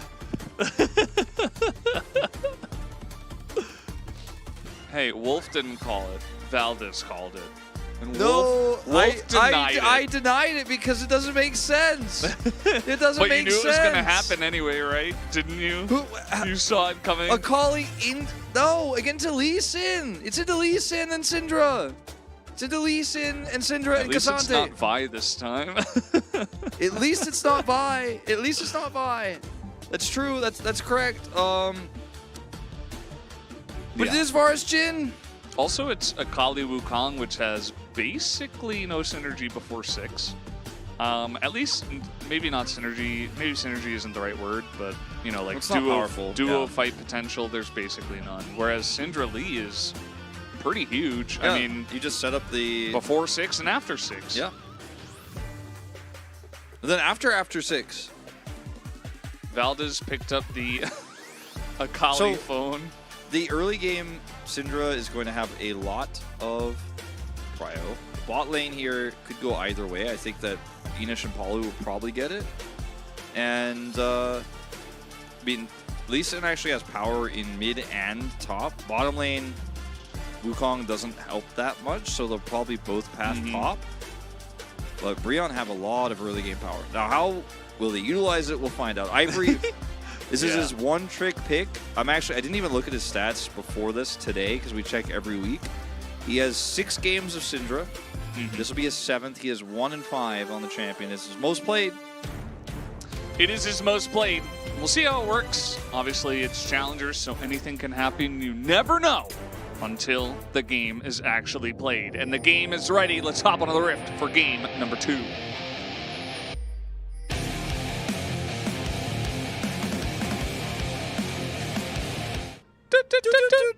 I didn't know if we were doing it or not. There was a pause. I didn't know. I didn't know. You like kind of did it. It's okay. The timing was better than the last one. Why am I watching CL while writing my master thesis? Good question. Good question. Can you want to answer that one? You want to answer that one, Valis? You had an answer for that? Yeah, I'm gonna say it's because you are trying to avoid actually focusing on your master thesis because that sounds very stressful and difficult, whereas watching challengers is very fun and easy and it's entertaining. So you would rather take your mind off of the hard and difficult thing because that's how humans are wired. I'm guessing you got about a month and a half left to finish writing that. Am I close? Because you're starting to when you're working on your thesis, that's when you're like, okay, I've been kind of messing around for most of the duration. Now I need to start working on it. But you're like, but it's not that close, so I can watch the little challenges while I'm working on it.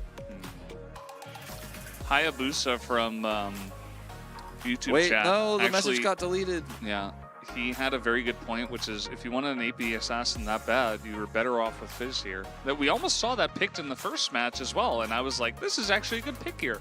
In this case, I think it's also good into the Syndra, right? Like it has a fantastic counter matchup into Syndra. It's just that Fizz, it's not really in the meta nowadays. I also don't know if I would go as far as say fantastic counter matchup. It's pretty decent. It's got a pretty good one. Oh, in the you 1v1. do have a month, so I was kind of close. Uh-oh, Illumina's runes. It's the rune bug. It's back, fellas! No, not the rune bug! Not the rune bug! Is this a 13.5 issue? Uh-oh. If it's a 13.5 issue, got rune bugs all week? No. Oh, that means just more podcast time, I guess. Not the Roomba. Not the rune bug. Only 6 ribbons. Why not 7 ribbons? Well, what do you got against having more ribbons? Why not 5 ribbons? Or potentially 8. Yeah. Like, why 6? Yeah, why only 6? You don't have to deal with the bear versus fish matchup, which the bear obviously wins, so you could have picked the fish here. That's true. The Chronicler today, he posted in our group chat that somebody, I forget who, was playing mid Fizz. Yeah, I thought it was Showmaker. I think it is Showmaker. I'm going to check.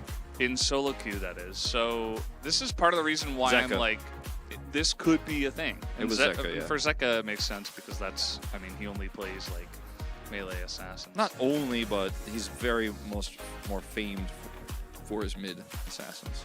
Yeah. It has transcended reality. I had this really weird dream last night where I was like diving through rings of reality and finding deeper. I felt like I was like on some kind of like, I don't know what happened, but it was a very strange dream. I don't even remember it fully, but it was very weird. It was fun though. I was flying around a lot. But I had a weird dream that I had my cat with me on my motorbike in a backpack. And then that sounds good.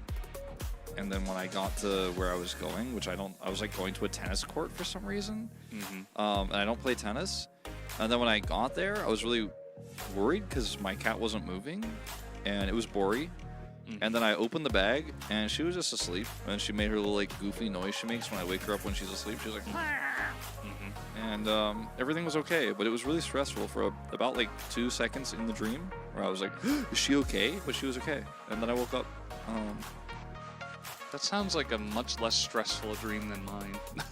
I don't know, man. I went downstairs and checked on her. Like, I was stressed out. Yeah. Did you go down and check on different types of reality after you woke up? I don't think so. I was. My like, dream was much sitting worse in- than yours, Valdez. Mine was way more stressful. I was like sitting in bed thinking about like, what is going on in my brain? Why am I even? Why am I dreaming about this? It was very weird. Yeah. I usually very, just like. have Tetris Effect dreams about League of Legends. What is Tetris Effect? Like when you played so much Tetris, like you like dream about Tetris. I have like a lot of dreams about casting League of Legends recently. Yeah, that obviously. makes sense. I also play a lot of Tetris, but I don't have dreams about it. I know the Tetris song. Yeah, well, one of them. The Tetris song. The main Tetris song. Yeah. I think it's like actually a Russian song that was just put in Tetris. It's a good song. So, Ilima is still having a rune bug. So let me explain what this means, just so everybody understands. When a player has incorrect runes in the game, we have to verify that it was a bug, because if it was not a bug, then and Ilima just forgot to change his runes, then that doesn't count, and he has to have, too bad, he just has to have bad runes. So I have to like check his first-person view footage and make sure that he had the right rune set, which sometimes takes time because you have to pull it from the computer. And yeah, so these bugs always take a really long time because you have to make sure that he actually had the right runes. Yep. And if for some reason his first-person view wasn't being recorded, or the recording was broken, or they can't pull that footage right now, I'm gonna tell you guys right now, it might be a long time when we get into this game. We get another caster chat community corner. What would be the silliest rune on Croc? Probably like Airy. Airy's actually okay. Let me think about this for a second, because there's got to be like a really obvious one. Kleptomancy. Rip. I'm like, I like thought about Glacial Augment. I'm like, no, it's actually pretty legit.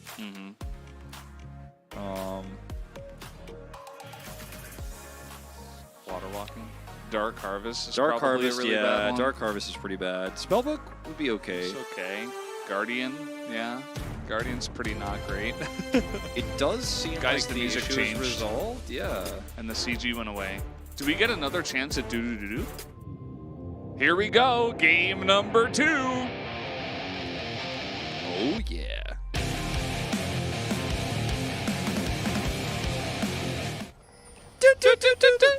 You're a little bit early. A little bit early. Yeah. It's okay. It's okay. Good try. Good try. It's the effort that counts. Especially if you're a Breon fan. True. Where is effort? Who are these players? Alu has Ignite. All right, well, Ilima's runes look normal, so it looks like the issue is completely resolved.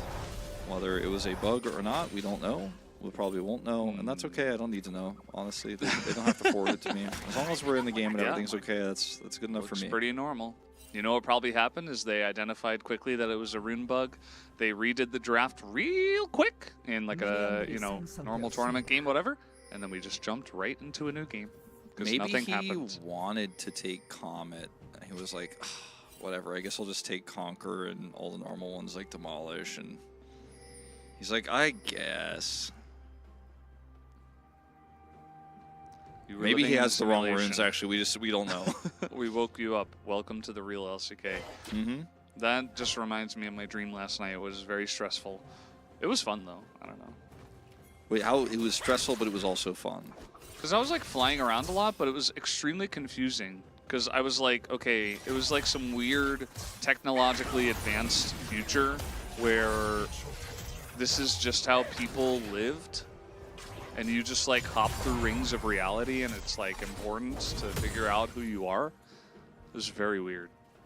Wait, Yeah. so you didn't know who you were? No, I knew who I was. It's just like. But you needed to jump through rings of reality to know who you are, even though you knew who you were. Kind of, I guess. Again, like, I don't know. It was, I don't understand why I was having this dream, and that's why. It was just really confusing. Okay, I mean, you know, that's weird. Yeah. Should probably. I was like kind of Give it doing some it for more fun thought. at the same time. Maybe I was doing it for fun, and it was like kind of like playing a game, and you're trying to like get to like the secret ending or whatever. Kind of had that vibe to it as well. Okay, so you were trying to like 100% the dream.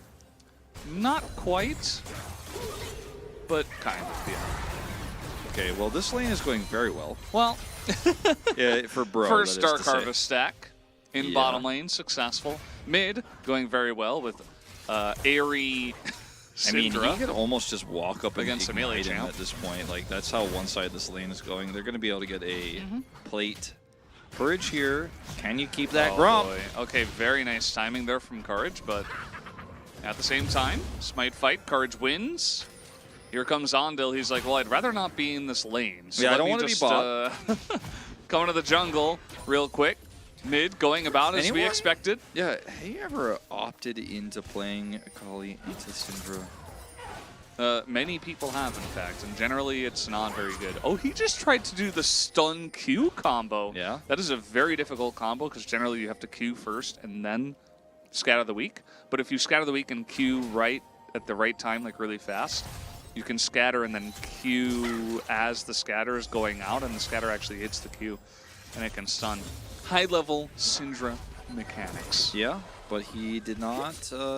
Wasn't the combo removed with the rework? Maybe it was, but it looks like he was doing it. Maybe he was trying to do it. Actually, Maybe he just mistimed it and I'm just tripping. I don't know. It's But, just my dream from yesterday again, all over again. Ilma Ilma? got pushed out of the turret, took a turret shot. This is not looking great for him. He's going to get slowed up, and Flash is here for Frim. Knockup comes in. Uh-oh. Ilma's going to have to flash here. Frim could follow up, but another I mean, he's spin, happy to just and force him that's to good. TP, and Apparently it's still in the game. yeah, I mean, I don't know. He I did it a think couple would have. times yesterday. I think they would have. People would have talked about it a lot if it was removed from the game. It's definitely quite important for high-level Syndra. Yeah, and I mean, look, the later parts of the game, the Akali can have a lot of agency, but into this comp, it's going to be very difficult. And surviving to later parts of the game was very difficult in our previous series. But so far, he's handling the pressure fairly well. And so will Ezreal. You know, kind of a similar situation in the bottom lane where it's like, well, the Ezreal eventually is going to have a lot of power, but the lane is going to be a nightmare.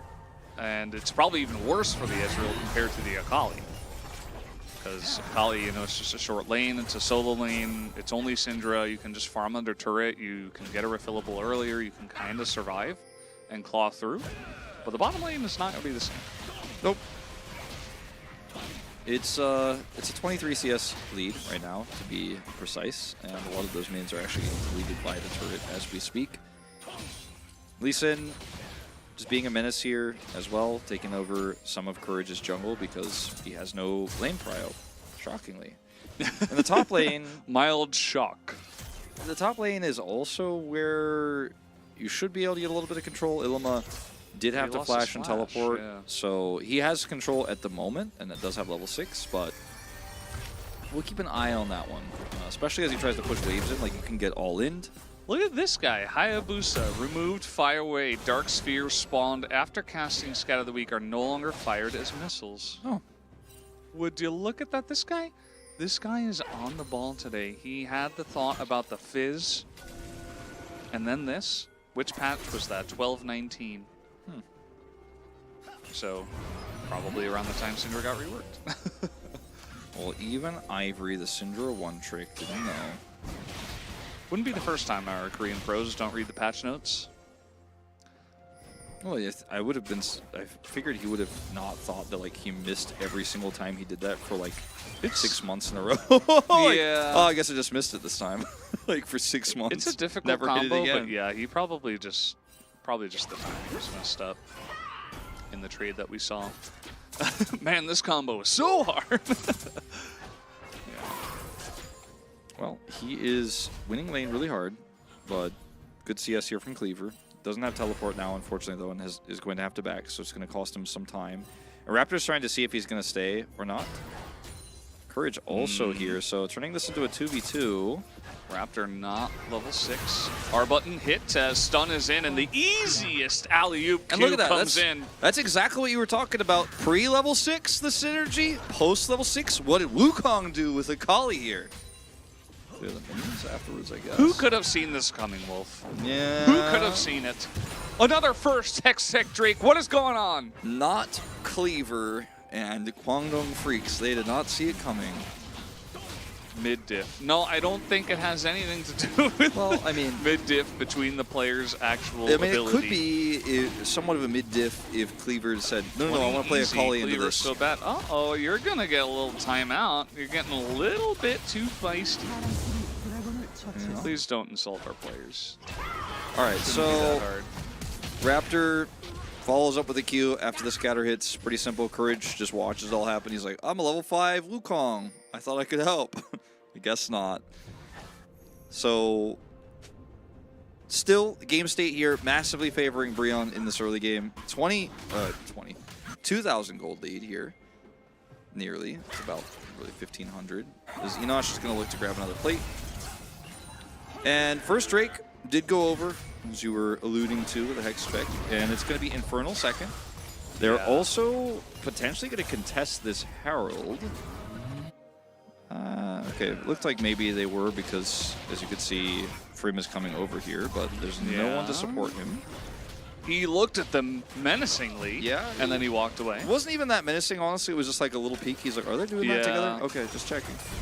Just tried in the practice tool, it doesn't work, Pretty much confirmed, as long as it's in the patch notes, shouldn't work, although that's not always the case as well.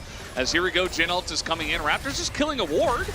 Has a lot of damage onto Ondil, and Raptor's just like, you know what, I'm just going to kill this ward here, no problem. Did he actually use his Q? Raptor Q'd onto Bull, and now he's running away. Okay, I missed the Q. I think he just didn't have full information of where Courage was, so he didn't kind of want to dive. He didn't really want to dive, so he's like, okay, I'll just sit here and shadow them. It was still like a really successful gank because they're able to get more plate gold and zone Bull out of CS. Absolutely. And I think he definitely could have gone for the kill, but obviously he doesn't know that, as you were saying. So I'm going to push this down and grab another plate.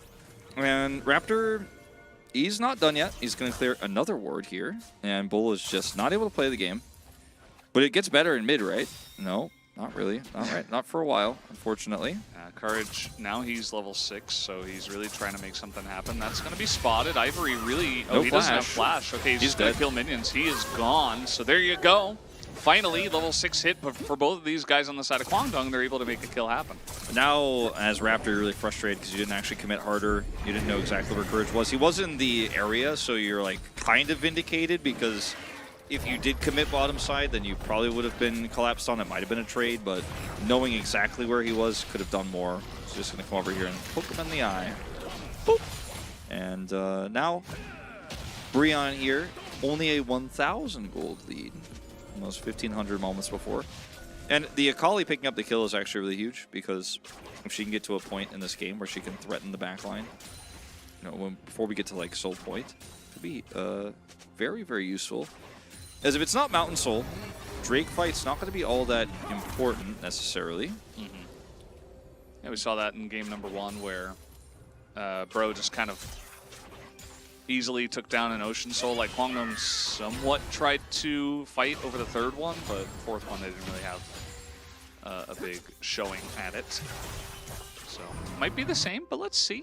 Individual Drakes of Hextech and Infernal feel nice, as here comes a big rotation down. This is what you're supposed to do if you have all winning lanes, is essentially just, open up, slow them down, do a bunch of damage, zone them out of a bunch of CS, as that was a... Turret ult, interesting. Interesting. It's very far down the lane. Nice try, you know, good effort. When Bull said ult to defend the turret, he was like, oh, you didn't mean the inner? I thought... You didn't mean the turret either, like the Heimer turret, that is. Yeah. Well, Cleaver here is going to try to push these minions in while Ivory was rotating over it, and because it's a cannon wave, Ivory's going to miss very little here, if any at all. this is actually just such a disaster. Like, this type of lead usually doesn't explode this hard. Like, they've already been able to grab lots of plate gold, get additional kills here, zone out of experience, but 30 CS here, turning into like 40 CS, turning into maybe the whole turret goes down here before 14 is about as big of a lethality Varus lead as you can get. Over 1,000 gold the lead. Taking a look at some of the other lanes. Mid is actually even right now. Kill going over to Cleaver, helping to shore up a little bit of that. You know, the one plate did go into the hands of Ivory as well. And there was the Rift Herald thrown into mid, so some plates go into Kwangdong. As still waiting on some kind of item here from the Ezreal. He's not there yet. Yeah, he's built every mishmash of items here. Might be heading to a mid-game crisis of itemization. Oh, no, not again. Yeah, we have seen this once before in the top lane on a Sejuani. Ivory went Leandris, and he has it completed already, so he has such great push here. So I don't know about this. Okay, just face checking into the brush. This time the big turret actually does some stuff. They try to press their gameplay buttons as in they go onto Courage. A lot of value on the whip, but can he actually get any more kills? No, he will not, as we're just walking into bushes, forced to flash away. Just walking into bushes a little bit here. Just walking into some big damage. Any face check into Wukong with Cyclone? Just walking right at him, and then tunneling on him, and then continuing to walk at him, and continuing to hope to kill him, and barely killing him while losing 2 players. Walk on bush. Walk on bush. A little bit of hide on bush as well. Look at this. Yeah, Bull also makes it in here, even though there was some traps set up, as the ulted turret is very nice. And Ivory's just like, I can't believe we didn't get him. Gets assassinated by Cleaver, so his second kill, going over to the Akali. This is not good. The lead is fading away. As the Akali gets stronger, so do the chances of Kwangdong Freaks coming back, because the Ezreal does very different things than the Varus later on. But with a good frontline setup of the Renekton and Wukong, the Ezreal has a lot of power in longer fights with those Qs, extended trades. And bro, we're still going to get the Infernal Drake. Yeah, that's kind of wild. I guess just the pressure on bot. The bot turret's gone now. And some of the back timings after the fight. They just get in there quicker. Raptor with the quicker back timing because he died first, and Kwangdong Freaks weren't able to take the Drake as another Ocean Soul. Okay, somebody's tweaked the algorithm. Somebody touched something. Don't do that. I feel like the Hayabusa guy in the chat's gonna be like, actually. There was a every reported... year on March 14th, yeah. the game bugs and does 2 of the same Drake setups in a row. True. Who pressed the Ocean Soul button? Well, this choke point is very difficult to approach through as Kwangdong Freaks here. They're going to try to use some of this Heimerdinger poke to get the turrets up.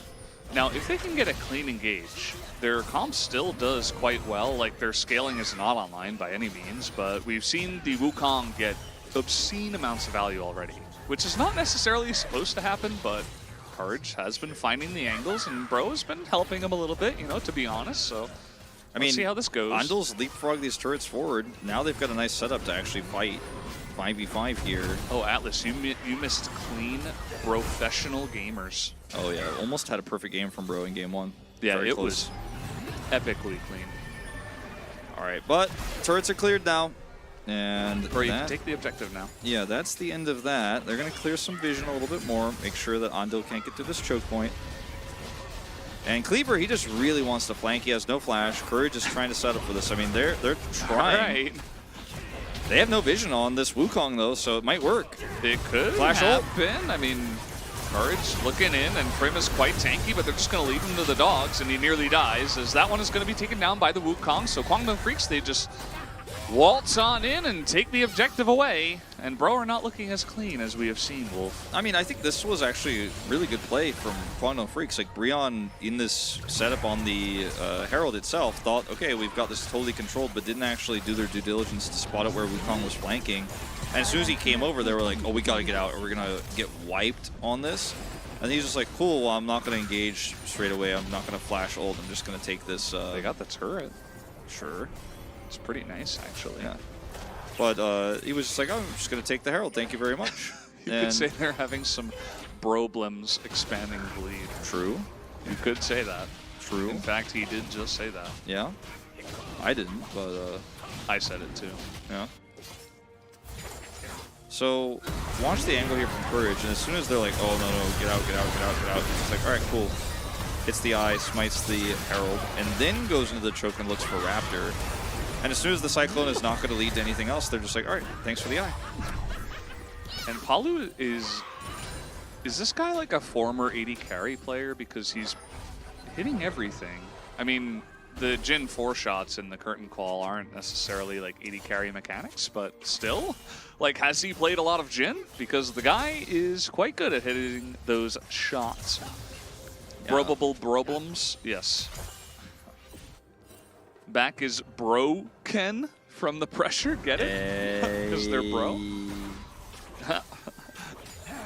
This game is actually kind of interesting now. Yeah, like it's getting more and more even as time goes by.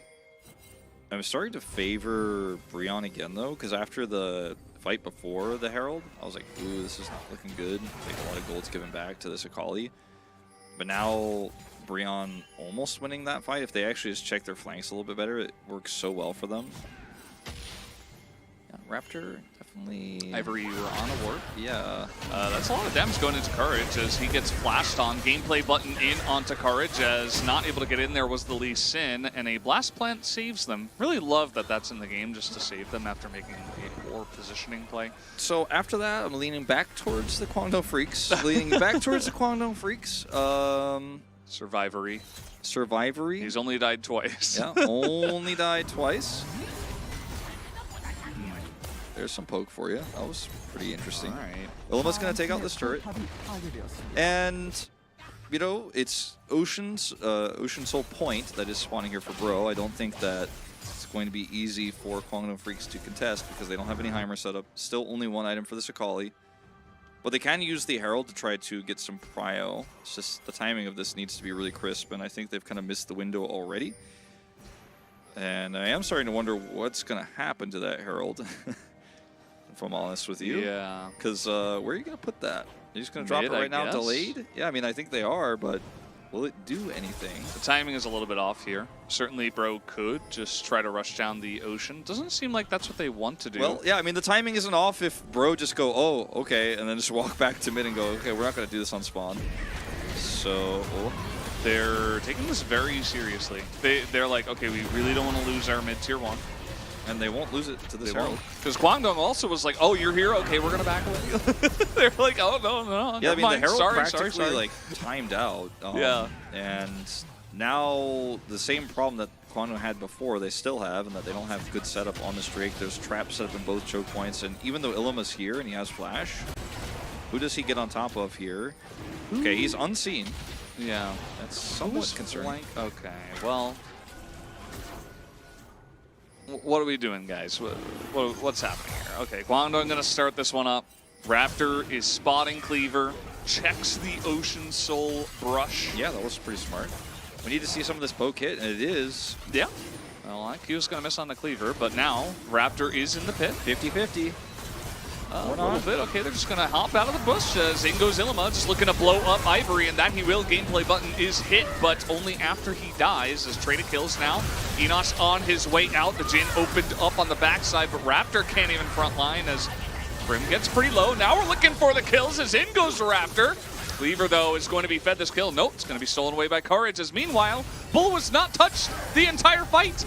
And he is just trying to get on in there. He's going to take down Palu, and Enosh just getting too low too quickly, not able to follow up on the backside of that fight. Almost completely out of mana, too, and they should be able to turn this into the Drake. It took a very long time. It was a very extended fight, but they are going to do it. And Breon here in this exchange just really whiffing the... Okay. All right, we're getting teleport to this. We're back in it. You could say that, I guess. They have a jungler. Okay. What are we doing? What? You ever just expend a TP to delay your back? Ivory's positioning here, super aggressive.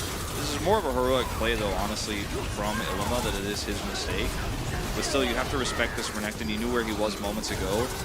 And then the rest of this fight is just washed. Like, Enosh is like, well, I'm trying to poke at them while we've already lost the fight. Hopefully we can turn it. And yeah, you get the kill here onto the support. So probably not even worth dying there, because then at least you could have tried for a 50-50 on the Drake, but support for jungle, not what you want when you're fighting for objectives, and that's going to be Kwangdong Freaks getting the first dragon for them of the game. Back to the drawing board, but it looks like this game might just be decided. Yeah, this game might be decided by how the initial setup on these fights goes, because every time has kind of been the winning looks factor. great from the red side, actually.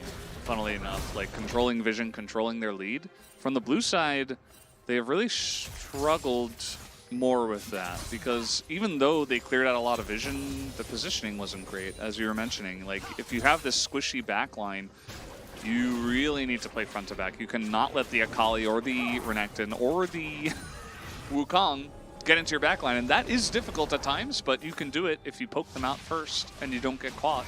It's possible. Really diligent about your vision setup before these Drakes, and they had a decent amount of vision setup, but they're still getting caught in these traps. So needs to be better.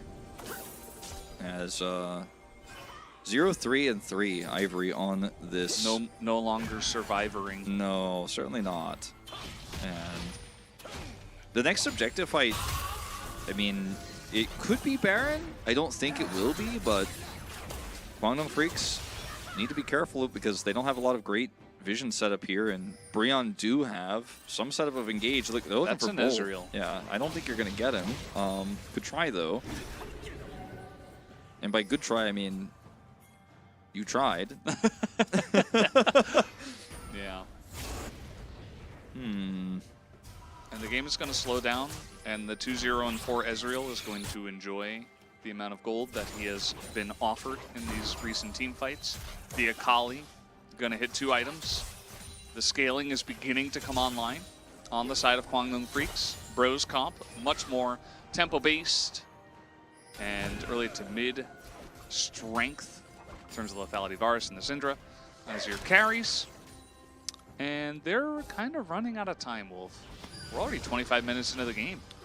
Yeah, it does feel like it went by really quick. But I never want to say like scaling in challengers because you just don't know what's going to happen, especially with these two teams. You really don't. Because you could say like, hey, there's a decent amount of pick on the side of Bro, like they could just blow someone up. Exactly, like, it doesn't matter who's scaling. But they're not being very decisive about how they set up. So right now, I feel like more than the scaling, I'm just like, well, Brion need to get a pick. And if they can't actually do that, I mean, this is a good try. Speaking of a pick, I mean, that is a Warrior Trickster, though. He is going to flash away. Flash down now onto the Monkey as in goes Frim. Another Cyclone in, but Courage in a lot of trouble, and the last shot is going to hit. Enosh picks up that kill. And speaking of catches, seems like they have no idea.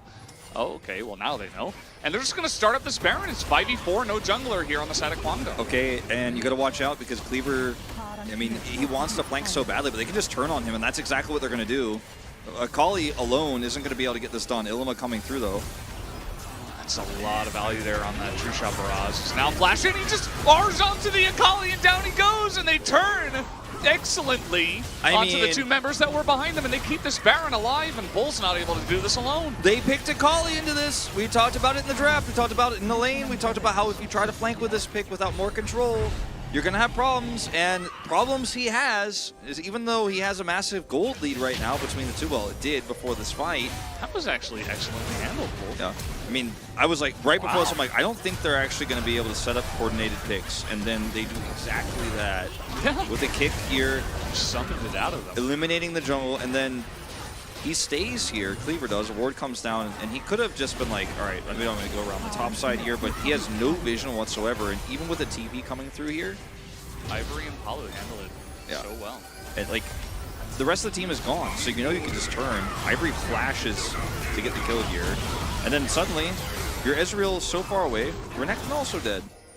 This team just cannot operate unless there's a front line for the Ezreal and they're all fighting together, which is why the flanking Akali is just a super, the odd man out, or odd assassin out in this case, because she just doesn't, she can't threaten anyone besides the Akali, or besides the Syndra, maybe the Varus, But if the rest of the team just turns on her, it's really easy to CC her and blow her up because there's so much burst damage here.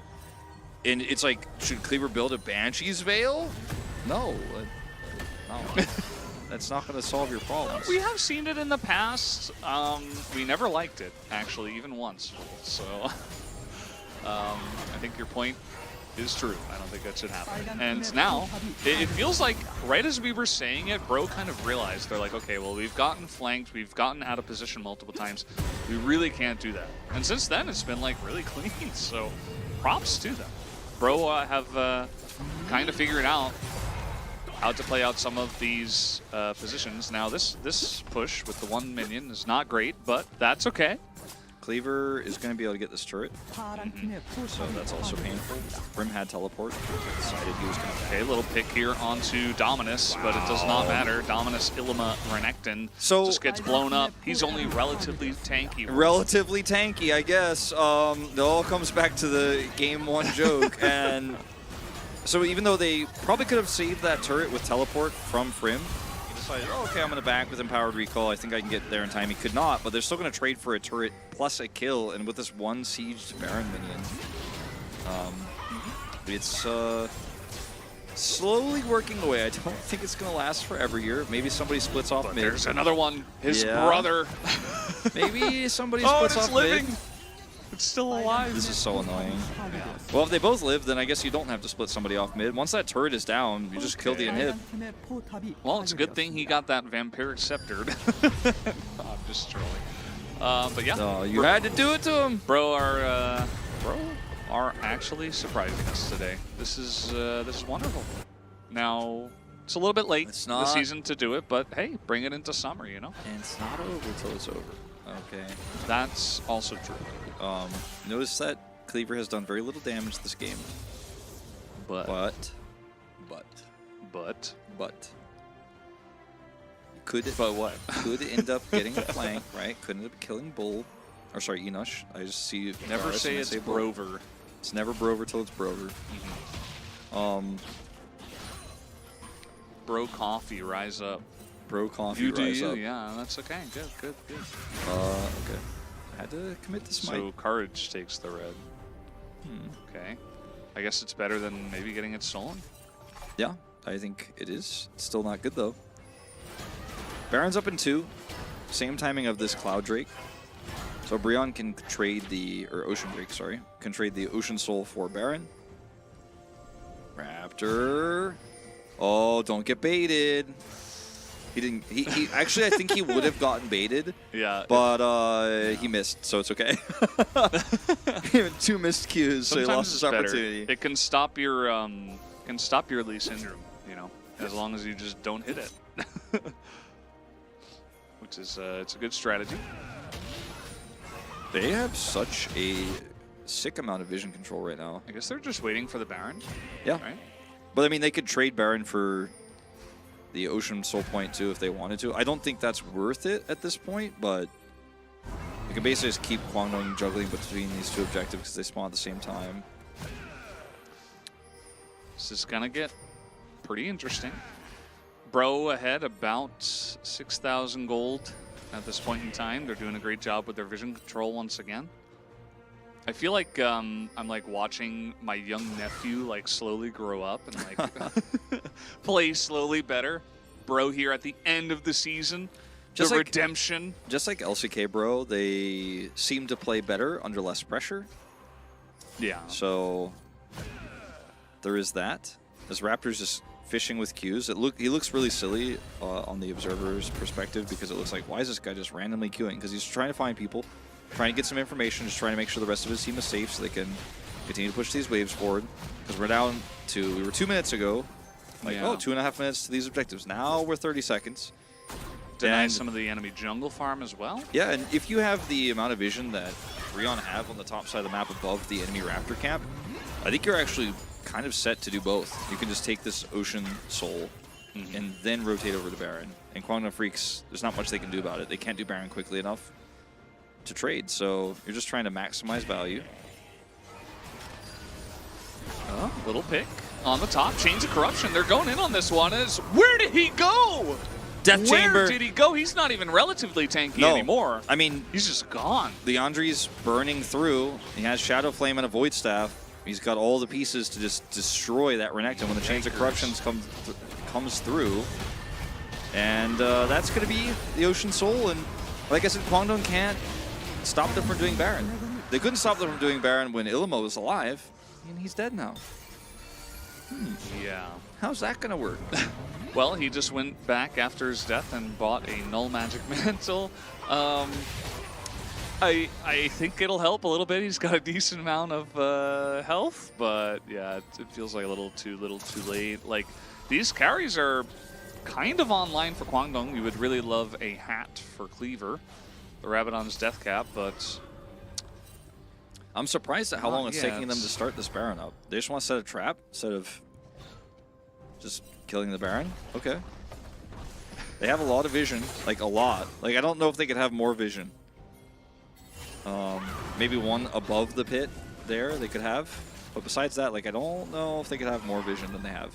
Okay, Death Cap completed. Now, I mean, Kwangdong have a real chance. Illimo's back alive, does have teleport, doesn't even need it. He's already in mid. It's not over till it's over, Wolf. Nope. The game has not ended. The Nexus is still standing. True.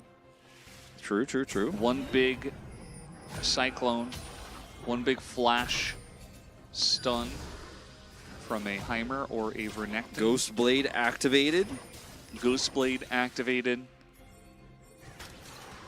Okay. And Bro are still not doing the Baron. Bro are just like, nah, they're gonna walk into us and die. I'm like, I don't think they will. Maybe they will walk into you if you do Baron. They like kind of are, but not really.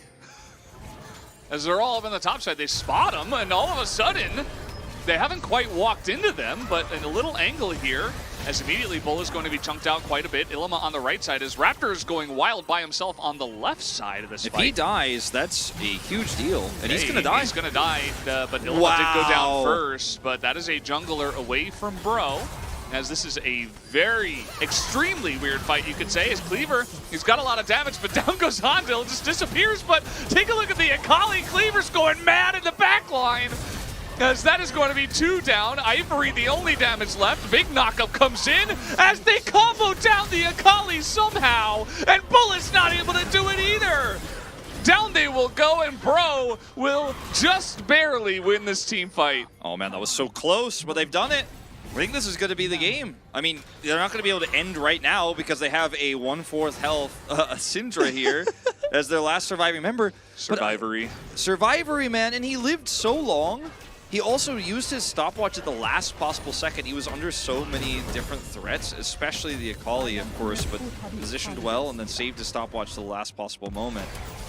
As this play from Raptor here almost cost them the game. Once again, just blind going on top of the enemy support, breaks his stopwatch here. Cleaver and crew are going to take him out Courage with the first activation.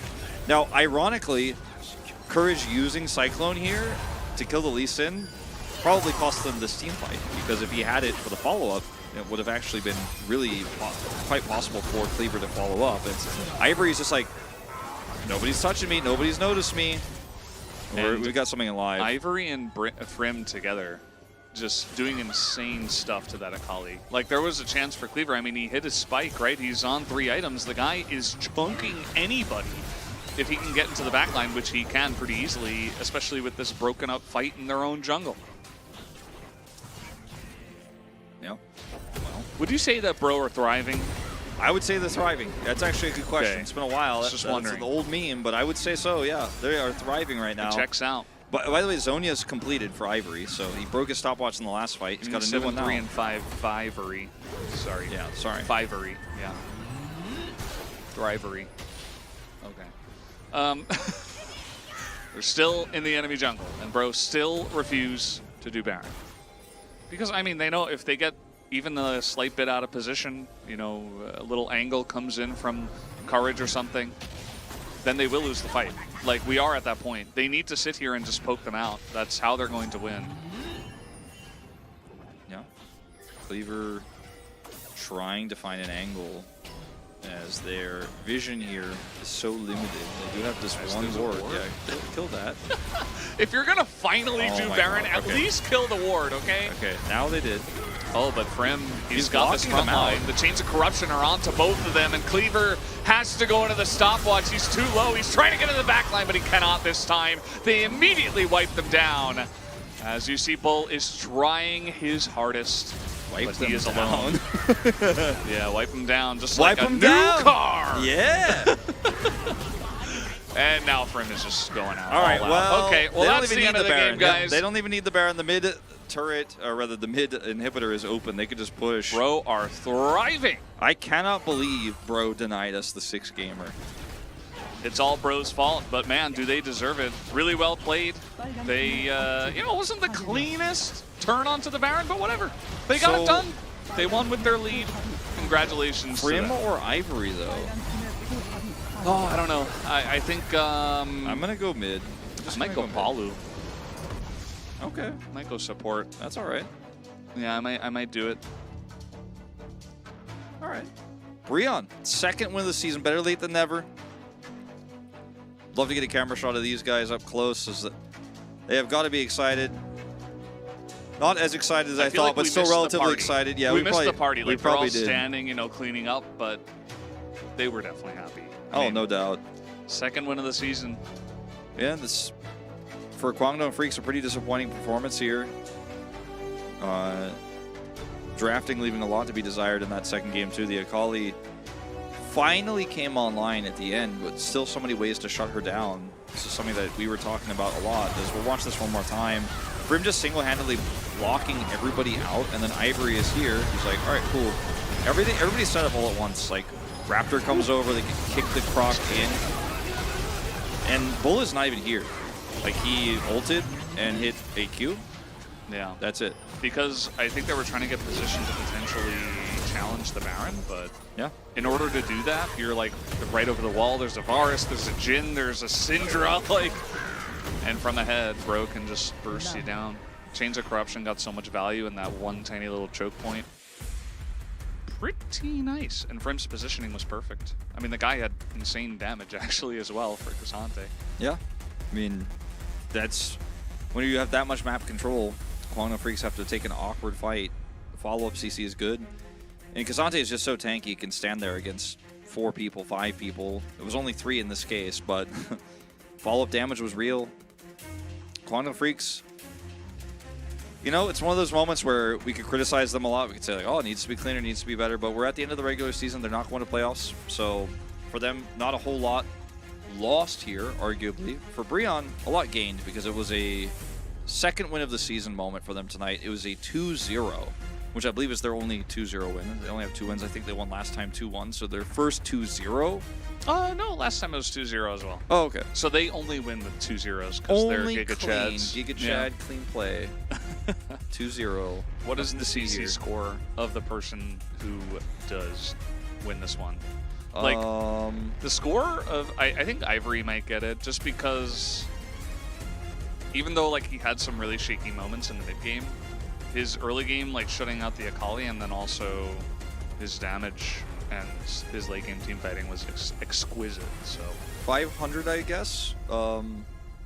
As Yundo mentioning that the Breon players really wanted to have a interview on stage before the end of the season, and they will that's get cute. that.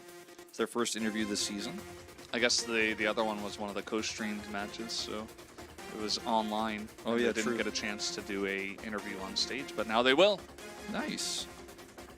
Really exciting to see. It's Frim! We'll get it, actually. Yeah, the guy was insane. 3,639. Reduced score. damage? Wait, what? Monka W. Are you kidding me? I mean, he did stand in front of them and tank a lot of damage and also crowd control a lot. True. 531 DPM for a tank top laner is also quite high. We did see his damage numbers were very big.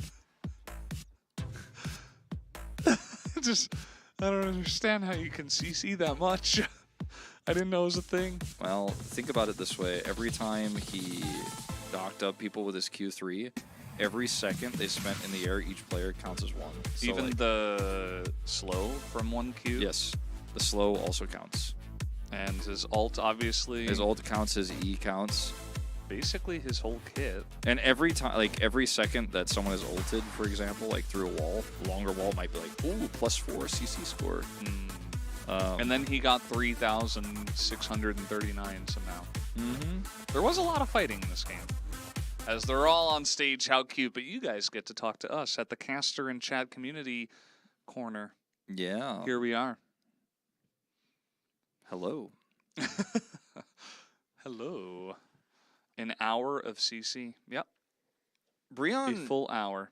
Breon in that game, I think, showed some coordination that not only do we never see from Breon, but also just most Challengers teams can't put together.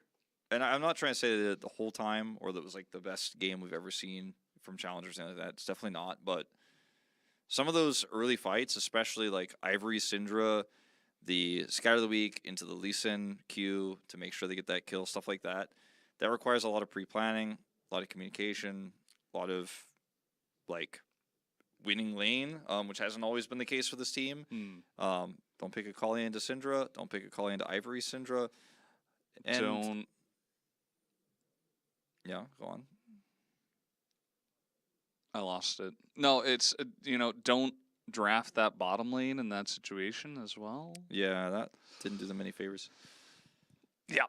You had a losing bot lane, you had a losing mid lane. Your jungle matchup was rough early, like from levels 1 to 6. So, what are you going to go top? Don't What, in this meta? No. pick Heimerdinger like that. Don't do it. Yeah. Don't draft like that. Don't draft like that. That was kind of the theme of today, a little bit. Yeah, there was a bit of that going on today. Even in our first series. Should have been Fizz. Could have been. I don't know if think it it's should good. have been, but What did we ate curry. He's asked this like 4 times. We ate abiko curry. Yeah, it was very good. It's very nice. We had that about 2 hours ago. It was very delicious. Jin pick for Palu was not a pick they had prepared. Wow. Also so he just draft better, pulled that bro. out. Bro and also he draft played better. like a god. Yeah, you played really well. That's insane. I wonder how many votes Palu got. Was I the only one? Was Yundo I probably the only knows. Giga Chad? Obviously, Frim got the most. I think definitely Ivory got some. Even Raptor probably got like 1, What are we going to eat now? I'm probably not going to eat again today. I'm pretty full. Yeah, I will probably just try not to eat again. I might eat like a peppermint or like a small I candy. think on my only way home. one. Unlucky. Is it curry every day? We got curry because they got curry and it was suggested to us. Because we were like, what should we eat today? I don't know. Well, they got curry yesterday. Oh, that sounds good. That's how the conversation went. And then we got curry. No mayo nuggets today. No. But every other day, yes. How many votes were there for Ivory? You I'm just know. asking all. It's like he's like only And you. I'm like, how many votes for what's his name? Why is this? What? We not- just cast him. Enosh. Enosh. Well, Enosh probably not getting that many votes. I mean, he got like caught the one time, but so did Ivory. And then he did like a lot of damage. Chains of Corruptions were always good, but they were kind of like follow-up. I mean, he kind of did his job. Maybe he got like 1. Was the curry good? Yes. IMO Korea does Korean food well and Chinese food, but nothing else. I don't agree. I get a lot of good food here. It's hard to do sweeping generalizations, Yeah. because there are some places that aren't those two things, and they taste good. They're good. Why do all Media LCK KW. casters sound alike? What? Well, we spend a lot of time around each other, and we cast with each other, and we've all mostly lost our accents, if we had any, other than Atlas, I guess. Chronicler has a little one, too. Wolf, when are you doing more English lessons for the KR LCK? When they invite me to do it again. Yeah. Hopefully Korean one pizza day is a again. no-go. I understand that. Although there are some places that are okay, but they're not actually the same as, like, New York pizza. So. I've noticed all the LCK casters in the English cast speak English. Usually. Sometimes Chronicler teaches me Dutch on cast. I think Atlas speaks Australian, though. Sometimes, yeah. Atlas does not speak English. Your outfits look banger. I feel like this happens every time where people are like, man, you guys are matching. You're like looking good. And we're like, yeah, it's okay. Yeah, it's pretty decent. It's all right, you know? TBH, look LCK good. casters They are the fit best well. casters in LoL. Yeah, pretty much. Don't post that on Reddit. Hey, Might the get in last trouble. one, the last one didn't get deleted. Might get in trouble. I don't think It's it was okay. gonna get in trouble. I know. Your casting are banger. Thanks. How about bangers and mash? You ever eat those? No, not really. Okay. Do you have pants on, or are pants an illusion? We are. You're not supposed to show them that. We are AIs that do not have a lower body. My program has improved. I will wear Yeah. lower, the lower end of the waist cast- clothing. At the end of the cast, we're like, okay, goodbye. And then we go like this. And then next time Challengers happens, we come up like this. So, I don't No know one's why we ever would seen ever a need caster's pants. pants before. Yeah, never. Oh, are you not going to show your pants now? Well, I think that on the desk, on the space, our pants are also just Yeah, an but we're illusion. not casters on the desk. We're deskers. Yeah, I guess so. Then we go back to Atlas being was casters. a floating head for a little bit. That sounds fun. I did see that. I slept through almost the entire cast yesterday. So, Papa's in America. Maybe we should get him on a call one time. Yes, AI took over the world. That's why we're back here in 2023 rebroadcasting these games. Mm-hmm. We also got time travel and all sorts of other stuff. Yeah, it's pretty nice. It's a little bit scary. It's a little bit cold in the future. Yeah. Okay. I can't feel temperature because I'm an AI. Although I can. Well, I mean, I read don't it, feel of it course. anymore, but I used to. I see.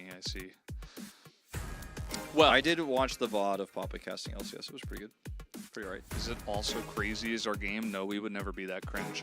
Anyway, guys. I'm just kidding. We can definitely be just as cringe, if not worse. Game is our crazy. Reveal yourself. Our is game crazy. Yeah. No, I just had to do it for the Twitch clip, you know. KT versus Hamalef Esports 2-1. That was actually closer than it deserved to be.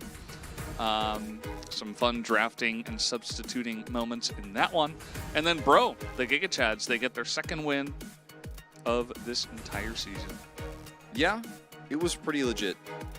It was a very clean series. So this puts us at Guangdong Freaks actually dropping down 2 places to 9th place at -19 here. A win would have actually kept them at 7th. They'll have just 1 game left now. Everyone has played 17 games. So just 1 more to go. Yeah, it's getting down to the final lap, Wolf. And who is going to come out on top at the end? The final lap music is going to start playing, like, and it's going to get really. You're going to get really nervous. You're going to feel the tension. Some Lakitu is going to be like, The tension. and like fly down and say that it's final lap.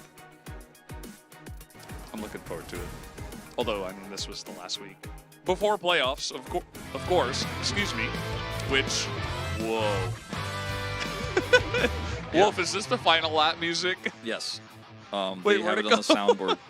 So, notice the games that are left are really important. So if D Plus actually win this one, could catch up to KT. What? Just all of a sudden, hardcore guitar just came out of nowhere. It was so loud in our booth. Like, why? I don't know. Well, go on, Wolf. But you guys will notice that match 87 is actually listed as on air. I believe that's actually being played in the arena, and will be broadcast in Korean on an official broadcast. I don't think we're casting that one in English, but nope. D Plus will be playing in that one is very important because if they win it, they might be able to take first place back, depending on what happens in KT's matches. Match, that is to say. And And yeah, that's Thursday. And then we have match 89 and 90 as well. Afterwards, I believe on Friday. I think so. I'm not actually 100% sure when it is broadcast, but they exist. It is going to happen. I just don't know when. At some point. And yeah, should be fun. I'm very excited to see how this season of Challengers is going to shape up and who is going to be in the first seed for playoffs. And of course, we will be casting playoffs in the following week and on, so make sure you guys are tuning into that on Mondays and Tuesdays as well. But starting tomorrow, LCK Week 9, the final week of LCK itself is also beginning. Yeah, we have some good matches. Thursday is the day to watch. And also, I guess if you want to watch KT playing on Friday and Sunday to see if they can get second place, a lot of it is not in their control. Obviously, it's about what happens with D+ and Gen.G, but still possible. And KT do need to win all of their games. The rest of it might not matter in terms of standings at all. But Gen.G versus D+ on Saturday Showdown should be very good too. So check it out. Saturday, Thursday, definitely the days I will be looking forward to. And then that's it. That's going to be the end of LCK. We're jumping into playoffs right afterwards. So, final week of regular season. They should make this the draft song. They should put this in for playoffs only. This is like the playoffs draft song. It's like getting really intense and epic and legendary. So that's it for today. Yeah. We didn't get 6 games. Yeah, it felt like every time I get a 5-gamer, I always feel like I'm missing something. I feel a little bit empty. Yeah. Should be 6 or at least 9 if it's possible. I haven't had the 9-game day. I think I had 1 6-game day. Just a little bit unlucky. Yeah, I haven't had a 9 either. I guess I'm not getting it this season. Maybe I have to hope for a 9-gamer in summer. Yeah, the summer 9-gamer probably going to happen. And that's pretty much it, guys. Pretty much. Gonna go home and probably play some video games and then go to sleep. Yep, Wolf, go to I would work imagine tomorrow. The same will be happening with you. Definitely. And yeah, we've had some 4-game days. Those just went by too fast. Not very common, though. Yeah, very rare. Remember to attack in the clan war. I don't know about that reference. Yes, Pog Stage should be coming out about an hour before Wednesday's cast goes live, so tomorrow. That's generally when it comes out. Sometimes it comes out in the middle of the night on Tuesday, though, right? Like 2 or 3 hours from now. So I think it might be out in like just a few hours. If you go check out the Pog State YouTube channel, you'll see if it's premiering in a few hours, which it might be. But I don't know. I don't know the Pog State schedule this week. But we did it a few days ago, so. Do you guys as casters hang out a lot together outside of work? Yes, if we had time. What is outside of work? Yeah, exactly. What is that? Please explain like, this I saw concept Chronicler to me. on our 1 day off last week, actually. Just because we were both in the same area, spending our days off in a similar manner. But generally a very rare thing. But Wolf, any final thoughts? No, thanks for watching, guys. And we'll see you next time. See you tomorrow for LCK. Bye, guys. Thanks for watching. Bye.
네.